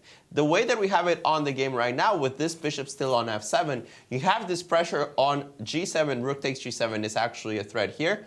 So if you play the move bishop f8, which I expect, the move f4 might be seen anyway. Wow. The idea is that on queen takes, yes, I cannot take on f4 because after pawn takes and bishop takes g7, I kind of ran out of material. Right. I do have some threats, but takes king f8, no problem for the king. I need more material to check this guy, not something I have on hand. But the angels are saying, queen takes f4, whoops. Queen takes f4, just move the queen to h3 and renew some threats. Rook f1 or rook f5 being a threat against the queen, sometimes bishop c1. If you retreat the queen, remember that the queen, remember that the queen on h3 is attacking the knight on d7. That's also an important tempo. A lot of hidden resources here for Richie. Perhaps he's understanding the position better than Timur. Hard to say. The engines think it's equal. Easier to play for white, in my opinion, because the attack plays itself, the defense, not so much. I think in that exact position that you have on your board, Vichy would include bishop takes c4 if you allow it. Bishop takes c4, b takes c4, and he wanted to play rook e7, and he felt that if he got in the defending move rook f8, life was good. I think it comes down to the same thing. Can I get the move f4 in? Now, since in this variation, if you take rook g7, I pick up something, right? Right. Rook takes, G7 rook takes, is picks up hanging. the knight, and if you move the king, rook g8, must pick up that rook on a8. So f4 Shish is a kebab. little bit of an issue. You can't take. I lost my I lost my line. Let me go this way. So in this position, after the move f4, you have to do something a little bit more clever. Let's put something like rook f8 on. Okay. But the problem is that this move, queen g3, and it's kind of hidden resources in my What? opinion. Queen g3 tethers you to g7. You cannot take with the pawn because the queen's hanging. and you cannot take with the queen because rook takes g7. I'm simply taking on e5. You don't have enough defenders. This just loses to rook takes g7, right? So there's still practical problems that Radjabov has to solve. The Engines really wanted to stick this bishop on f6 because f4 is coming in every single position. Wow. Now, let's go back to that. If the bishop was on f6, would we just do like a king walk bye-bye type of deal? Once the bishop got to f6, Right. that was the Let's say if we got bishop the e7, bishop c4, bc4, bishop e7 way back when. yeah, instead of accepting Like the, this? Yeah. Yeah. Let's say Okay. the idea. Let's say I get the bishop to f6. Let's say the rook moves first of all, and then Fair. bishop to f6. Yeah. Okay. And then Dorsa is basically asking, is Black getting on his sneakers and just running? I don't think so. I think the king just stays on between f7 and g8. Don't real chance of bringing it all the way to the queen's side. There's too many pieces for white, especially the queen coming to h3. Remember, the king itself is a good defender. The king itself holds the g7 pawn. So there will be many sacrifices that I cannot execute, but the king is still there. I think queen e7, rook e6 are the type of moves of consolidation that the Engines like, and they really don't think there's any compensation. As it stands right now, very difficult for Black to beat back the initiative. Perhaps a more deceiving initiative than one would have thought at the beginning. All right. Just going to turn our attention to the game of Dinglerin and Hikaru because, again, such a hugely important game to our standings. It's the fight for second place. The players have reached this position a little bit earlier. I went back a few moves. Rook d2, knight f6, and again, from Hikaru's point of view, every trade, every trade gets him closer and closer to the coveted draw. Rook takes, knight takes d7, rook to d1, inviting, by the way, knight takes c5. How many trades do you want to make? Hikaru said, not that one. Let me go over here, knight f6, and scare you a bit that I'm going to grab this pawn. You want to trade my h5 pawn for your e5 pawn, asked Dinglerin. No. Knight g4. Wow. Okay. Bishop back to c5. And is this an invitation to repeat the position with knight f6? It could simply be, hey, my bishop is away, I want to go rook d7. Yes, exactly. So the knight job back just to kind of like cause that little hiccup. I'm not going, pardon me, I'm not going to allow you to drop in on d7. In the meantime, once again, I'll just kind of scare you that I'm going to be making moves, I don't know, like a5, potentially, but also, like, I'm not adverse to grabbing this pawn. Knight takes h5. It still feels like the game's finely balanced. I don't. Maybe white's a little for choice. It's tough for me to say. And finally, what was the other game? You're gonna have so much fun with the Nepo game. No. You don't want the Nepo game? Yeah, I do want the Nepo game. No, I was going to say this game between Fabi and Firouzja sure looks blocked up. Look at this. They played exactly what... that guy was pretty good. Who was that guest? Only the first ever grandmaster from India. Right? What was that geezer? Was that what you called him? What? What was that geezer? Senior? Old geezer. Get it right. Get it right. You know, like Old my geezer. insults Sorry, should be, you know, pin perfect. The old geezer got it right. Was that he? You know what the really crazy part of this position before King G7 is, in my opinion? Yeah. Is that every logical move is zero. What? Every logical move is zero. King G7, I think, is the human approach. Calculated this variation that Vichy did. Right. Get into this endgame, give the piece back. But there are some insane moves that I thought this just has to lose immediately. And it's just a draw. Queen D2 was one. Allowing queen takes G6 check. Just moves the king. Crazy. And it says that you need to make a perpetual. Check here. And since you're up this much material, it's white that actually has to find the moves, which is kind of crazy. Rook e3, only move. You would think that this is a killing blow. Not only does it look like a killing blow, check this out. The top 4 moves of the engine, all zeros. You can choose bishop g5, you can choose bishop h4, you can take on d6, you can throw in queen d1 first. All of them 0. Wow. I know, it's kind of funny. Instead of queen d2, which looks completely illogical, this move was also fine. Yeah, you take on g6. This was, I think, Vichy's first desire was to play rook takes d6. And the engine thinks this endgame, you got 2 bishops. Yeah, my king's exposed, but who cares? You don't have any pieces. Pawn on d6 is dangerous. I think this is dangerous. Right. The engines don't care. They think black's completely fine. What Nepo did, 0-0 as well. It seems that unlike the previous candidates where Dinglerin took advantage of the fact that Nepo was celebrating his victory, this one, it seems that it's still a game, but favorite result should be a draw. Both sides with connected passed pawns eventually, f4, g4, f5 coming. Black still has b5, b4 coming as well. You can see some scenarios in which the pawns get swapped. Right. So draw heavy favorite, I think, in this game between Duda and Nepo. Wow. Quite a wild game. It sure is. I mean, I'm amazed about that zeros and there's 4 ways that black could make a draw and white should make a perpetual. Are you kidding me? I would be terrified. If we go a little back, where Alejandro was saying it's all zeros. Yeah, this was this moment where queen e4 and king g7. So what Alejandro was saying was like, you play this move queen d2, reminding white that the rook, give me that pawn. Are you kidding me? And give me another check. And, you know, I think a lot of people would very zealously, you know, get those checks in. Maybe they might pause it right here instead, and they might get in the move rook e3. Right. But basically what he said was that after check on e8, king g7, rook e3, black has 4 ways of making a draw. I'm like, what?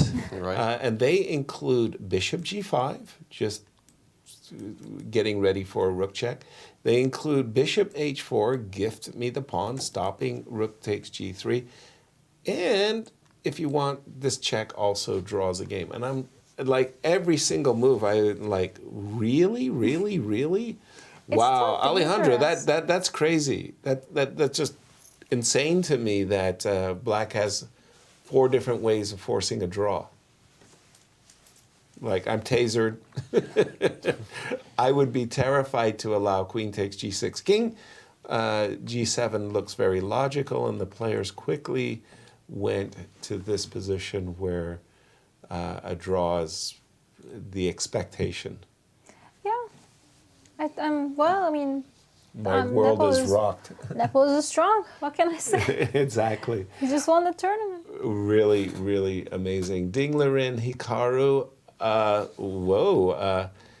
Things actually heating up in our very key matchup here. Hikaru did not go for knight f6 and attack the pawn on h5. But why not? Like, why didn't he repeat? I have no idea. He jumped with bishop to h4, inviting rook d7 check. The king dropped back. And now, because f2 is, well, on pre, g3, bishop back, and we're caught up with the players. And first impressions are Dinglerin is happy. He's put his rook on the 7th rank, for crying out loud, Alejandro. Yeah, he's walking with his king. And he's preparing king to e2 and f3. What's going on?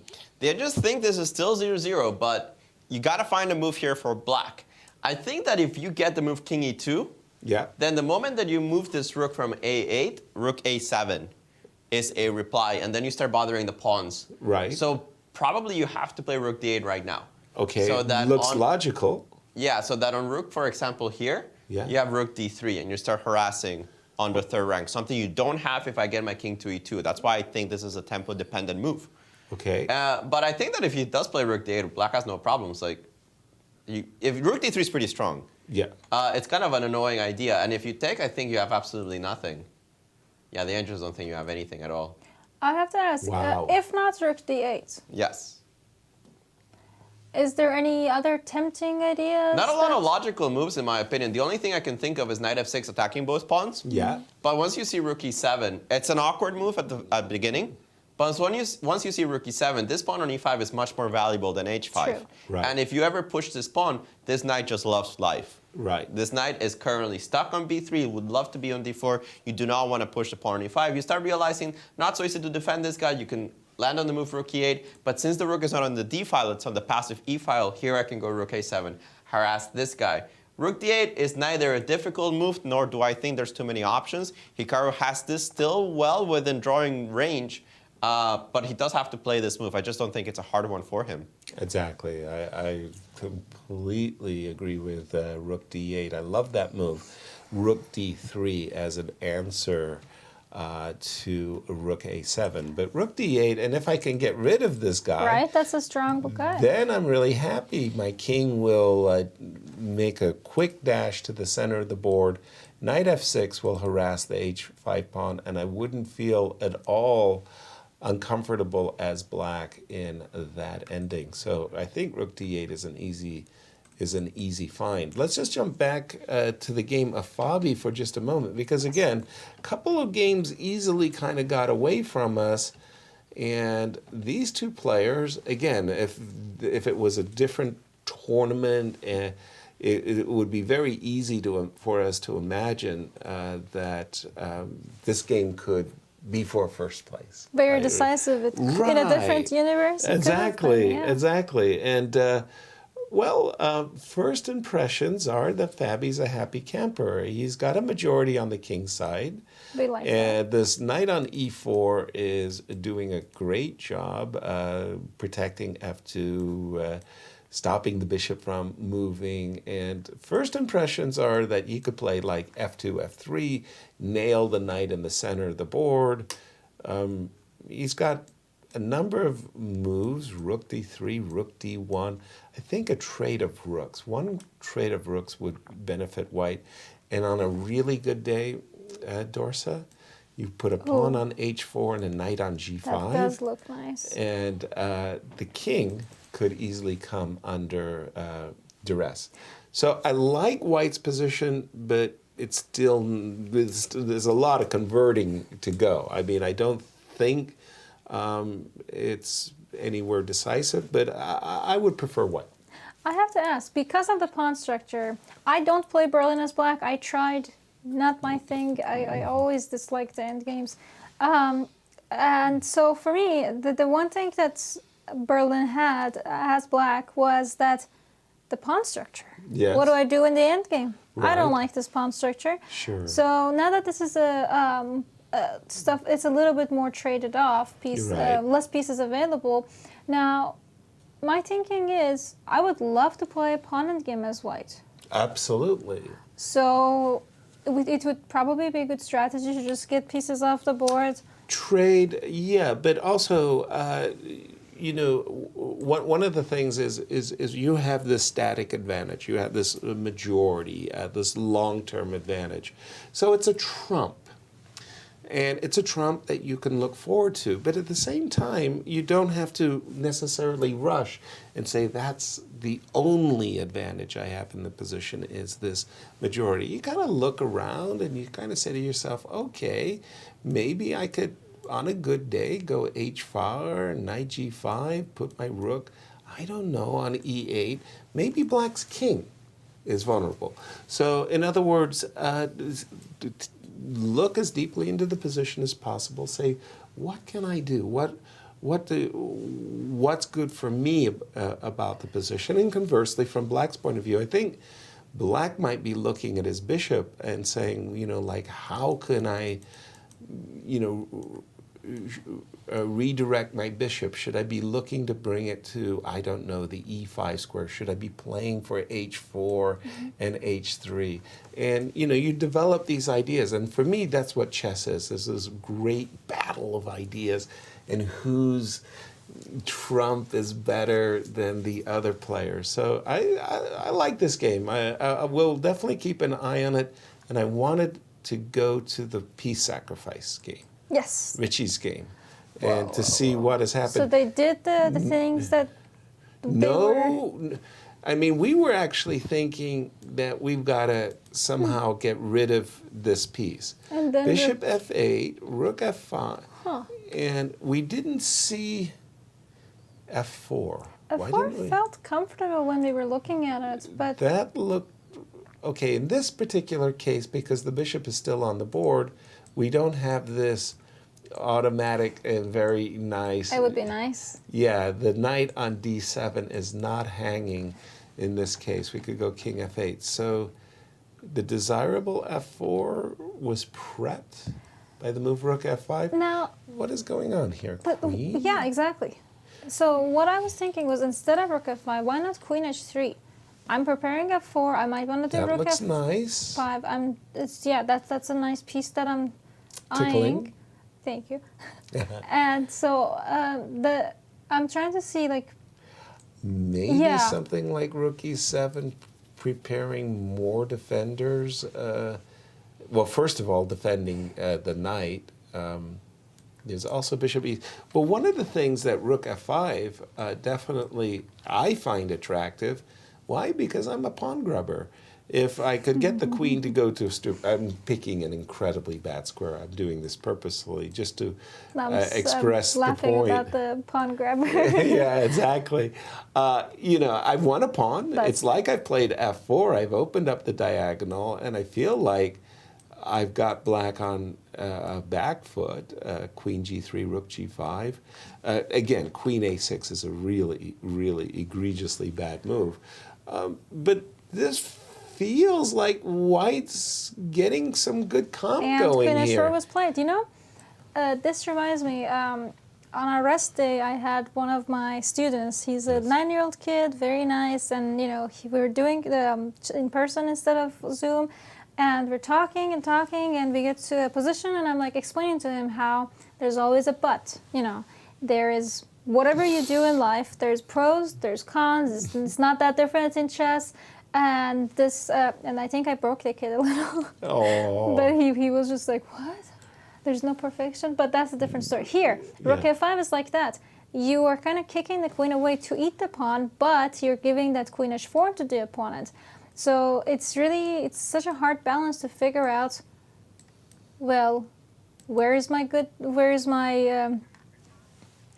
oh, we're hearing stuff, so we're just gonna give the table to Alejandro. Take it away, Alejandro. Enjoy.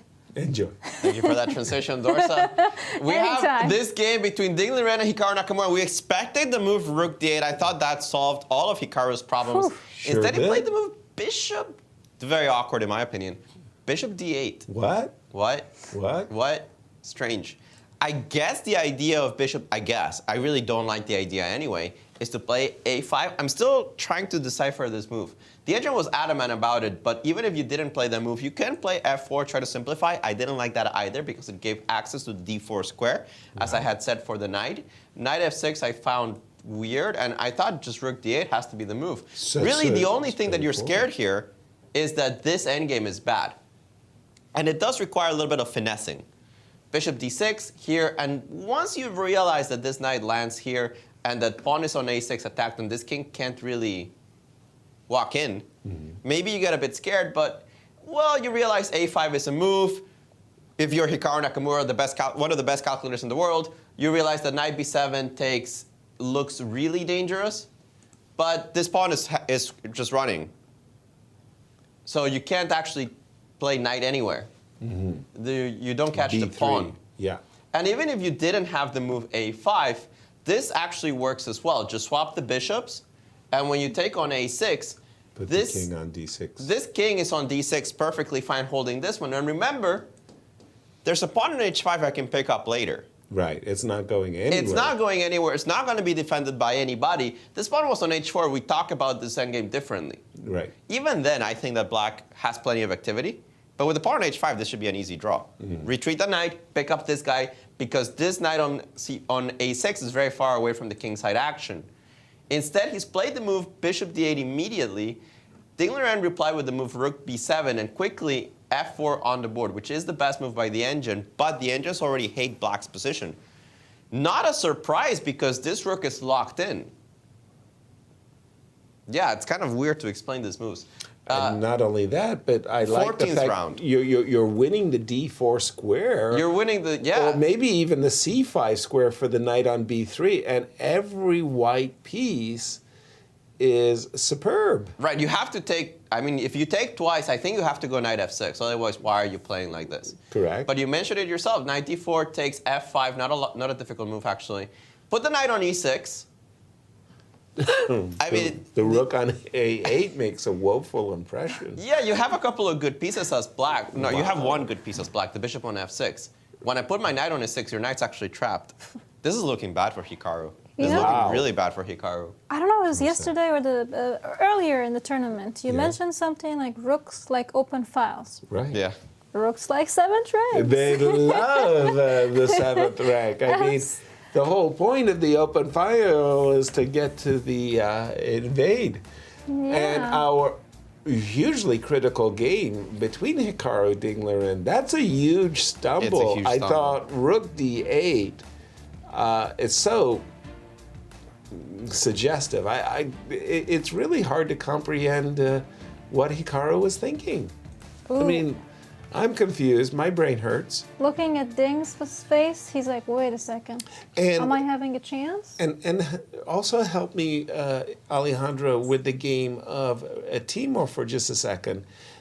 I mean, I understand this is a very nice little trap where you can go for bishop f8, and it's sort of like you get to hose and trade a lot of things. But is this... No, I believe Sorry? that was the best chance that White had with knight takes e5. Because the way the game is going down in the game, oh boy for White. He played knight d2? Yes. Followed by rook e6. So I just want to bring my rook to h6 and just checkmate you. Okay, I'm confused. What's going on? Maybe there's something in the air. Like, is this a strange round or is it just me? It's the 14th round in a game. 3 of these games don't matter. Right. Let's be honest. They don't matter, right? Okay. Nepo can lose, he can win, he can draw. We won't remember. Duda the same. We won't really remember. How this game ends, we will vaguely remember. I mean, this is a nice. I mean, this is not a very good game by Richard, right? Right. But I feel he's just playing chess. He's just having some fun. He threw in some pieces. He's getting wrecked. I mean, there's no compensation for this piece. Right. You put this in an engine, the engine just says, come on, this is ridiculous. Right. You shouldn't play like this. The only game that's really relevant to our standing is going to be the Dingler endgame. Okay. So when you look at these games, 14 rounds of chess, people kind of mentally checking out. It's not a mystery that we have really weird games. And I think this is what's happening to Richie. Richie is having trouble coming up with the concrete ideas. This doesn't come close to working. Wait a Every second. move that black can play here is -4. That number behind you. Yeah, whoa, -4.7 is whoa. very serious. You're up a piece. Rook h6. Rook h6 is Queen h6 is the easiest move according to the engine. Just don't allow takes. Clear. And you're also more or less trapping this rook. Rook g6 at some point will come. The engines are pretty cold-blooded. After f4, they just take. Show me where the money is. Right. Take queen h6. Again, an extra piece. Where's the real threats in this position? You got nothing. Right. You got one pawn. That's it. Yep. There's no compensation. I mean, under normal circumstances, Timur Radjabov should just win this game easily. Right. For our international audiences, Missouri is the show me state. So, I mean, Timor's asking the salient question, what do you got? I mean, show me what you got for the... Queen h6 looks really good. Rook g6 just came on the board, and you were mentioning that this rook on f5 might feel a little trapped. Ideas of rook takes g1 and bishop e6. Yeah, White's attack just feels like it just went belly up and it rotated a little bit. Yeah, I just agreed. This extra piece, Timur Radjabov, what a second half, remarkable. Wow. We're going to take a break, Dorsa. I like and that. It's a commercial break, in fact, and we will see you on the other side of our break.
Hello, everyone, and welcome to our live coverage of the 14th and final round of the 2022 candidates.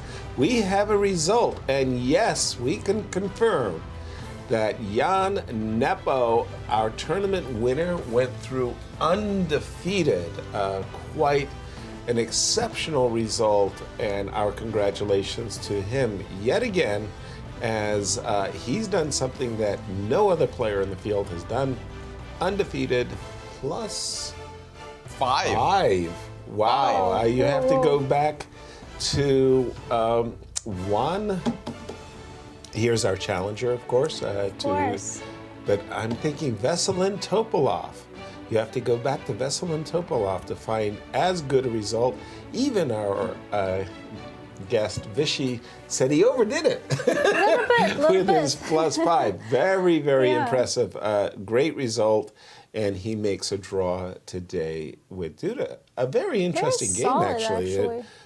It was a fun game. Sorry. I mean, no, it's okay. Solid wasn't what I was looking for. That was not a solid game. It was a fun game that had plenty of content in it. I want to go very quickly to the game of Ding versus Hikaru, because this game is for the second place. And whether that's going to be crucial or not, we will see. But after the move King G2, Knight E95, we were just on our break, we were looking at this variation with Alejandro. Rook takes E4, King F3, Knight takes F2. And at first blush, you're thinking, well, that's 2 pawns. What's going on? There is this very powerful move, Knight E2, threatening bishop takes C5. The rook is trapped. And that would be a huge advantage for white, which explains Knight E5, Knight F5, F3 check, and Knight C4 on the board. During our break, we really liked Ding's position. Alejandro, how good is it? It's very good for Ding. The engines are giving him a +3 advantage. It's a humongous lead. With the move Bishop E7, currently, that is the most logical move because this rook is currently attacking the pawn on E4. If I take on F3, you don't take that side. You go Knight D2 check, and you take the central pawn, and that's why the engine wants to stick something on E7. I think Bishop E7 is the more logical. It comes with the stronger threat. Yeah. Bishop takes F6, just wins the game. So you have 2 choices. You can go with the bishop somewhere. You can go to B2. It doesn't really matter. But here I take on F3. I give you one of the pawns on the queen side, and this central majority, especially with the weakness of the king and the pawn on G7, this pawn on H5 is awesome. Clearly, black is in a lot of trouble here.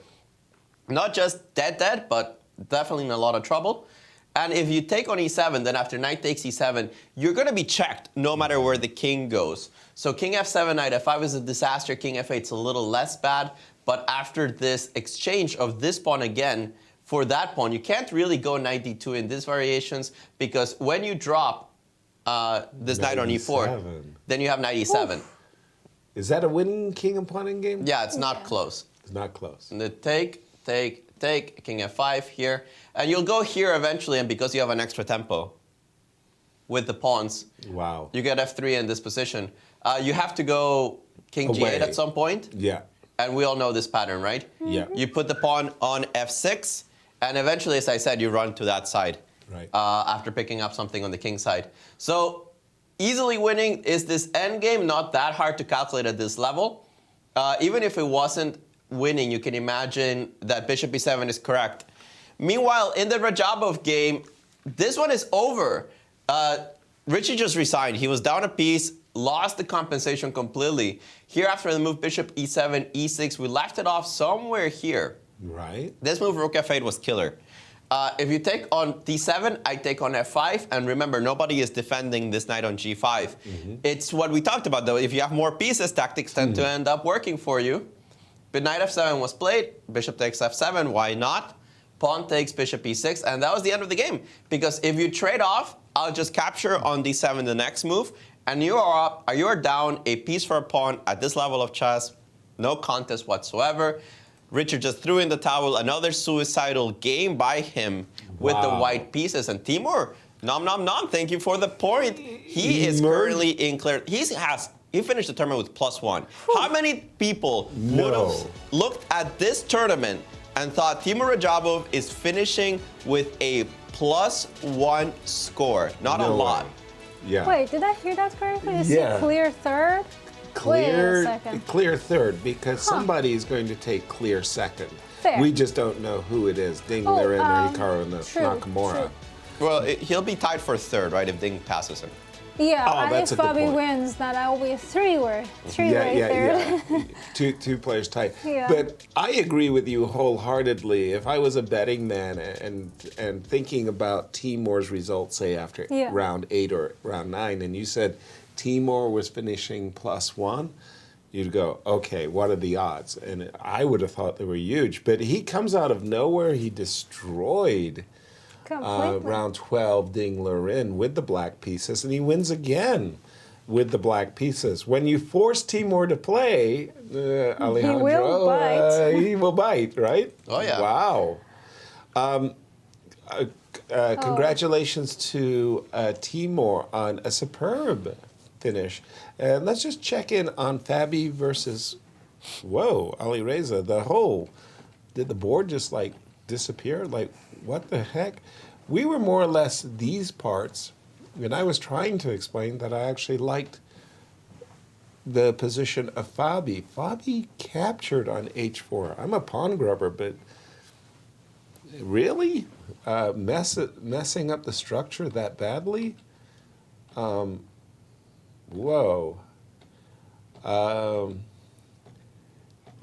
Things really had changed dramatically in this game. Is a little scary. And it's 1, 2, 3, and it's holy smokes! Fabi's in trouble, like serious trouble here.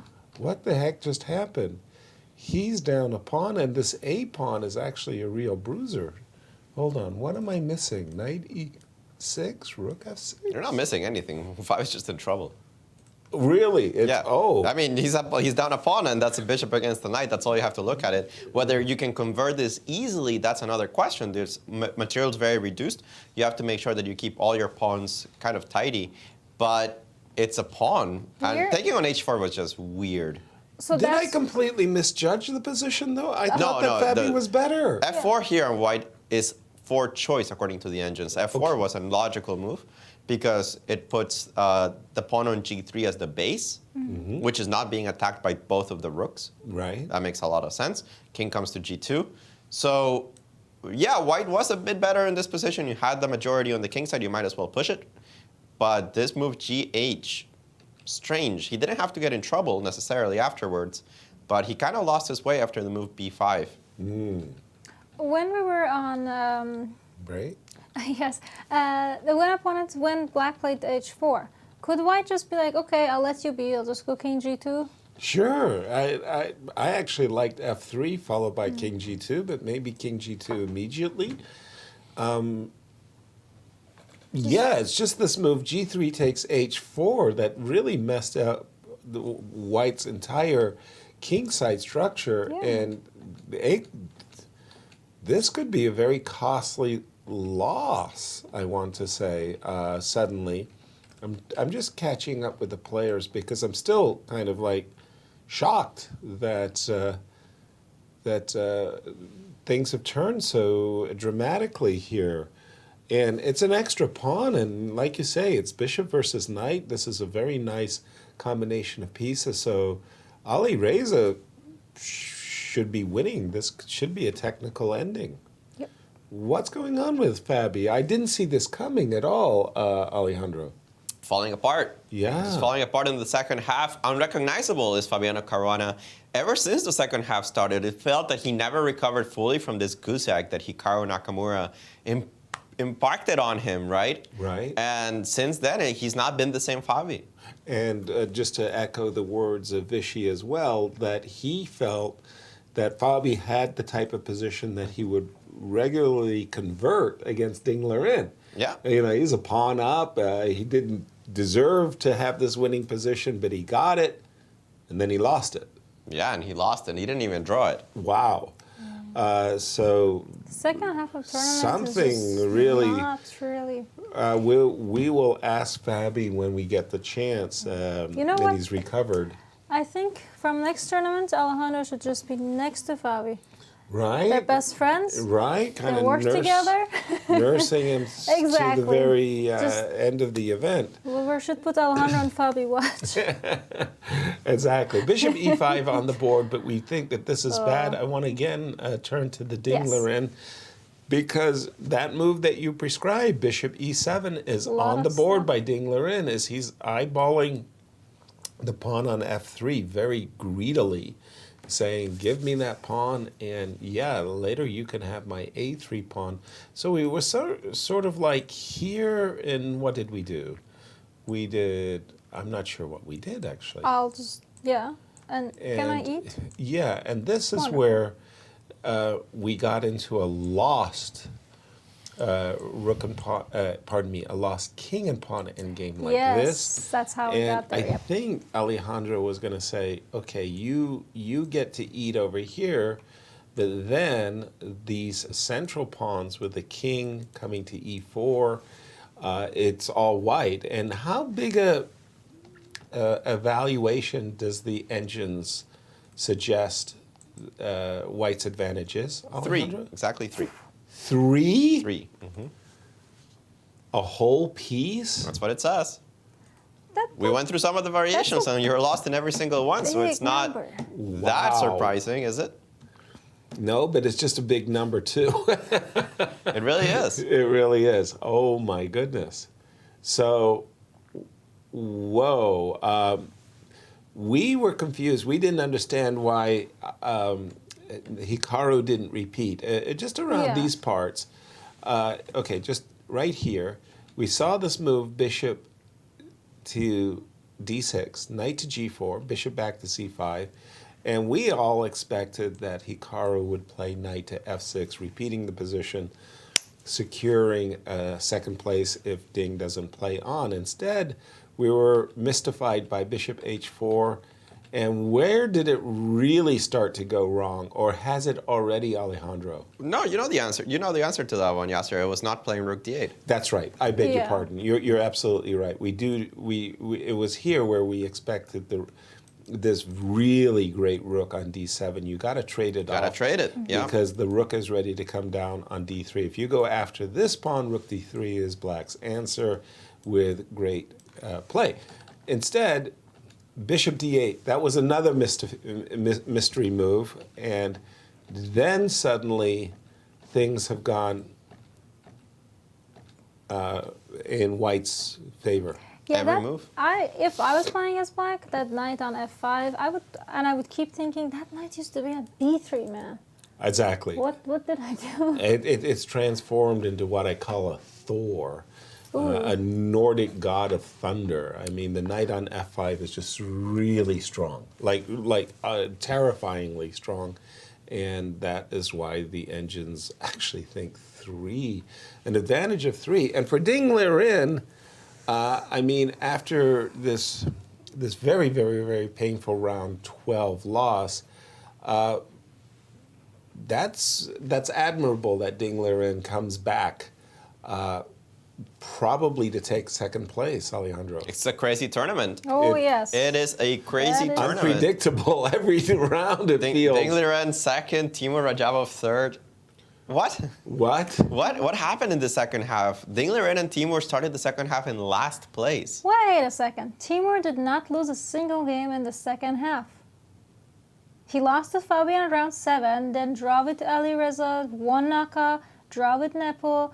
Yeah, his only 2 Duda. losses are against the Americans, right, on the first half. In the first half. He lost to Hikaru and he lost to Fabi, both in then long drawn endgames. He drew everything else in the first half, and in the second half, maybe he just came back a whole different person. Wow. Yeah, kudos to Timur. I mean, he shows that he's capable. Right. I mean, Yeah, a but much better Timur- performance than his previous candidate, so kudos to him. It's that fighting name. It's a Timur name, man. The warrior. There we go. Thank Timur you. the warrior. Wow. Yeah.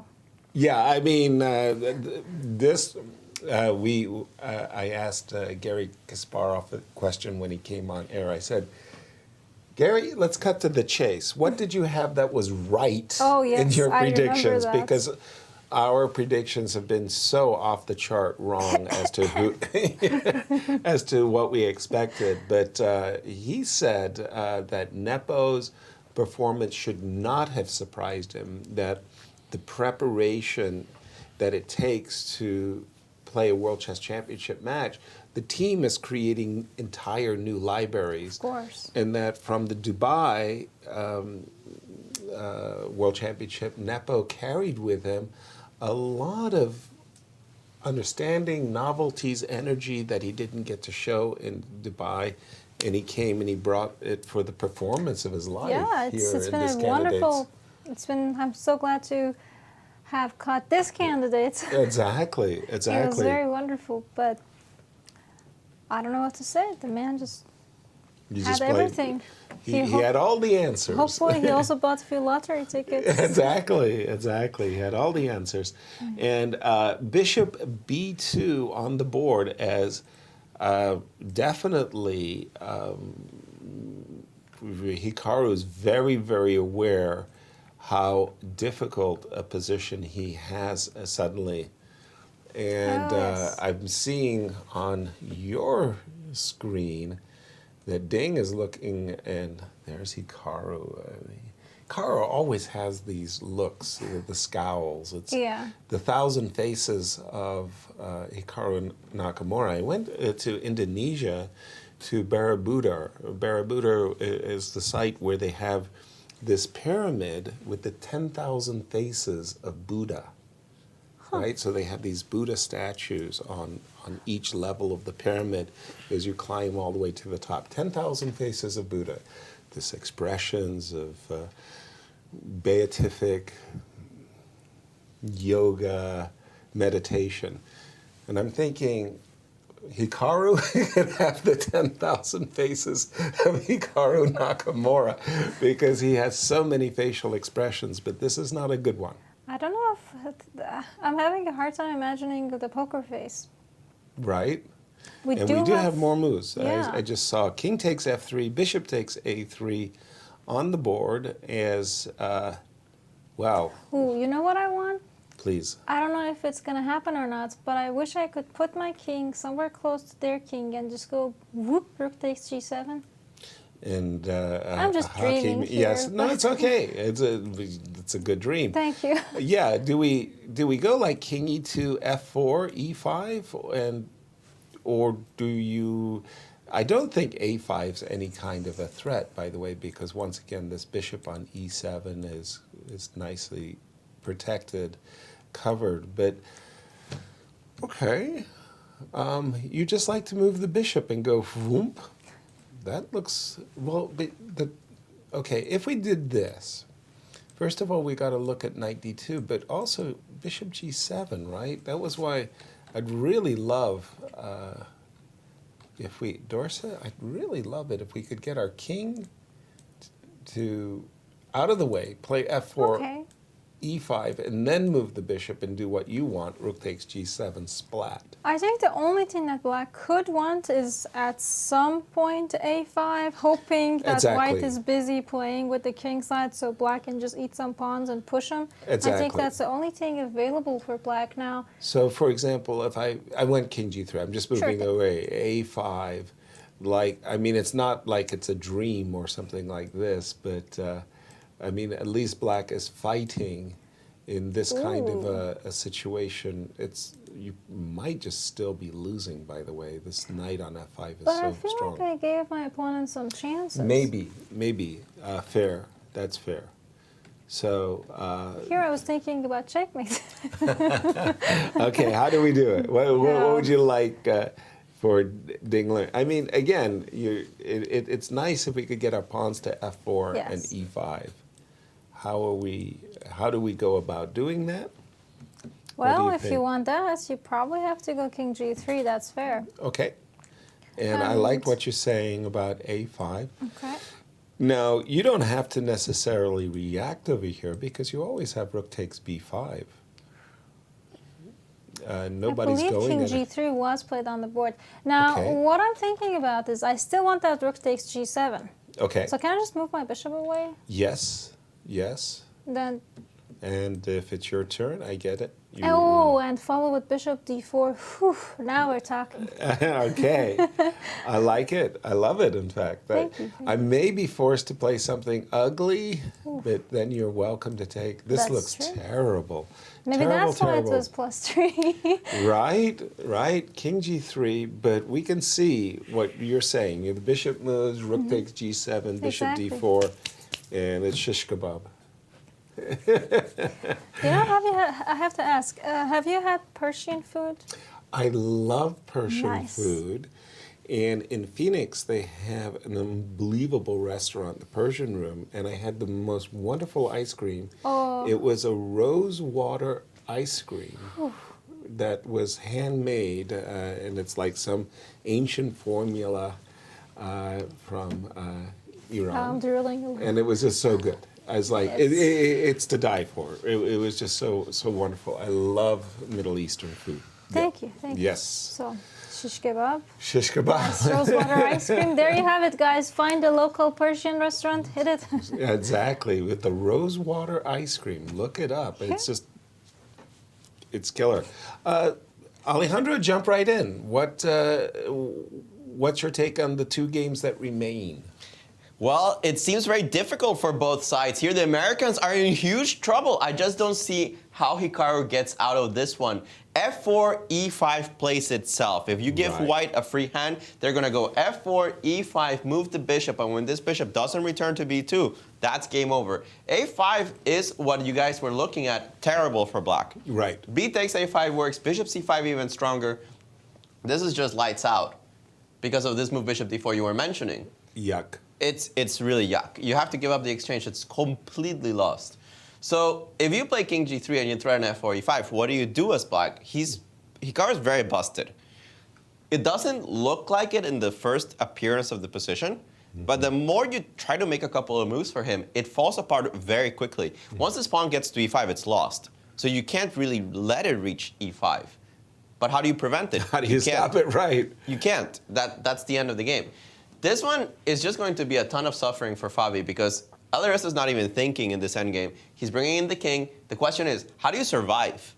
How do you even put up resistance in this position? The rook's already on the correct position, behind the pawn. Bishop is better than a knight. You can imagine if you take these pieces off the board, resign. Probably you resign, right? Right. I mean, it's just very lost. So this king is coming in. This knight has to somehow hold this pawn.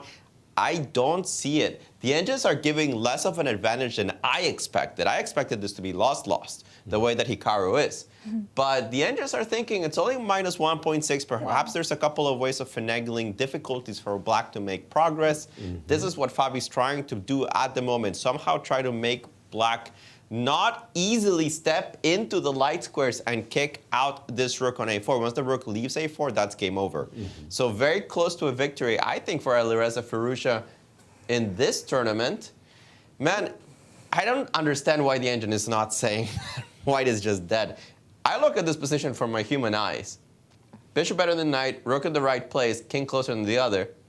This should be winning. Anything to be suggested for knight c5 with the idea knight b3? Yeah, the issue, and this is the top engine move. The problem is that I saw this far, and I thought, unless I get in d3. How about c3? C3, but if I no. Bishop. I was going to play rook c4, and I was thinking I was trading pawns. Bishop but you're not e5. trading pawns, right? Because the bishop comes back. Ouch. And you know what? The engine says half the pawn. Half the pawn. I mean, it goes to f6. Like, whatever. Half the pawn. This one is not getting stopped. Gotcha. With this one, with this bishop on this long diagonal, game's over. Okay. I'm surprised at the engine evaluation, but it's not as over as I thought it was. Wow. And I'm seeing the faces bad here. day for Team USA. I mean, I didn't see this coming, this round 14. What a setback. Hikaru coming into today's round with a half a point lead, clear second, and we thought that he had almost a dream opening. Trading queens, trading rooks. We were just talking about it, and almost cruising to the draw. I think thing was considering a perpetual. Or a repetition, sorry. Thank you. Repetition, you know, he played the bishop here, bishop there, and Naka just shot himself to the foot. Right. And again, I'm looking at your screen. I'm seeing a very forlorn-looking Hikaru just trying to calculate his way furiously, but recognizing White has everything. Unfortunately for... And yeah, well, besides knight c5 and knight b3, what the heck could Can I just hopefully bring in my king? Sure. For the moment, I'm a little bit worried I may lose. Let's go pawn h3. Okay. And Black is bringing his king. I mean, he kind of makes a beeline towards the rook, I want to say. Yeah. Check here, here, and this is where we're stuck. That the bishop is going to come here, and the king is still marching towards the queen side, and will escort the pawns home. I'm grasping at straws here.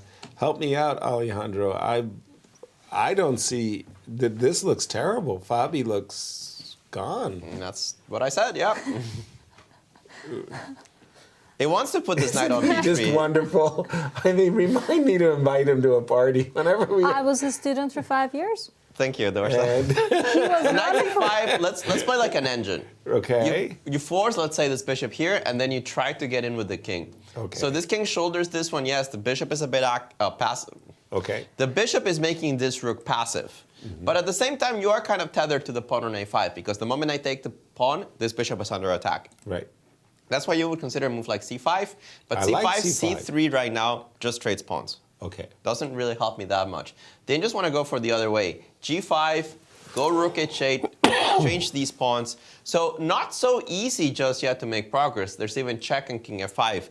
Somehow this knight is doing a good job, and the fact that this bishop has to get stuck defending the pawn is what might save White in this position. Without this maneuver of the knight to b3, it might be just game over though. Okay. Well, at least you're given some kind of hope of drawing the bishop back. That's a nice point that you were making, that when Black plays c5 with the bishop on b4, then the move c3 does just trade pawns, which is going to be very useful for White. In this position, when you have c5, I always go c3. Exactly. So that this bishop isn't anchored. If the bishop's anchored, I can move my rook somewhere. You take on a5, I take on h2. I trade this pawn for that pawn. G-pawn goes home. G-pawn goes home because the knight's too far away. Gotcha. Wow. All right. And since you opened up a window of possibility there for Fabi, try your hand with the game of Hikaru. No, I can't. I can't. I'm asking for the impossible. The way the machine plays this, you might as well resign. Really? It is involving this rook takes c4, rook takes d4. I mean, it's just completely lost. So Wait, what? How do you play rook takes we d4? analyzed this. We went here, yes. takes, check, here, takes, and we said rook goes somewhere, and then you take on d4. Right. Oh, yes. But we also said nobody plays like this because that's 3 signs. Right. That's true. So I want to see what Hikaru actually comes up with, because he's on the verge of defeat. He's just a couple moves away from losing. It's these couple of moves that he needs to figure out some kind of trick or some kind of... Is there any cheap I don't see it. moves? I really don't see it. There are some positions in which the activity of the pieces gives you something. But again, we have also seen positions in which your activity is so squashed that there's no mystery, that there is no counterplay. And here, with this rook on e8 closed down from the rest of the position, also this bishop currently offside, you're basically down to one good piece. Your king on g8 is a target, not a strength. This knight on c4 is probably the only good move that the only good piece that Black has at the moment. Exactly. And time is not an ally either. I mean Hikaru has an hour. An hour. Dingler in under no pressure whatsoever, and they've made comfortably the first time control. They are in their second time control. Oh, I see Hikaru's... Nope, never mind. I thought he was about to make a move. He did a little, oh, I'm ready to make a move, but he's back thinking again. It's such a devastating position for him. I can't even. Well, I mean, I can't imagine. I've been there, not candidate-wise, but Right. that's that one game that you're like, you know what? I'm good. Everything has been working out. All I need to do is just go draw. Right. Just don't lose. And your position is helping you out.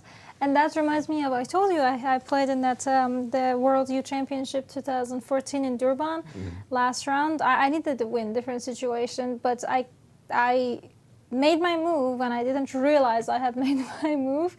That's, you know, that pressure is so severe that's, to this day, I still don't remember making the move that cost me the game. Right. A complete blackout for like a minute or two. Right. So that's just such a terrible pressure. I once had a experience in Manila. I was playing in an interzonal, and we were playing in this, I want to say arena, a basketball kind of an arena, but it was more like an open arena where a lot of fresh air comes rushing through, which is very nice, except we were going through a heat wave. Oof. So you're sitting at the board, you're trying to calculate, it's really hot, you know, sweat is building up on your forehead, and you close your eyes and you start seeing stars. Well, I've made a move that I don't remember making, something similar to what you experienced, and it was just sort of like, looking at my score sheet, it's my handwriting. I wrote down the move, and away you go. It wasn't, that particular interzonal, that was a tough one. Ooh, let me ask you a Yeah, uncomfortable question. please. Worst opponent you ever had? And when I say worst, I don't mean like cheating or anything. I mean like No. when you're sitting in front of them, they're stinky or they kick you or... I've really been fortunate. I think my worst was probably Gary. Gary at the board was really ferocious. But in truth, I had just the opposite experiences. I've had people like Dr. John Nunn, Alexander Belyovsky, Predrag Nikolic, and just a whole lot of names, Jan Timon, whose presence at the board was very welcoming. Right. Ulf Anderson, it would be like, you know, Ulf is making sure his part of the board is clean, but he's also like, excuse me, could you help him? You know, like, they're not there to disturb you. They're not even thinking about disturbing you. So I must admit, I had the opposite. And playing with the ladies too, Judith Polgar, Susan Polgar, playing against them, they were incredible ladies at the board. I mean, like, I'm really assuming, wonderful. I'm assuming high level, just everybody is wonderful. Yeah, nobody they tries to really kick were. you under the table or Exactly. scratch your hand. It was. I'm helping the guy, Viktor Korchnoi, who's playing against Tigran Petrosyan, and they literally had a barrier under the table. They had a wooden barrier so these two guys wouldn't kick each other. And I was like, what? How does that even happen? I've had kickers. Had a they kicker? hurt. Like my shins would hurt. So I developed a method that I would just bring my feet under me. Like I would literally, you guys can see, but I would like put my feet like this. So And cross I your just legs underneath exactly. your I chair. just sit like this with my legs crossed. They And couldn't kick you, huh? it got really comfortable. I have to say, Right. I'm so good sitting like that. You're right. I had one player in 1975 U.S. Open. I'm playing on some board, it doesn't matter, 200, and I'm trying to find my name. Oh, there it is. And it was a nice elderly gentleman, smartly dressed, beautiful teeth, big smile, and we started playing. And it was a very strange time control. I'm thinking 50 moves in 2.5 hours each side, not 40 and 2, but 50. And we're getting into time trouble. Both of us had maybe 20 minutes for the last 20 moves, and it's starting to get uncomfortable. And he had been grimacing a lot with these beautiful teeth. And he got this glass of water, and he took his teeth out. Oh. Put it in the water next to the board. And I thought, well, I'm like this, trying not to look at these teeth that have been smiling at me for the last 4 hours. That was a little disconcerting, I must say. Yeah. So it was like, okay, But I've had people who have snacked at the board. I really don't like that, eating at the board. Smokers? Yeah, I've had friends lots of who would be smokers. like, I had this friend and like, I think it was, this is years ago, but it's like, he would cut his chocolate before the game so he wouldn't, crack it or open it, so he wouldn't want to disturb the playing hall, so he would make sure that everything, like the chocolate is cut, so it doesn't have to like open the foil or like break the chocolate. I thought that was very nice. Right, that was not... Yeah. I had this one, I still laugh about it so much. So Anatoly Lane, he's this chess grandmaster from the Soviet Union. He'd come to the United States and he played in all of these tournaments. He was a really, really strong player. He would win an enormous number of open events. He played in the US championships. But at the board, he's incredibly hypersensitive. Like you make any move at the table, like a little shake. Please stop shaking the table. You're disturbing me. Oh, I've had those too. You write your score sheet, please. Your pen, it's too heavy. Why are you pressing? You move the pieces. You hit the clock. Please don't move the clock. I mean everything. The guy's hypersensitive. He complains about everything. So he's playing against Cyrus Lakdawala, the famous chess author, and Cyrus had brought a Snickers bar. Oof. And he put the Snickers bar on the score sheet. And there's Lane, just waiting to pounce. Like whenever Cyrus does anything with the Snickers bar, please, it's disturbing me. Cyrus takes a Snickers bar at a critical moment in the game, of course, and he very, very, very carefully, slowly tears it so that no noise is made. Nothing. And he does this meticulously for minute after minute. And Anatoly is getting more and more wound up because he can't wait to say, "Stop disturbing me," when the guy's doing nothing. Hilarious. I mean, hilarious. Terrible fun. But yeah. Let's update on both games. Where do we stand? We have 0 moves. There's nothing Zero to update. moves? 0 moves. Oh no! Zero. What? We can take a break. It's fine. All right. Good update, Thank you. Alejandro. We'll be back on the other side of this break.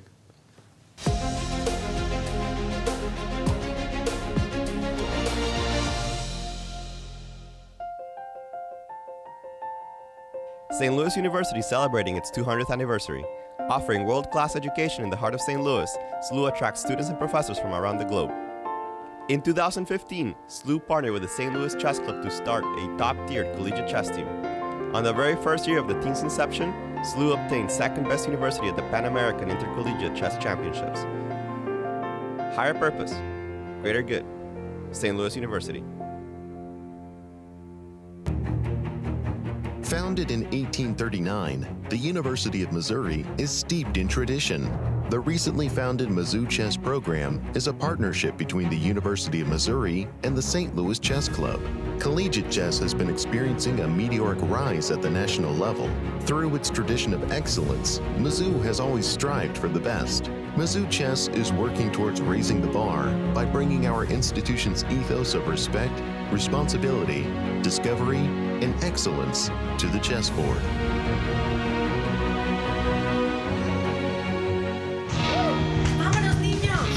We're the Corey family. Welcome to our show. There's my boy, look at that kid!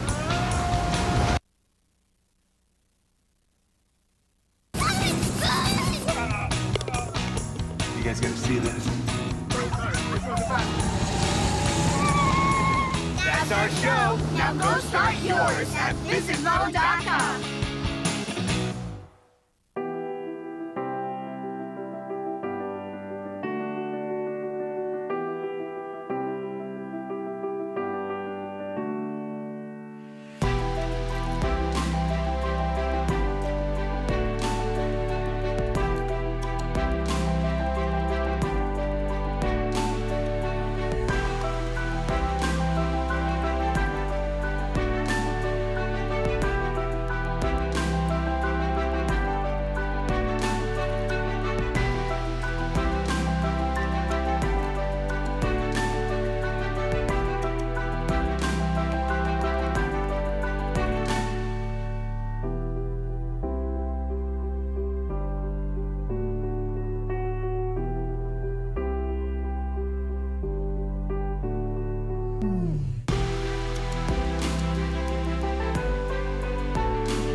Hello, everyone, and welcome back to our coverage of the 2022 Candidates Tournament, the tournament that continues to confound us with our predictions. Nepo has put the finishing touches on a masterly performance as he makes a nice draw, an interesting draw with Duda to complete a great event where he goes undefeated. Richie Rapport as White committed suicide. How else to describe it against Timur Radjabov? Unsoundly sacrificing a piece. Timur coming out of nowhere and currently in second position, of course, waiting the outcome of the game between Ding Liren and Hikaru Nakamura. Hikaru entered the round a half a point to the good. All he needed was a draw bit, and now it appears that Ding Liren will win this game. Shocking once again, everybody. And Fabiano is actually in deep trouble as White against Alireza. So not a good day for Team USA. And again, around round 14 where we didn't expect these types of fireworks, but we could easily have 3 decisive results, Dorsa, out of the 4 games played. And the tournament, defies predictions. We keep getting it wrong. I mean, I thought Naka had it. I truly did think that coming to this round, Hikaru was just gonna make a draw, go home, pop a champagne, make a YouTube video, tell how it was, the usual. Exactly. But he just kind of just imploded and exploded at the same time. He is in really, really bad shape. At the moment, you could just compare the pieces. Oh my God, yes. That's the simplest thing to do, Bill Lombardi would say. My rook is better? Much better. My knights? Better. Better. The bishops? Better. The kings? Better. Better. Your king is actually... And look at the pawns. This pawn on h5, e4, f3. Black's pawns are stuck. And in fact... One idea for White that's very suggestive is to play the move Rook A7 and Rook takes. Another move for White that's very suggestive is, okay, I don't even know what I'm supposed to do as Black. Let me make a move for Black, okay? Just for a moment. Check and, well, it's nervy. And then I'm going to go F4 and E5. I was also considering... I'm improving everywhere. Sorry. Exactly. No. I'm just thinking that knight on f5 is wonderful, but if we want to push it, we could also just put that knight to d5 and just put it in center, cripple opponents. Ooh, sorry. That's also a very nice idea as you're just eyeballing. You can't even go to e5, knight f6. It looks terrible. It's just, I mean, everything in White's favor. No real counterplay, no real counter chances, I want to say. White's king is just excellent. And again, for Alireza, he is a pawn up, and he has got a very nice combination of rook and bishop versus rook and knight. And furthermore, his rook is actually behind the passed pawn. So it's all going technically very, very well. And I see Every time I see Naka at the board, going back and forth, your eyes are drawn to his expressions. Even though I can't read him, poor guy. No, he he's always just, like, seems to be frowning. suffering. Yesterday he was happy, he was laying back and, just like, Well, "Ooh, the I'm gonna point fall when he apart." really had the game in hand, but Yeah. he often looks like he's scowling even when he is in a superior position. Yeah, poor guy. Anything you can offer us, Alejandro? It's just, it looks bad for Team USA. Yeah, I think the only chance really is Fabi saving this game. Hikaru is just very far gone. Yeah. It's a +5 advantage. We don't even want to look at that. Right. This one, perhaps a little bit more on the holdable side. We have a couple of moves, King G2, King F7, 92, and after Bishop C3, this move 94, a little bit cagey, not going to B3 directly, instead going to E4, attacking the bishop right away. If the bishop goes here, then maybe I can move C3 and perhaps in one good day get this knight to C4 before this bishop finds its way into defending this pawn. So that's why I think Alireza is stuck a little bit after this move 94, spending 8 minutes already. The Angels actually want to repeat moves, the move Bishop E5, 92, and here just go King E6. Knight B3, you do have Bishop C3. Bishop C3, and we know that in this kind of positions, even if you lose the C7 pawn, this is going to be a very powerful pawn. The trick here, go Bishop E7 so you don't lose this pawn as well. Right. Fair. You don't want to lose this pawn as well. Bishop F8 also works, but this is more natural to get on the F6 diagonal and start pushing this guy. As long as you can get the rook out of there, the pawn on C7 is not that important. Remember, you do have to keep G7 alive. It's your last pawn, and this is what is giving Fabi those drawing chances. Let's see if Hikaru has made a move. Hikaru made the move Bishop C1. The engines, well, they give a lot of ways to win pretty much immediately. Bishop D4 is one, Rook A7 looks very logical, 97. Everything wins here for Dingleran. Absolutely. We do have a move on... Alireza, he did play Bishop B4, encouraging C3. Does that mean chances to Fabi, perhaps? Yeah, I would think that that if we could, for example, we just play C3 and drive the bishop back. The difference is now, as we were saying, you want to get the knight to C4 and the pawn is being captured. Maybe something like bishop to D6, knight to B3, something of this nature where the bishop, but this is a different animal than when the bishop was on B4. The bishop on B4 was a lot more aggressively placed. You could go king here, and easily break up White's coordination. Okay, Fabi maybe getting some chances here. He just plays King F3. King F3. I mean, the king has to come to the game, so fair. Well, one of the things that we were thinking is that it would be probably in Black's favor to trade off the A pawn for the H pawn and get this pawn on G5. Okay, King F3, pardon me, is on the board. Why did I take that back? I'm assuming King E6? Actually, I'm curious. What if the rook does go to H8? Just C3 and just kick that bishop E4 pawn? Sure, okay.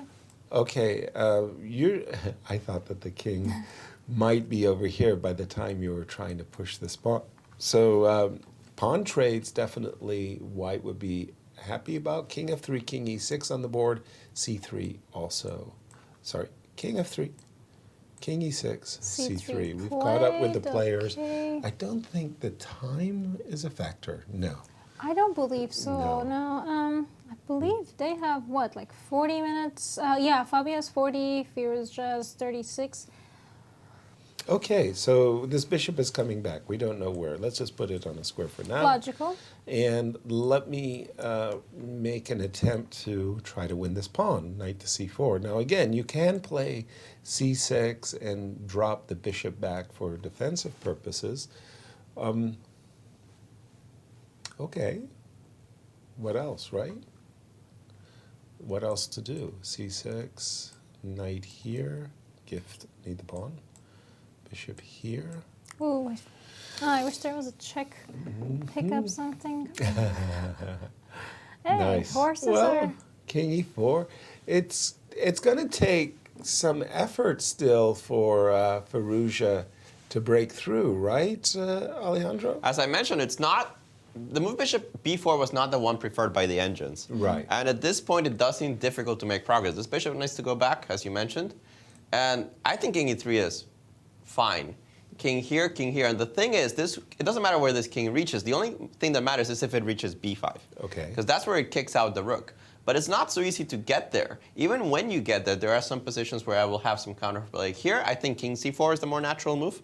Keep this king at bay, and then try to make black make progress in this position. It's not so easy. You can target h2, but I always have rook a2 to defend it if I need to. This king is going to come to b3, and I finally have these pawn more or less under control because it is pushing on a light square on a4. Not easy, in my view, to make progress already for Firouzja. The engines went from -2 to -1, exemplifying that they also don't think that the progress is obvious anymore for the black side. Okay, so something for us to cheer about a little bit. Yep. Hikaru's position, it's almost like it's such a disaster. You almost don't want to skip see, that one? yeah, like what's going on here. Because again, everything about the position, the comparison of the pieces is just so in white's favor, the knights, the bishops versus one another. Interesting that no complaints about this move.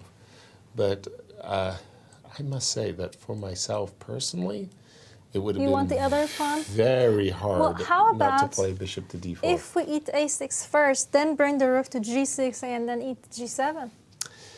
Would that gain your approval? Yeah, we have in America, the United States Department of Agriculture, the USDA department, they give their seal of approval. Nice. This is definitely, Wonderful. I like what you said, the seal of approval. And he did it. Rook takes a6, slide your rook over to g6, and that is just bad news. If you let me, my next move, I'm going to pre-move rook g6, unless you play knight e5. Right, and then in that case, you'll go back. Pretty much. Yeesh. Losing the a6 pawn for absolutely nothing, Alejandro. No me gusta. I'm just excited. Even if, let's say, we can't eat g7 pawn right now, would you still want to eat b5 pawn? Also, can I have another rook to b6? You're absolutely right. I would be very, very tempted by that check. Wonderful. Doesn't seem to bother me. I think we'll just step back. King g2 should be fine. Don't see any problems here. Yeah. It's traffic all in one direction, and unfortunately for Hikaru's fans, it's terrible. We do have our colleague in Madrid, Anastasia, has caught up with a couple of the players. We're going to feed you some interviews, but first, one with Duda.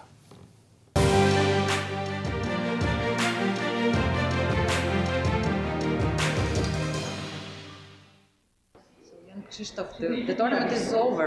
So what can you say? What was the outcome of this event for you? Yeah, it's kind of happy news. It's over because I think I actually played a little bit better than the result may indicate. But actually, I don't know what's the reason of my failure here.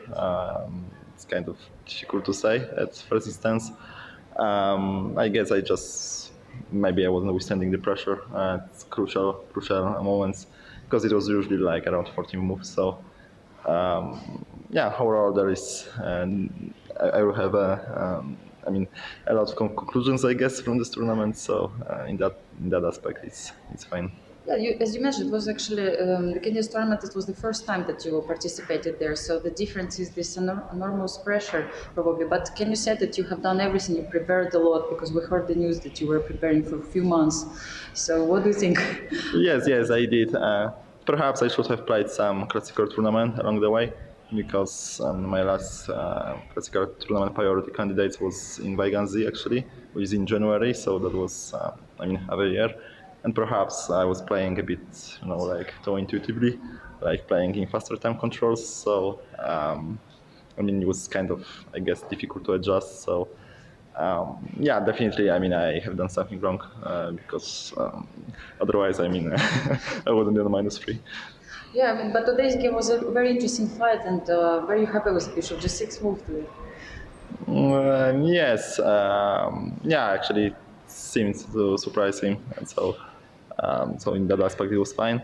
No, I mean, we got kind of tense position after the opening, and my opponent was under pressure, but so was I. And yeah, I wasn't feeling like particularly, like happy about my position. Like I knew it was just okay, but it required a lot of calculations. And I mean, today I was kind of sleepy actually, so probably wasn't like the best position, to get.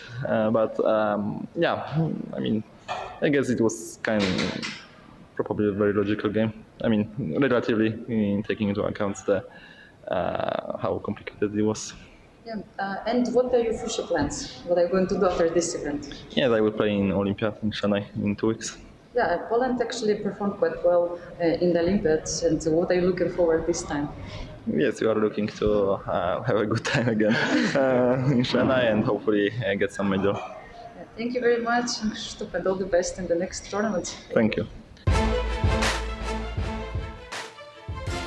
Thank you, Anastasia, and thank you, Duda. I mean, when you've had a bad tournament, you just want to leave. You just want to leave. So he was being very gracious and sharing his time.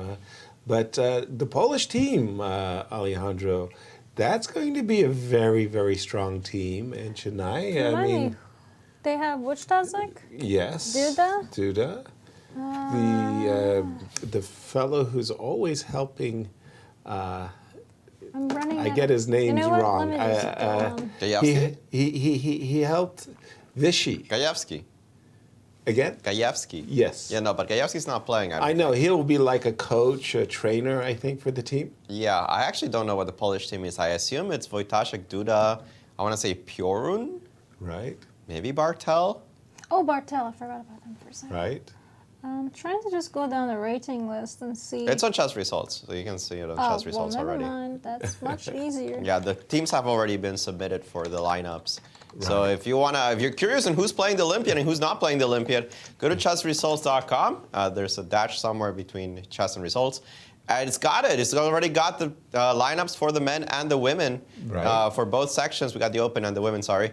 And we have all of the players already, 189 teams plus the last Indian team, 190 teams, already figured out. So no mysteries anymore.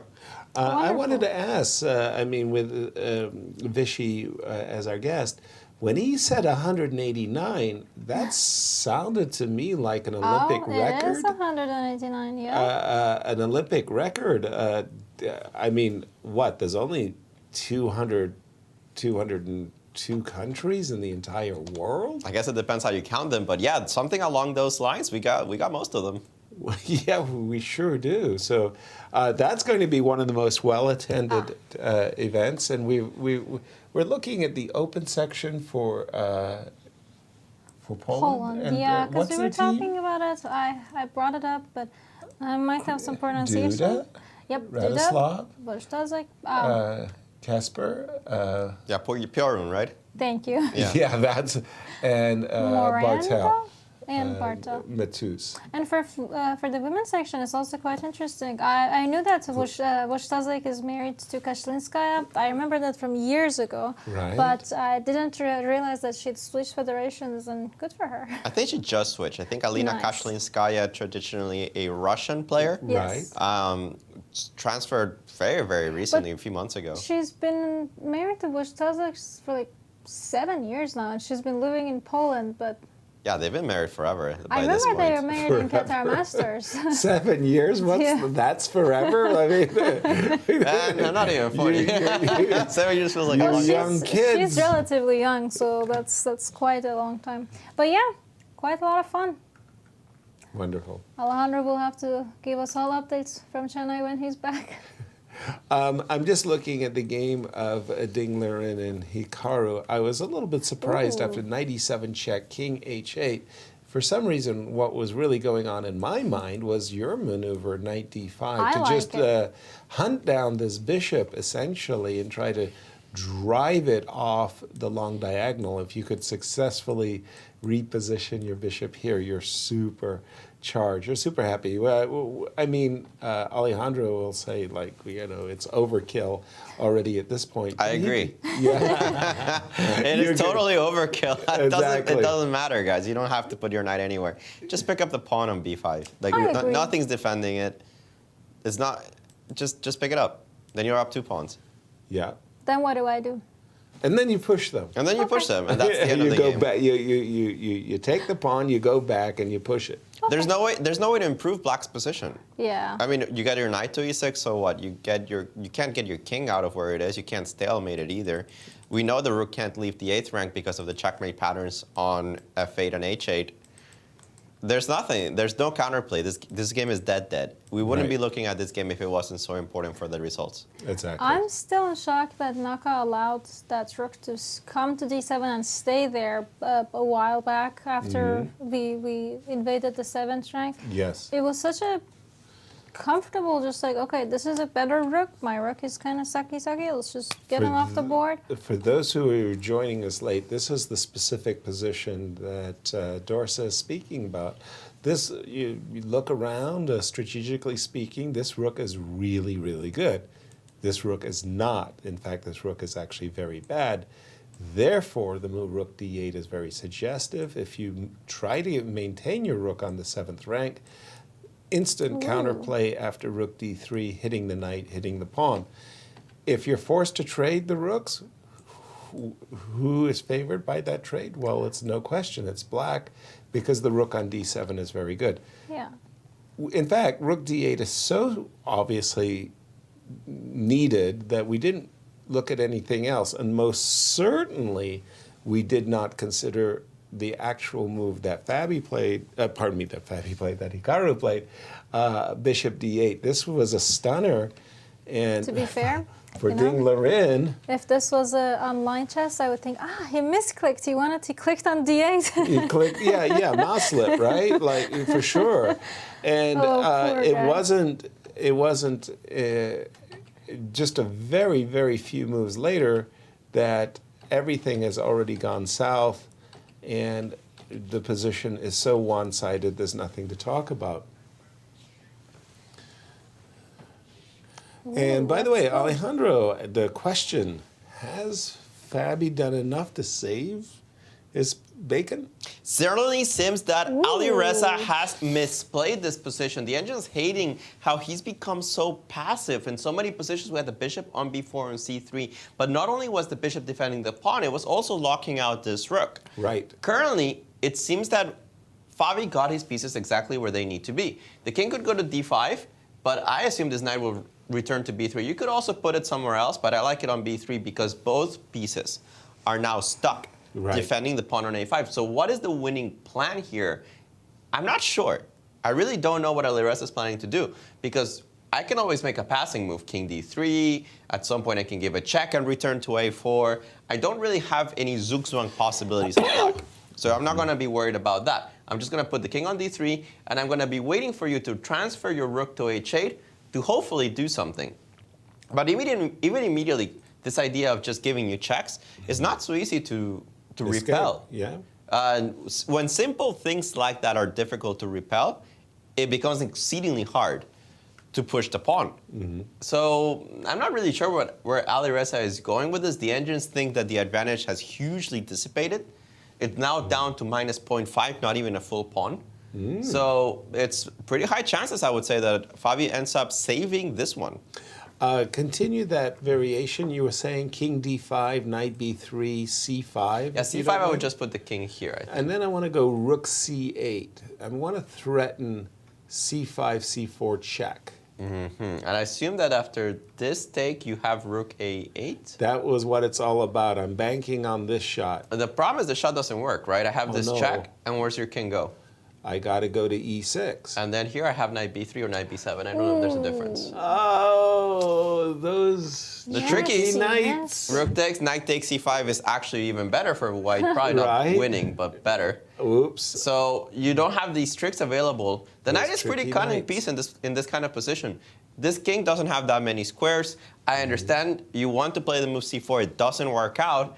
Alireza, I don't think, has played this amazing by any stretch of the imagination. I think Fabi is closer to a draw than Alireza is to a win. Wonderful.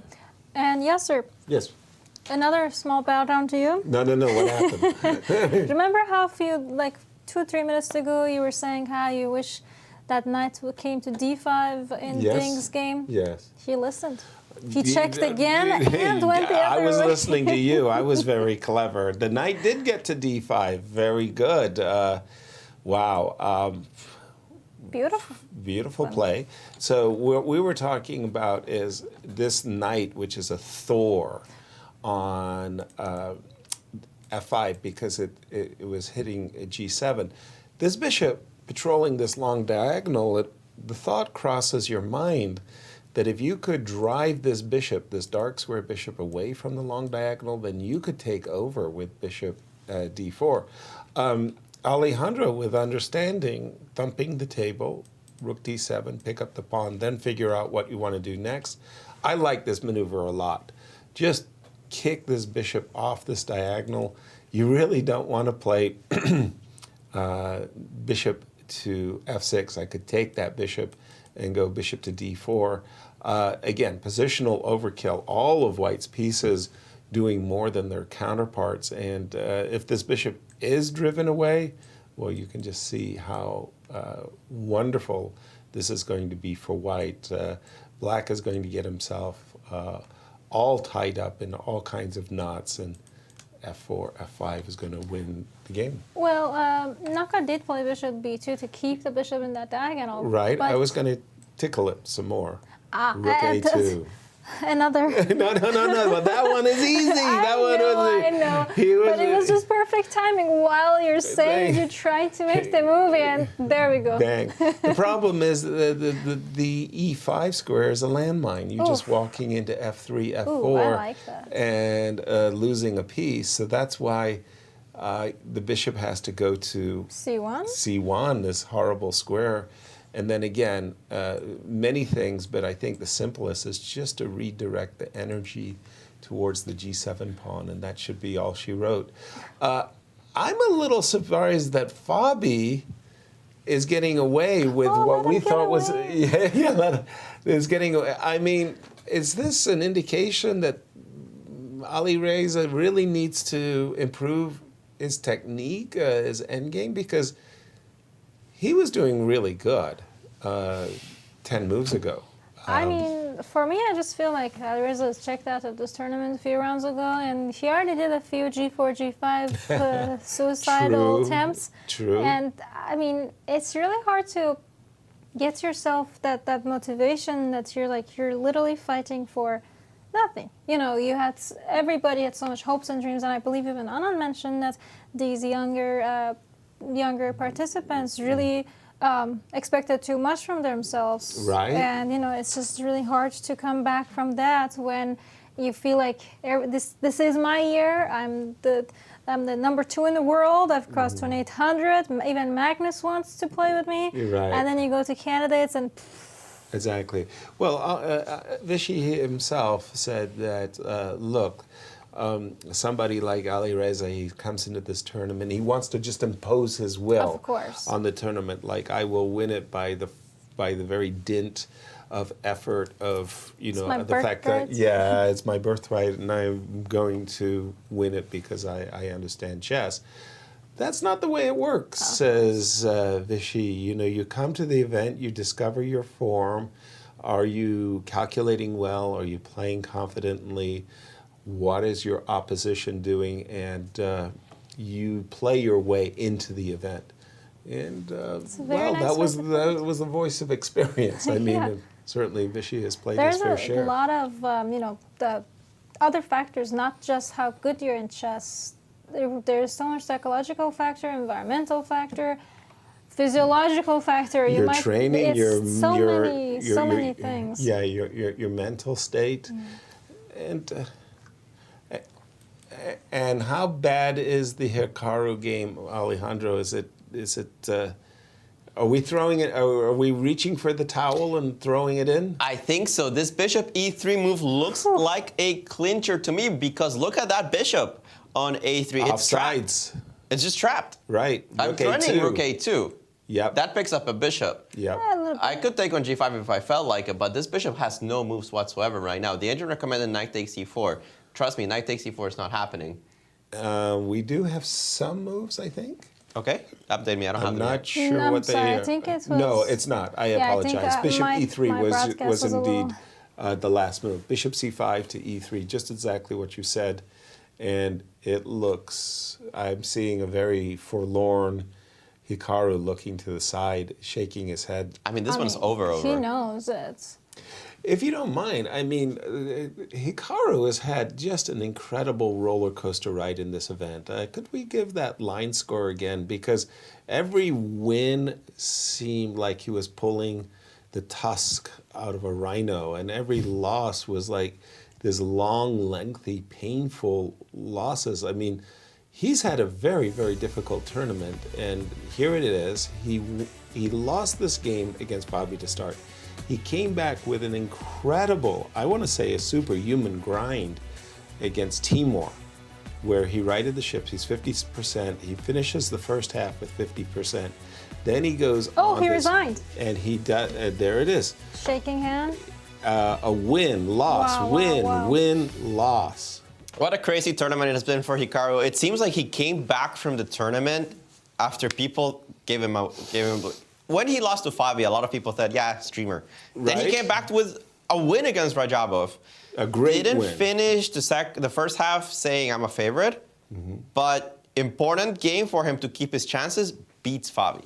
Exactly. Huge congratulations to Ding Liren for being the runner-up of this tournament. Absolutely. Beautifully But yeah, done. Ding also with 4 wins out of the last 5 games, including a total collapse and disaster in the last round against Timur Radjabov. Right. But he finishes in sole second. It might mean something. We don't know that yet. Right. But if for some reason the negotiations between FIDE and Magnus fail, Guess who?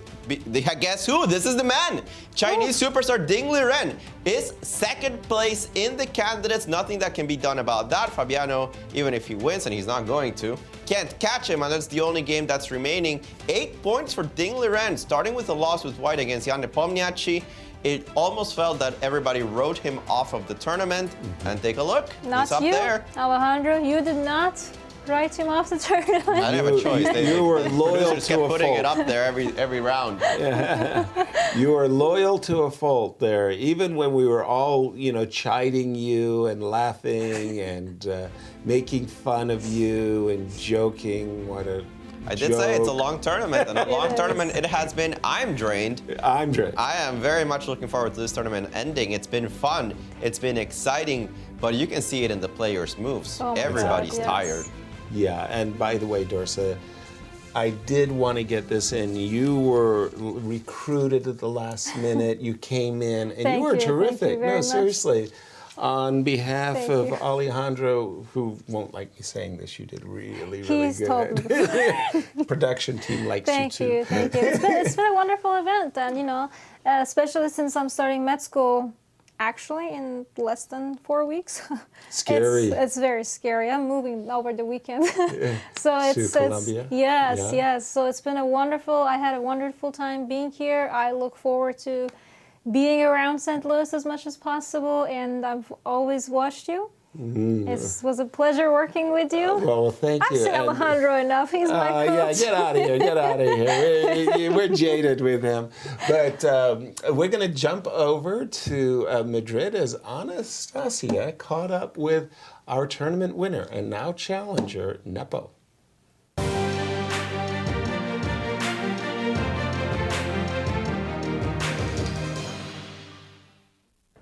Jan, so you didn't manage to spoil the party today, but at some point it looked a little bit scary. What about you? Well, I have some wonderful analysts in my team here who came up with this a5 rook e6 idea, like very, very nice. And I think, the only drawback if you didn't repeat this, like the morning you play the game, you could find yourself in trouble. But okay, I just I could barely remember what's like what are my moves, but I thought like, okay, 5 rook e6, and then okay, what happens happens, yeah. But somehow I think what he did is quite natural, and it somehow leads to some, a bunch of forced draws. But I had the hope that I won't mix up everything. Yes. So at the end of the day, +5. I mean, and now it's time finally to enjoy. Now it's time. Yes. Indeed, now it's time. To enjoy. So what are the plans for the evening? I won't tell you. Okay. But we'll probably see something from social media. And actually, Jan, I realize you don't have time to rest, and Grand Chess Tour will start very, very soon. So are you going to play, and what are your plans? You are going to meet Magnus also? I have no idea if he's playing there, yeah. Okay, then it's good. Hopefully, as far as I remember, it's not starting tomorrow. Yes, I'll have, about 10 days break. And exhale a little bit, and we'll see. But I'm looking forward to finally, some games without some huge pressure. What are you going to do now that you will? Are you going to go back to Russia, or you will stay here for some time? No, I think I already had quite a long journey, for the last couple of months. Yeah, so. A lot of chess, a lot of work, a lot of journeys. So, I guess it's time to go home and have some rest. Thank you very much, Sean. Thank you.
Hello, everyone, and welcome back to our 2022 Candidates Tournament, the one tournament that has been impossible to predict. Nepo goes through undefeated, drawing today against Duda to make one of the most formidable career highlights of his illustrious career as he becomes challenger to Magnus Carlsen. Ding Liren wins a grind against Hikaru Nakamura to surprisingly steal second place all by himself. Hikaru falls into a tie for third with Timur Radjabov. What the heck? Timur, the happy recipient of a full point against Richie Rapport. With one game remaining, Fabiano versus Alireza. Actually, this is a double-edged, super sharp position. Very. And I've been thinking about the position, waiting for us to return. And I'm thinking right here, right now, there is a chance with the move Rook G4. So what I want to do, I want to play check. Ooh. And then when the king is driven backwards, I want to play another check so that I can attack the bishop. And when the king is driven backwards once more, I want to take that pawn. I like that idea. And I feel like Fabi could be closing in on a draw with the move Rook G4. Am I completely off off track? Oops, I guess I was. With this move Rook G4, Alejandro. Gotta let the commentators play the players, because you're right, Yasser, and Fabi is still played a good move, but not the best. Rook G4, you're absolutely correct, was the best way to draw. If you go C4, you still have other opportunities, but C4 is the cleanest. Good enough, clean. Yeah, you go here. If you go King E5, you just give another check. Clear. So importantly, that you still get dragged back into the 6th rank. So it doesn't really matter where you start with this. Check here, check. You can start here, it doesn't really matter. If you eventually hide on the A6 square, right, you go Knight C1, hold on to A2. It looks a bit scary for a second, but you're running out of pawns. Exactly. And once I get my rook to G2 and cover A2, no real problems. The king is penetrating on A5, A3, King A4, so it does look a little bit scary for the moment, but no problems. They didn't say this is zeros. Knight D2 played instead. I guess we keep going around. This does prevent the move C4. It allows white to put the knight on C4 and keep attacking that pawn. They just don't think this was the cleanest way to draw, but still think that black does not have a decisive advantage. Wow.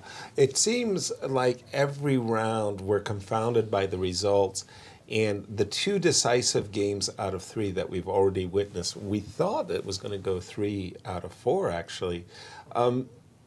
It's been so hard predicting the results, and I didn't see Hikaru losing out of this opening. What did he do for those in our audience who are joining us late? Where did it all go wrong, Alejandro, for Hikaru? I guess it was all the way back here, Yasser. Let me pull that game out and the correct move. A little bit further. Because at these points, we were really just thinking draw. Even at this point, where we still think that he should have repeated, right, we thought that in this position, if you play the accurate move Rook D8, the endgame does look a bit scary after takes, Bishop D6, Knight C5. But you can calculate it out to a draw. It's not actually that hard, because in many variations, this knight on F6 will pick up H5, more or less for free.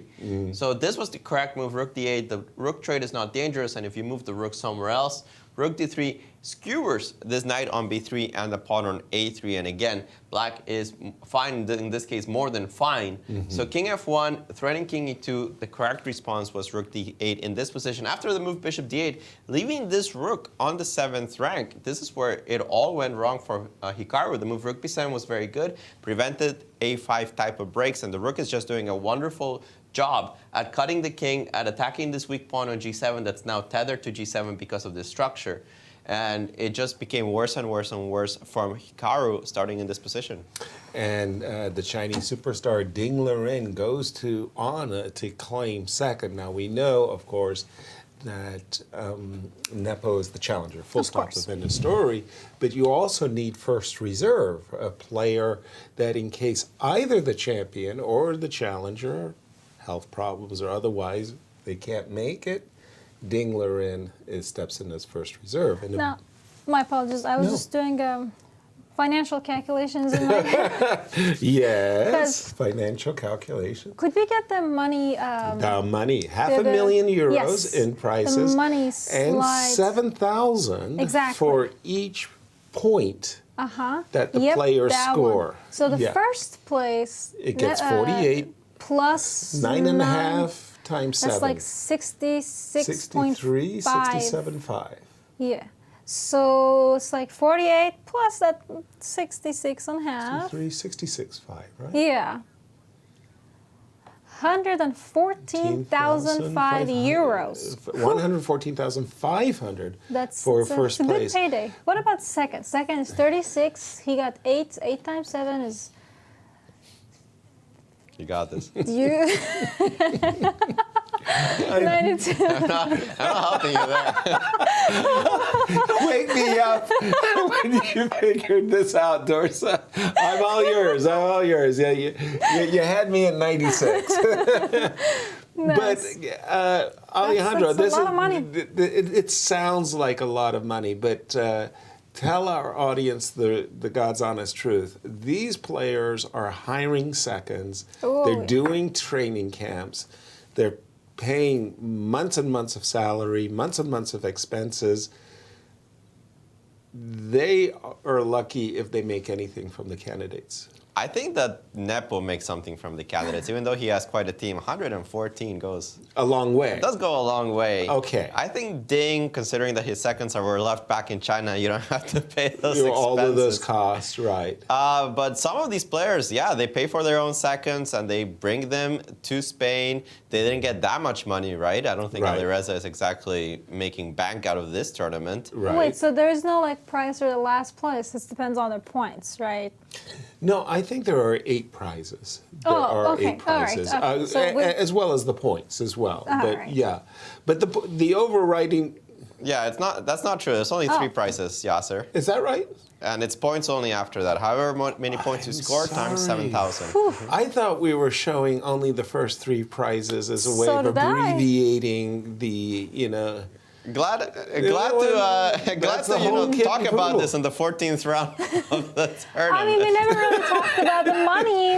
We didn't talk about 4th prize. we didn't talk about after the 3rd place. So I guess. I was used to like U.S. championships where maybe the last player gets 6,000 or something like that. Now everybody's looking at first, second, third. So it was 7 times what is Firouzja? Firouzja's getting 5 points, maybe 5.5 so if like he 35 wins or draws this one.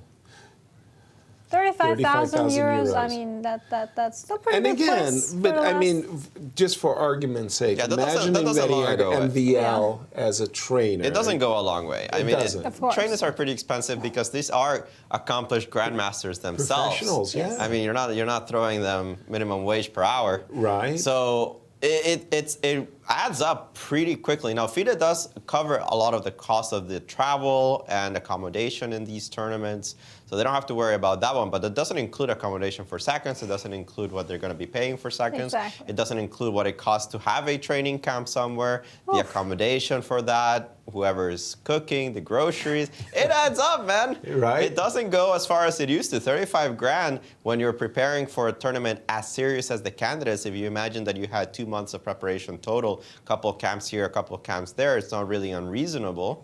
And you're paying 5 people for it. You can blow through 35 grand, no problem. Pretty easily. Wonderful. Yeah. Wow. So there you have it. A career in 3 medicine doesn't prizes. sound too bad. No? Career medicine. That is also a good point. Nice, but it's good to see that you're keeping your eye on the ball. I mean, you need to keep these chess players in check. Make sure that they don't overspend the budget. We do have C6, C5 on the board after a few moves of play. Just a second. Let's go back to where we are right here. The rook g4 would have been wonderful, but white went that didn't knight happen. d2. No, would have that been didn't great. happen. Alejandro would I've have got been the wrong happy. position on my board. We have c5, knight d2, bishop c7, king e, rook over on the board, And bring us up to date, Alejandro. I still want to eat that G7 pawn. Yeah, I do too. Something like Rook G4. Yeah, Rook G4 looks forced. I don't see another move. You can't play this passively, right? Right, Rook H4. Yeah. I'm worried that the king might somehow get over to B5 and advance the pawn. So I was thinking Rook G4. Go I ahead, also just Tristan. realized if Rook H4, there's pawn G5. Haha. Even. That's a little bit gonna be embarrassing ugly. too. Like, oops. Yeah. So what would be the expected variations after Rook G4, Alejandro? Rook G4 is the start. Rook takes H5. I don't think there's anything else logical. The problem with Bishop E5 in this position, trying to hold on to the pawn, is that I simply pin it, and you don't have a good way out of this. Knight C4, Knight F3. I don't know why I said Knight C4. C4 or Knight F3 is a good move depending on where you put the king. On tap, yeah. So you don't really want to pin yourself. You probably want to take immediately. Okay. Rook takes, and then you got to figure out how to push that pawn on the A file. Not so easy just yet. For example, if you because the bishop is hanging. If you put the bishop on E5, which I think is the most logical move, you attack this rook and the pawn. You have to reckon with check. Rook here, Rook D3. It's the only way to defend. But the engines are thinking it's sufficient for white. You'll be able to pretty much get the king in front of the pawn just in time when this pawn starts running. So for example, a move like A4 in this position, already Knight C4, it stifles it just about enough. This pawn can't go forward because the knight just takes it, and it barely holds on, but it holds on for white. You do have to find Rook G4 though. There's no other move in this position that I can see, because otherwise you just lose H5 for free, right? Right. A little bit. Is there anything else? Maybe Knight B3, try to pick up the pawn. A pawn? Yeah, but it would be a bit weird, at least in my view, to try to pick up that pawn instead of G7. I agree, especially because that pawn can start running too. I might even be winning a rook ending suddenly because I've got an active rook and an active king. Knight B3, rook takes H5, knight takes A5. Take it. Go king C4, and you might be picking up C3. Well, we can take a look at your board, maybe. Okay, sure. Again, we're at the current position after the move Rook H8. We think Rook G4 was played. Yes. Yeah, not a big surprise, I think. It's been a long tournament. Yeah, a little worried that Knight B3 takes A5 might run into something like this, where suddenly I see the end table game. base just kind of It's going losing. Yeah. White's losing, dead. Dead. Done. So Rook G4, as you were saying, Alejandro, forced and not surprising. Alireza took on H5. That happened quickly. Yeah, not a lot of choices either, I think. Yeah. Right? And I'm hoping Fabi will take immediately. I'm sure he will. You could throw in C4. I think that's the main difference. C4 is still okay. Ooh. C4 check. Right. You want to play C4 before you take, because the king doesn't have D4. Yes. And that way the king has to be dragged back. And this might also be okay for white. It's funny to me to play the move C4 because I'm thinking with rook takes G7, I'm actually gaining a tempo against the bishop. That's true. And to push the king back to a position where it will defend the bishop, like I'm doing myself a disservice, I feel. Rook takes G7, I think I would be Johnny Quick to get that move in. And also, maybe in a position, I'll just put some moves on the board, forgive me for just a moment. Maybe in a position, something like this, I might find it useful to own the C4 square and not to give the bishop necessarily the D4 square. So I would be more tempted to keep the pawn on C3. We'll see if it makes a huge difference. Again, I saw there on your evaluation, it was less than a pawn. Less than a pawn, which means that this is close to a draw if played properly, but still work to be done by white, and not a lot of time left. There's not that many moves left to move 60, so we're going to have a ton of time for both players. Remember, they get 15 minutes both on move 60, and the increment starts ticking. Yeah. As we get ready to close out our broadcast, a few things that we'd really, really love to shout out. First of all, big thanks to the St. Louis Chess Club for their hosting of ourselves and making our life so comfortable and so very helpful. So a big, big shout out to all the staff at the St. Louis Chess Club and Scholastic Center. Thank you for all that you do. Our production team. Yes, Tom's a pain in the you-know-where. But the rest of the people are really, really nice, including our friend, well, we forgot him anyway. No, we have a wonderful time with the production team, and it's tough because we have been coming in very, very early in the morning, St. Louis time, and Tyler and the people on set here, they just make our lives, Nick, Tyler, Finn, much, much, much happier. To yourselves, it was great. To our colleague, my other coach, Firouzja, who keeps us on our toes as well. Thank you to each and every one of you. It really, really is great. And mostly, thank you to Rex and Jeannie Singfield for, sponsoring all the things that the wonderful St. Louis Chess Club and the World Chess Hall of Fame does for the city, for the community, and for the players. We have a summer of chess dead ahead. We've got a few days break before we bring you the U.S. Juniors, the U.S. Girls, and the U.S. Senior Championships starting July 7th. And then we're going to have the Grand Chess Tour back again.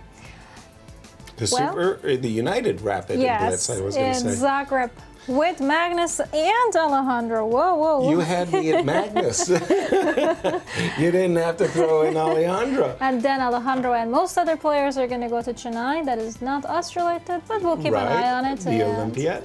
Finally, we'll be back in St. Louis for the Rapid and Blitz, St. Louis Rapid and Blitz for Grand Chess Tour in second half of August, followed by, pretty much immediately, the Singfield Cup, again in St. Louis. Absolutely. And even following the Singfield Cup, I do believe we have a Chess 9LX or a Chess 960, the Bobby Fischer version. And I can assure you there's going to be the who's who of chess for the Bobby Fischer as well. So we have a very, very busy summer. I was just going to say, I've heard rumors Kasparov might be playing that. I don't know anything. I'm just saying rumors. I don't know anything. Right. I just it's always nice when he throws his hat into the ring. Yeah. But were you around here for that, Alejandro? So there's this great story.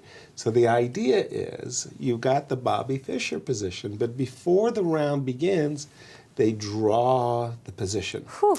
And then they say, okay, guys, you got 15 minutes. Go prepare yourselves. You got this new position. So somehow birds of a feather flock together, and there was our friend Peter Svidler working with Garry Kasparov over the positions, right? And struggling. So they're prepping one another for the game. And I think it was I forget exactly who was walking by, and they said, Peter, you got the wrong position. That's not the Bobby Fischer position for the round. And they had been looking at the wrong position, and Garry was like furious because Peter was the one who had gone and got the position. It was pretty funny. We enjoyed that. I wish there was a clip of that somewhere. I'm sure there is a clip somewhere. Wow. They've reached exactly the position we kind of predicted they would. And eat the pawn. It feels like white is far closer to making a draw now that the position's so reduced. Oops, that's our analysis. Gosh darn it. That's not the live position. You're too hopeful. This is the live position. Sorry. Yeah, this is where I was trying to bring the rook back. I mean, I'm assuming this will go on because bishop e5 feels like a natural move. I can't imagine not playing bishop e5, right? Exactly. And rook d7 also kind of forced because c4, king d4. Feeling very, very nice and natural again. So rook d7, bishop e5, rook d7, king c6, rook d3. It all feels quite natural. So I'm just waiting for the players. And then again, if we can get our king nicely over to stop the a-pawn, that would be it. Alejandro, something to share with our audience? I'm being told that we have a cool little graphic of how everybody did in this tournament. Let's take a look at what the producers have prepared for us. Oh, whoa, check it out. Colorful. That's their position in the event throughout. Oh man, that is. Wait, that looks like a metro. That is a red line. Yeah, I love it. That looks like a ceiling and some statistical improbability. Everybody kind of tiptoeing around, but there's some clear things. This awful green line that just kind of disappears in the second half. Stands out. But the red line for me, that is the ceiling. Yeah, incredible. It never moved. It Nepo, from literally start to finish, was in the lead. Yeah, and actually Hikaru didn't change that much. He was tied for third after second round with 50%, and he just kind of stayed near the top. But there's some curves and bends and broken lines there in that blue from Nakamura. And a graphic artist was Steven Medica. Wonderful. Big shout out to Steve for making such a colorful graphic. I have to say, this still reminds me of metro lines that you're looking at. Right, the London subway, exactly, right? Thank you. I was just thinking about that. That subway is confusing. I'm glad I lost there so many times. True that. I was shocked the very first time I ever went on the Moscow subway, by the way. I was used to the New York City subway, graffiti and everything. And the Moscow subway was a museum. So long, with statues everywhere. No, it was just amazing. But the London, the London tube system. Still, time's not a factor. When are they going to make their second time control? Are we there yet? Firouzja played King C6. I mean, not. I don't think it's going to change anything about the position. Mm-hmm. But King C6 kind of makes you wonder, can I just go Knight C4 and just tickle your pawn a little? King D3, anything that's getting close to the A pawn so you can kind of block it up would certainly get my stamp of approval. Yeah, stamp of approval, USDA stamp of approval. So, Alejandro, what's your stamp of approval? It's so close to a draw now for Favi. The material is so reduced. Mm-hmm. The only plan is to pass this pawn. But it's not going to happen. Block. Yeah, I think King D3 is fine. What you were mentioning, C4, I'm not so sure about. Knight C4 seems to be the cleanest, according to the engines. Okay. Because you just don't pass through the 5th rank. You go King B5, and Rook takes C7, all right, that loses. But Rook G4 is cool. Because Knight E3 check will bounce your king back away, and that's it. There's really not that much more to consider in this position. No progress. No progress to be made. So Fabi, very close to a draw, I think, if he finds a move Knight C6. King D3 also looks completely fine to me. The game is close to a draw, no matter what Fabi plays. Okay. You know what I'm going to do? I'm just going to keep an eye on their hands, ready for them to shake. They're still thinking. I mean, it's so hard because I feel like Fabi had an edge earlier, way before the queens got traded. But then Alireza was just advantageous, and then it's just. Man, it's been a long 2 weeks. It's truly. Also, I just did want to get once more another shout out in with Anastasia. She's catching the players at various moments. She caught up with Magnus Carlsen. Had a very short, what are you going to do? I'll let you know. And out he ducks. Did you know that gotten like 350,000 views in under 24 hours? I mean, that interview with Magnus went viral, and he said nothing. Nice. I mean, when the world champion says, we'll see, we will see. We will see. We will see. That's all he said. And, of course, as always, a big shout-out to you, our audiences. Thank you for joining us, sharing your days with us. Thank you more for your questions and being a part of our discussions. Sometimes these broadcasts have lasted a long time, and it's your questions that have kept us on our toes and forced us to think and recalibrate our thoughts. So thank you, one and all. And again, you know who you are. I can't call out names. Yeah, I've been trying to scroll through some of the YouTube, the live chat. Yeah. And it's nice. I see a lot of wonderful questions, a lot of support, a lot of just everybody loves your stories. Oh, yeah, right. I mean, the oldies but the goodies. I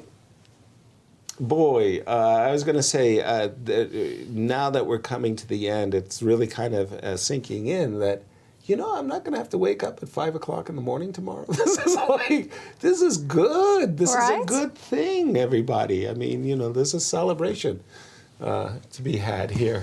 Remind me, when does juniors start?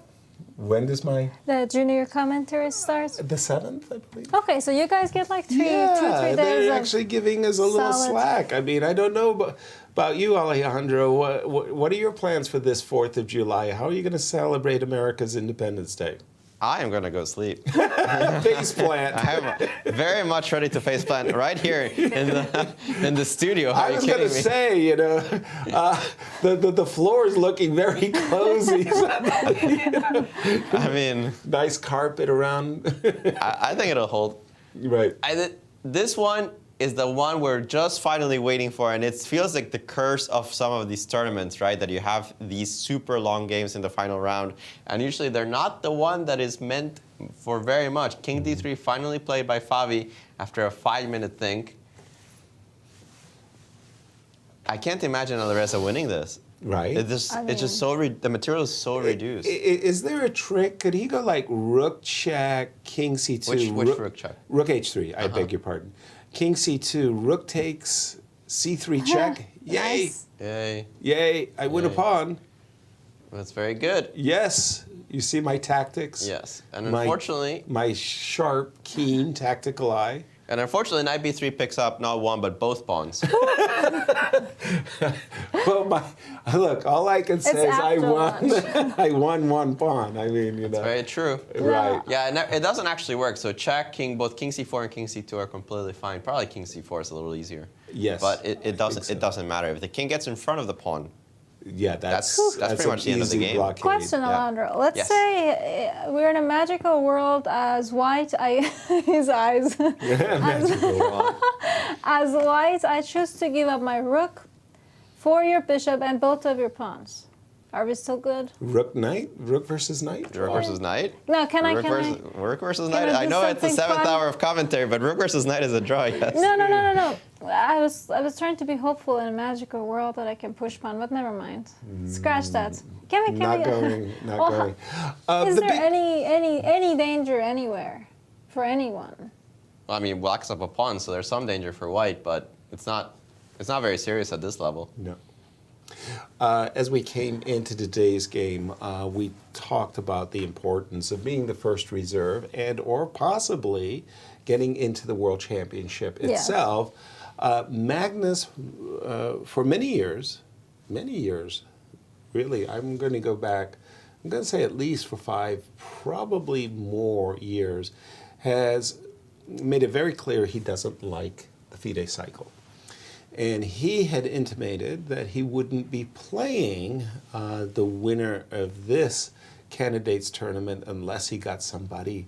He was facing a challenger he'd never faced before, which raised the question that if he stepped down, then whoever won second, now again our congratulations to Ding Liren, his name is known, Ding Liren would play Nepo. And then the question, as we came on the show, we got a broadcast question from our audience. What do you know about the World Championship situation? Well, we know that Arkady Dorkovich, the president of the FIDE, had a conversation, lasted some 30 minutes with Magnus. Magnus spoke to Emil Sutovsky, FIDE executive, and we think that Magnus has agreed to play in the World Championship 2023 under the proviso that the FIDE take it very seriously to change the format for the World Championship to something like 4 rapid games, or game 15 plus 10 seconds per day. And you do that for X number of days. And that would be the most radical revamping of the World Championship in forever. That was a lot of conjecture. There is a lot of conjecture. There was nothing talked about anything about sets or rapid, or this is a lot of conjecture, Yasser. I think that was actually reported. We don't know what they talked about. The only thing that we know is that we know that Carlsen is scheduled to play Nepomniachtchi. What That's they will true. play in, we don't know. We don't know what Magnus talked about with Arkady. We only know what his preferences are. We also know that he would like to include more time controls, but whether it's a set, it's not a set, we have no idea. And he has to decide by July 20th. July 20th. July 20th is his deadline. So he's That's got not like actually very long 2 for him. weeks. Yeah. And I don't think it should be any longer. Well, It's a match that's taking negotiations. place in 2023. Yeah, but you want to know who's playing. Of course, Come but I mean 6 months. negotiations, no? If you want a sponsor, you don't want to go up to a sponsor Okay, of a that's fair. tournament and be like, No. maybe Magnus, maybe some other guy. No, you need to have the players ready. You have to Yes. make sure that Magnus has to commit so that they can go out and find a venue. It's very different for a country or a big corporation that's going to sponsor something, say, hey, it's going to be Magnus Carlsen, or hey, it's going to be Ding Liren. They might prefer one over the other, depending on where they're from or what corporation it is. But they want to know, right? They don't want to have these maybes. I think it's important that you get Magnus' signature on it or off it, one way or the other. Well, I hope negotiations, pan out in the next 2 weeks then. But Right. one thing that's, it was mentioned earlier too, when we had the interview with Jonathan Tisdall, Yes. he did, I think we asked that, what do you think would be Magnus's preference? What does he want? Mm-hmm. And he did say that, what he's doing in his own online tournaments, Right, the Magnus Carlsen exactly, Tour. the Magnus Carlsen Tour, that would be his ideal. So that's ideal format, yeah. So that's kind of where we're gonna see what can he negotiate. Okay. But that's what we know, and more details will be announced shortly. Is that right, though? I mean, I'm even going to have to press Tom on this one. But the idea is, if we go back to 2013 and this remarkable candidates tournament that took place in London, and both Kramnik and Magnus, the tournament leaders, lost the final round game. Magnus wins, becomes the challenger based on Sonnenberg-Berger. And then when Magnus won in London, he came to St. Louis months later, and it was in St. Louis that he actually signed the contract to play Vichy in Chennai. But it seemed to me that there was a gap of several months, and they even that the FIDE was putting the match up for bid. I didn't think that the candidates and the champion had to make a decision so rapidly. Tom? No, I think I agree with you. I don't remember it being so soon after. Right? Well, July 20th sounds like... It sounds like right now. Right now. Right now, right here, dude. Candidates is over. Go sign your stuff. Yeah. I don't blame them, though. Like what? I don't blame them. FIDE for wanting the players. No, that makes sense, of course. And it was, we're being told that Emil Sutovsky, the CEO of FIDE, I'd say executive was the one director. that said, we'll change it, but you need to let us know. You need to confirm with us on July 20th that you're committed to the system, that you're not going to change the system and then back out anyway. So it's special circumstances. FIDE is being a little bit more pushy, and I totally get why.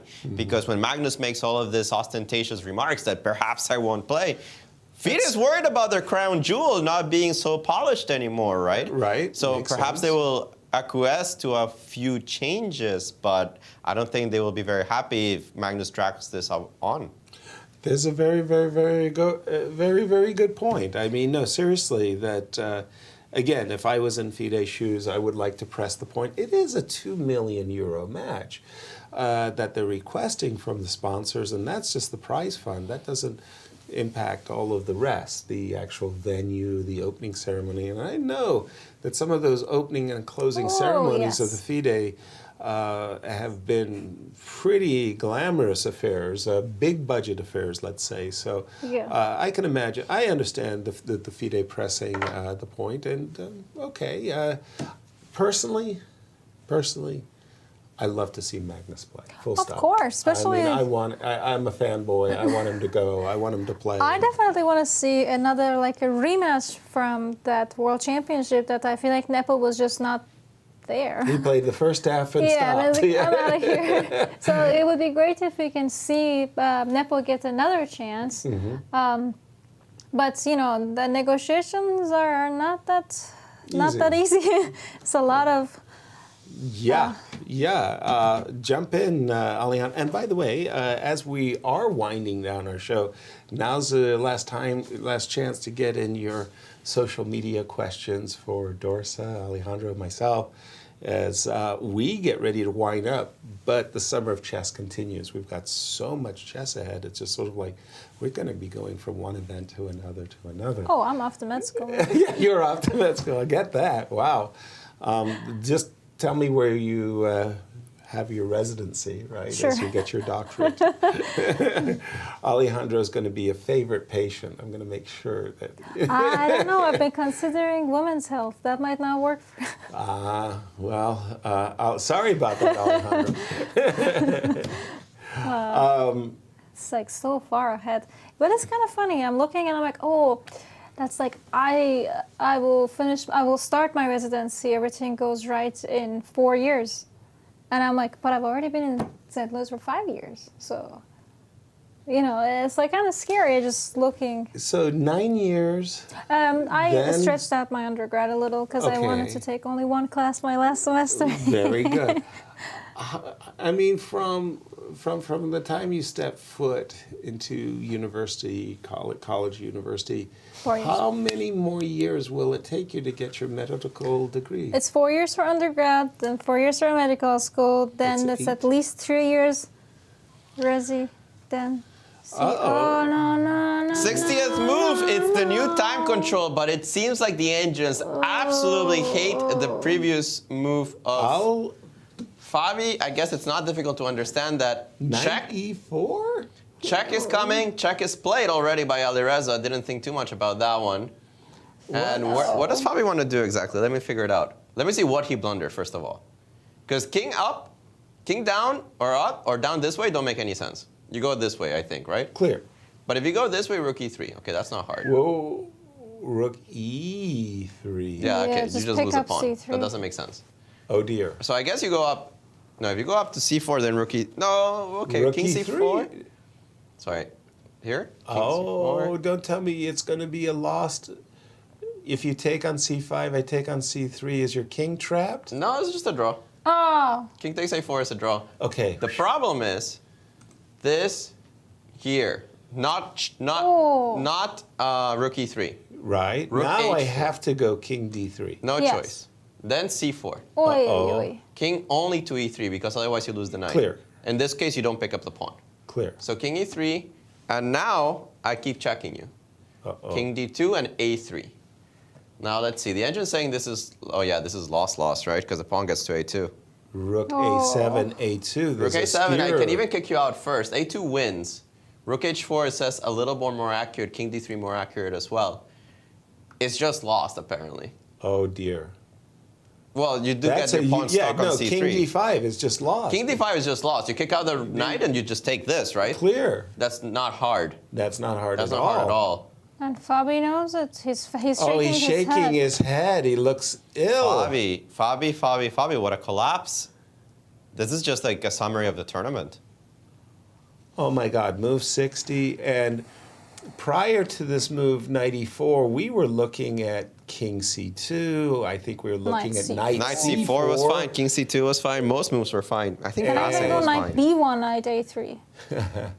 Knight b1 is the top engine move. Knight b1, just stopping Just stop a3. it. Just stop it. Yeah, don't let it go anywhere. And all of those were just all of them close were to a draw. Yes. And instead, knight e4, and it goes -3. I saw I think in -3 because my engine's not stronger, but I think a stronger engine at this point must be looking at this as a completely won game. Chess is cruel. I don't Chess know is what cruel. to say. You have a 6-hour game. You've been struggling. And for those viewers that are still here with us, this is why we go the distance. This is why we stay here on a 7-hour game that might be 99% chance draw. Right. Because 1% tends to happen pretty often. This 1% chance tends to be more like a 20% chance. Yeah, get rid of that 99% score. It seems to me every time we get into one of these things, it's closer to 20% or even 25. That's some massive, like howl or tiredness. Absolutely, tiredness creeping in. It's just Fabi. Everything going wrong for him. Everything going wrong all the way till the end. Fabi's looking disconsolate. I bet he cannot wait to get out of. I was going to say wait to get out of Madrid, but his place is in Madrid. Wow, and he just really looks like he is just suffering. I mean, I don't even have to look at his face. Right. I can see the position. Yeah. Wow, Dorsa. I mean, how do you console somebody who's just had this? That's why I'm going to medicine. Crash. Hey, there's a Dutch joke that goes like that. It's just pretty sad. So, disconsolate man, he goes into the park, and Angel appears and says, the man is crying, and the angel appears and says, what is it? And he says, well, I've lost my job. Oh, says the angel, that's terrible, that's really bad news, but maybe this is an opportunity for you to find a better job. Oh, says the man, yeah, you've got a good point there. Maybe I'll feel better. And who are you? I'm the angel of the park. I'm here to help people. Oh, okay, says the man, and off he leaves. And next day, another man. This time he has a problem with his partner relationship. Oh, but maybe this is good for you. It gives you a chance to refresh your life and so on. And then comes the chess player. Oh, God. Says, why are you so upset? He said, well, I've lost my final round position. It was a completely drawn game. I had no problems making the draw, and I have blundered the last move at the time control. Oh. Yeah. The angel starts crying. Nothing else to say. That's it. That's it. It's just that bad. And we have King D2 on the board, Alejandro, and this is the A3, A2 variation. I think you were pointing out. This is very easy. Even King D5. He just made a move. Yeah. Out of all the possibilities, King D2 is the worst. Really? Of course. I mean, King D5, you pick up with check with the bishop on C3. It rains, it pours. This is the one that gives the least resistance. Nothing wrong with the move A3. Just push him, baby. Right. But King D5, no, I'll take the pawn with check any day. Yeah, I think so, right? King D5 is such an easy move to make. You can't defend the knight. This game's over. Wow. Crickets. Crickets. Sometimes you just feel today so bad. could not go worse for Team America. Team USA, you sit down in the last round of the candidates, you got your flags, Independence Day, you think Hikaru and Fabi, they're going to get second and third. Nope. Chess is cruel, and today proves it. Fabi losing what Hikaru must losing. be one. Yeah, but for Fabi, I think this is going to be one of the most painful tournaments ever. He didn't win a single game in the second half of the tournament. After going +3. Which Fabiano Caruana? I understand he's had disasters. Fabi's had disasters before. We've seen it. But in which tournament does he go from +3? No, never recall anything like that. He's finishing on -1. Oof. He goes -4 in the last. He goes -4. He half? loses 4 games and draws 3 in the last 7. That feels painful. Ouch. Wow. I mean, Alejandro, it's bad. I still vote it's time. You always have to go back, be with Fabi at all times. And this is his line score so far. You can see his goose eggs, 8, 10, and 11.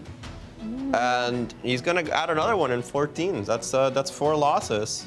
Ouch. Wow. Tale of 2 tournaments. Totally different tournaments, right? Fabi A, Fabi B? Yeah, ever since we had Sam Shanklin on the show, and Sam was talking about Nepo A being maybe the second best player on the planet, and Nepo B maybe not so good. But this was, I mean, people usually have good tournaments and bad tournaments, but the bad tournaments, you know, start badly, they finish badly, that's it. I can't recall anybody having such a great start, +3, and then crashing so badly. That was right. That was London 2013. Levon 2013 was something similar, he right? Started Let me look fantastic. It up. No, I think you're right. He started the first half +3, and he completely faded. It became the Magnus Kramnik show in the second half. Yeah. We're exasperated, huh? Yeah. I don't know what to say. Just, well, I would love to hear your stories, but after the blunder, I don't even know what to ask. Exactly. We're expecting bishop takes c3 check. Of course, we understand the rook is hanging, but bishop takes c3 comes with check. After the king moves, the rook just gets itself out of danger. Your next move is going to be posting up bishop to d4, dominating position, and suddenly it's 2 pawns, and all of the pieces are working for black, and white's busted. Levon actually even won 2 rounds in the last 7. Did he really? Yeah, he won round 10, and he beat Timur in the last round in an irrelevant game. Oh my gosh. So how did he end up actually finishing? He's starting with +3 for the first half, I mean. I think he finished on +2? I'll look it up properly, but it's either +1 or +2. Which isn't an absolute disaster. No, not at all. No, No, I mean, this is a disaster. That's -1 is a disaster. Right. All right. All right. Yeah, sorry, I think we need a happy story. Happy story, happy memory. Give us something. This is just... Yeah, look at that line score there. I mean, I don't want to. Tale of two halves. Yeah. I don't want to look at it. Story, I actually please, had save us. a kind of a funny story. It was a World Junior Championship in Skien in Norway. Okay. The home of Magnus Carlsen, Norway. And it was the last round, and I needed a draw to make the gold medal. Please, happy story. Yeah, I can't take this. Happy story. All right. And I was playing Gentleman Jim Plaskett, Grandmaster from the UK. And I was black. We played like 20 moves, some standard isolate queen pawn position, and I offered a draw.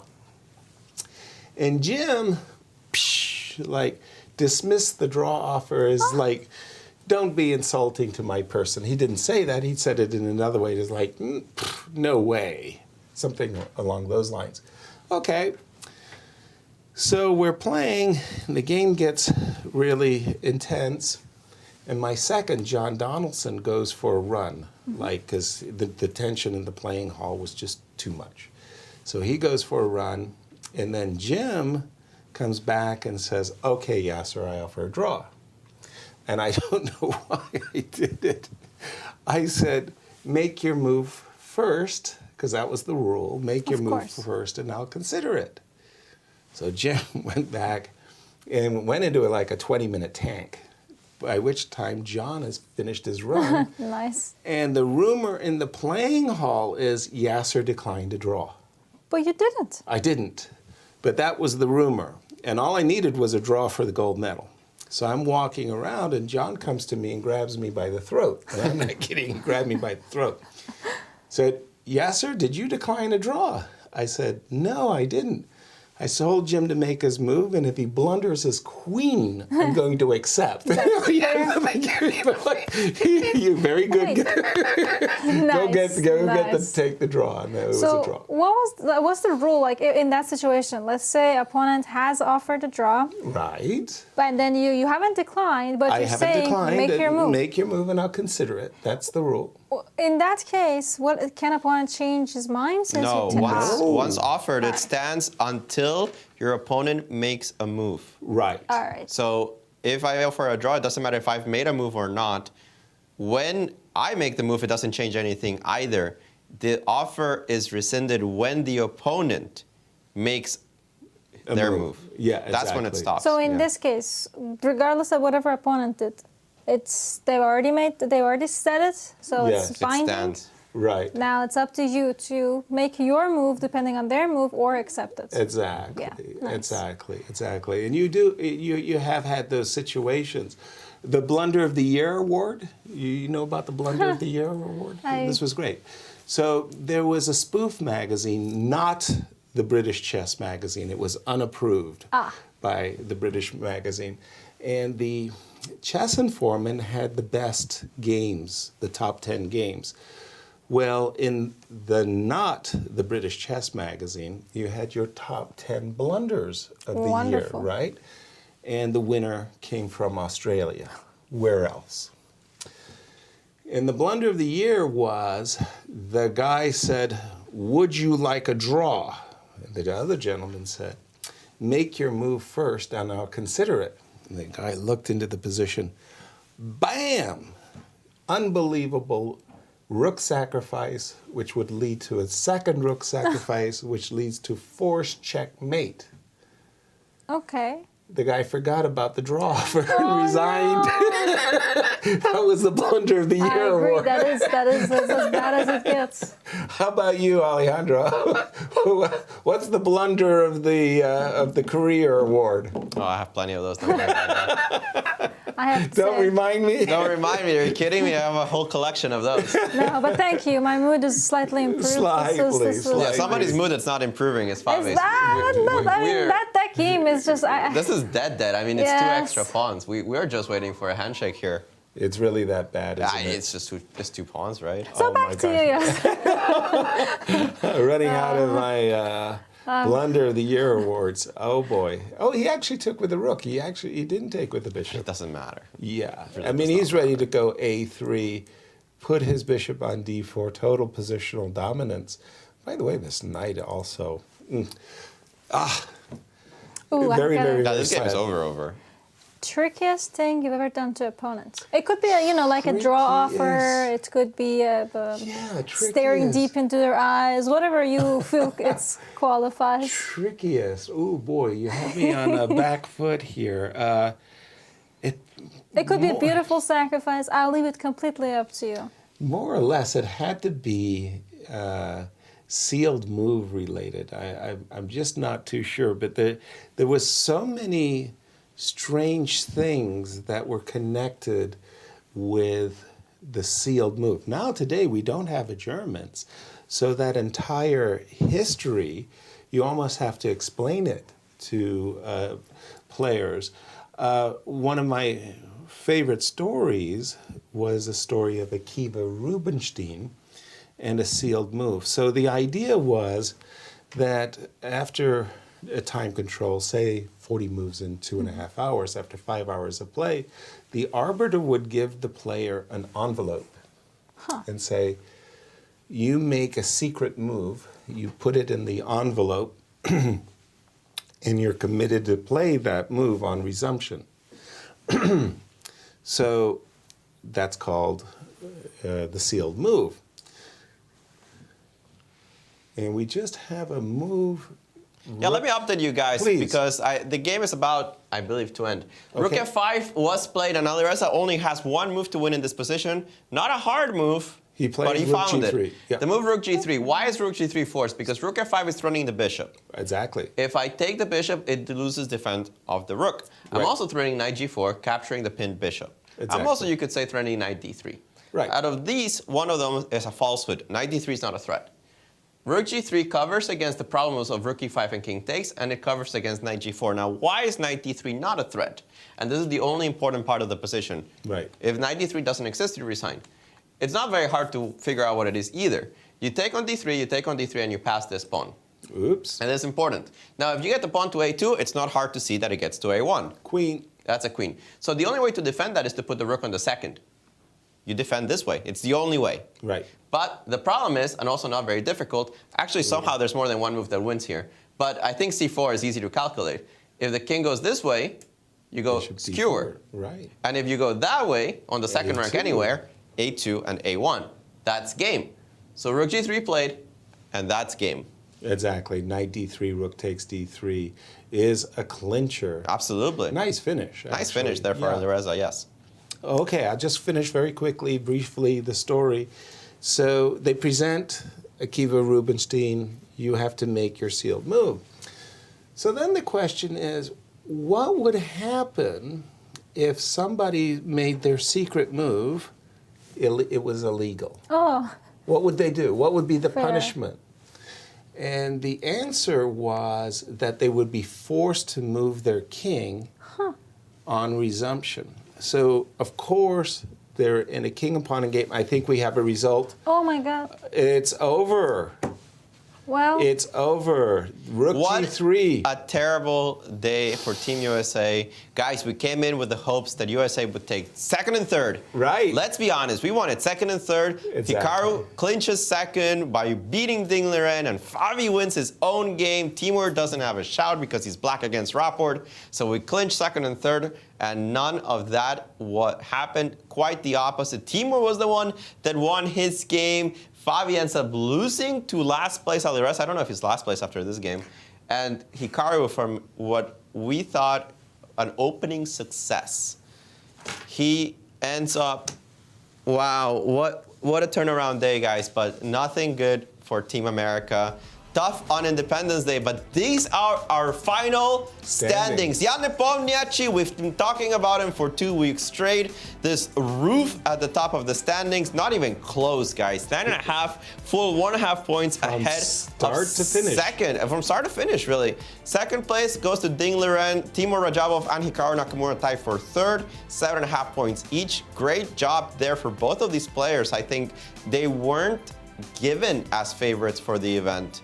But both Timur and Hikaru finishing on a nice plus score. Fabiano falling apart, completely falling apart, scoring half a point of the last 5 or something along those lines. I think, no, he scored 1 out of 5, which is still insane. But when you see the 6th, 7th, and 8th players, those were our 3 rookies. Absolutely. The rookies just didn't perform in this tournament. Lack of experience. Guys, it was a pleasure to cast this with you. I am absolutely thrilled to be able to do the entire tournament. It has been tiring. You want to go with face plant. I'm dying. I can see we're not going to let you guys finish my story. We want to go through the players from the 8th to Juan to the very top. Go. And you get to start with the 8th player, Alejandro. I actually don't know who finished 8th now. Yeah. Actually, this is not very surprising. Richard Rapport, 7th place, 38,500 is what he takes home. That includes that only includes the points that he gets times 7. Remember, you get 7,000 euros for every full point. Not a good performance by Richard. Just too many suicidal ventures at the end of the day. Jan Krzysztof Duda, the Polish champion, coming in with high hopes, also tying for 7th. He had one moment in particular where he played a fabulous game against Fabiano, but otherwise not a memorable result. He'll leave the tournament like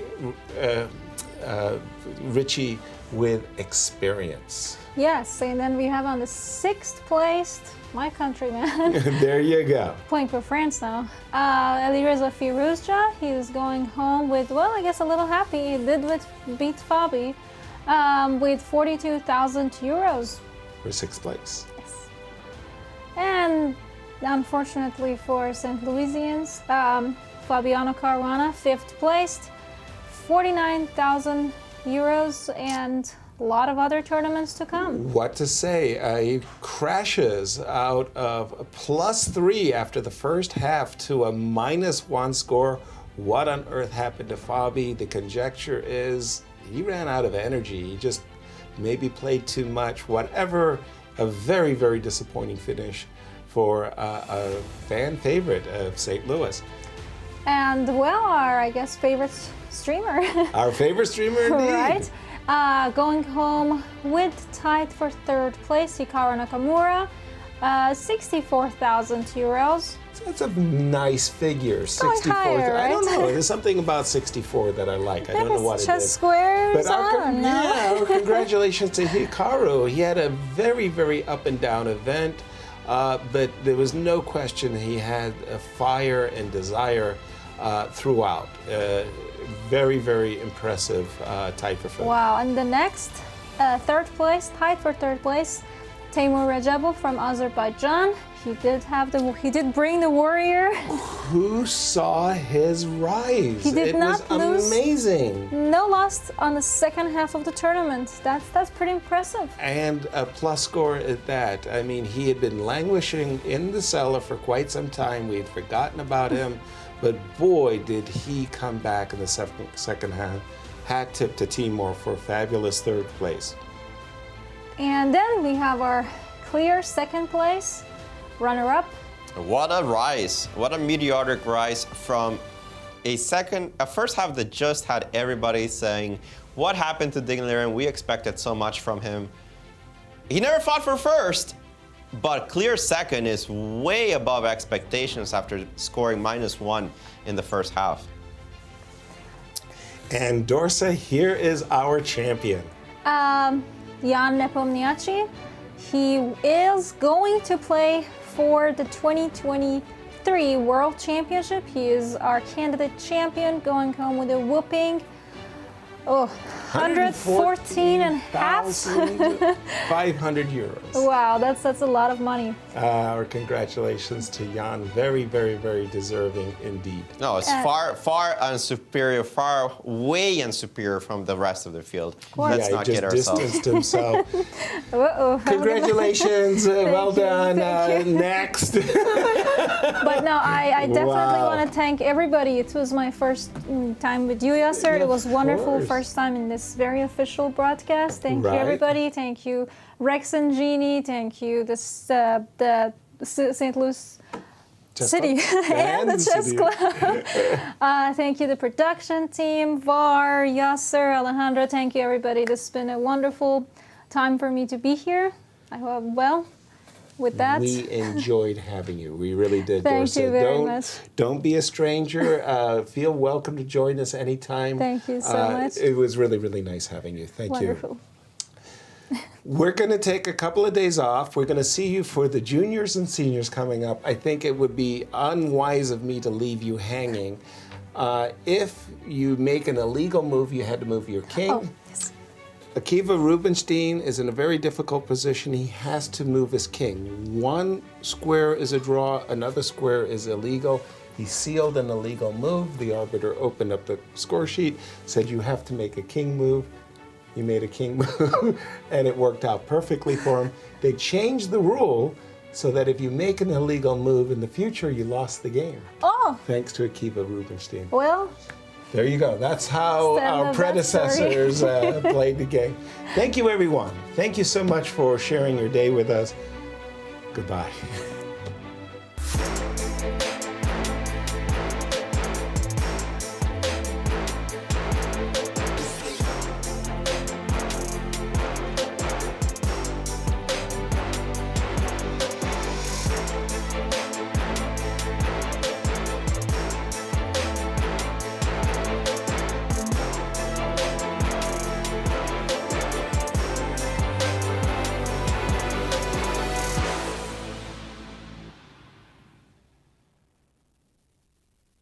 This has been a presentation of the St. Louis Chess Club.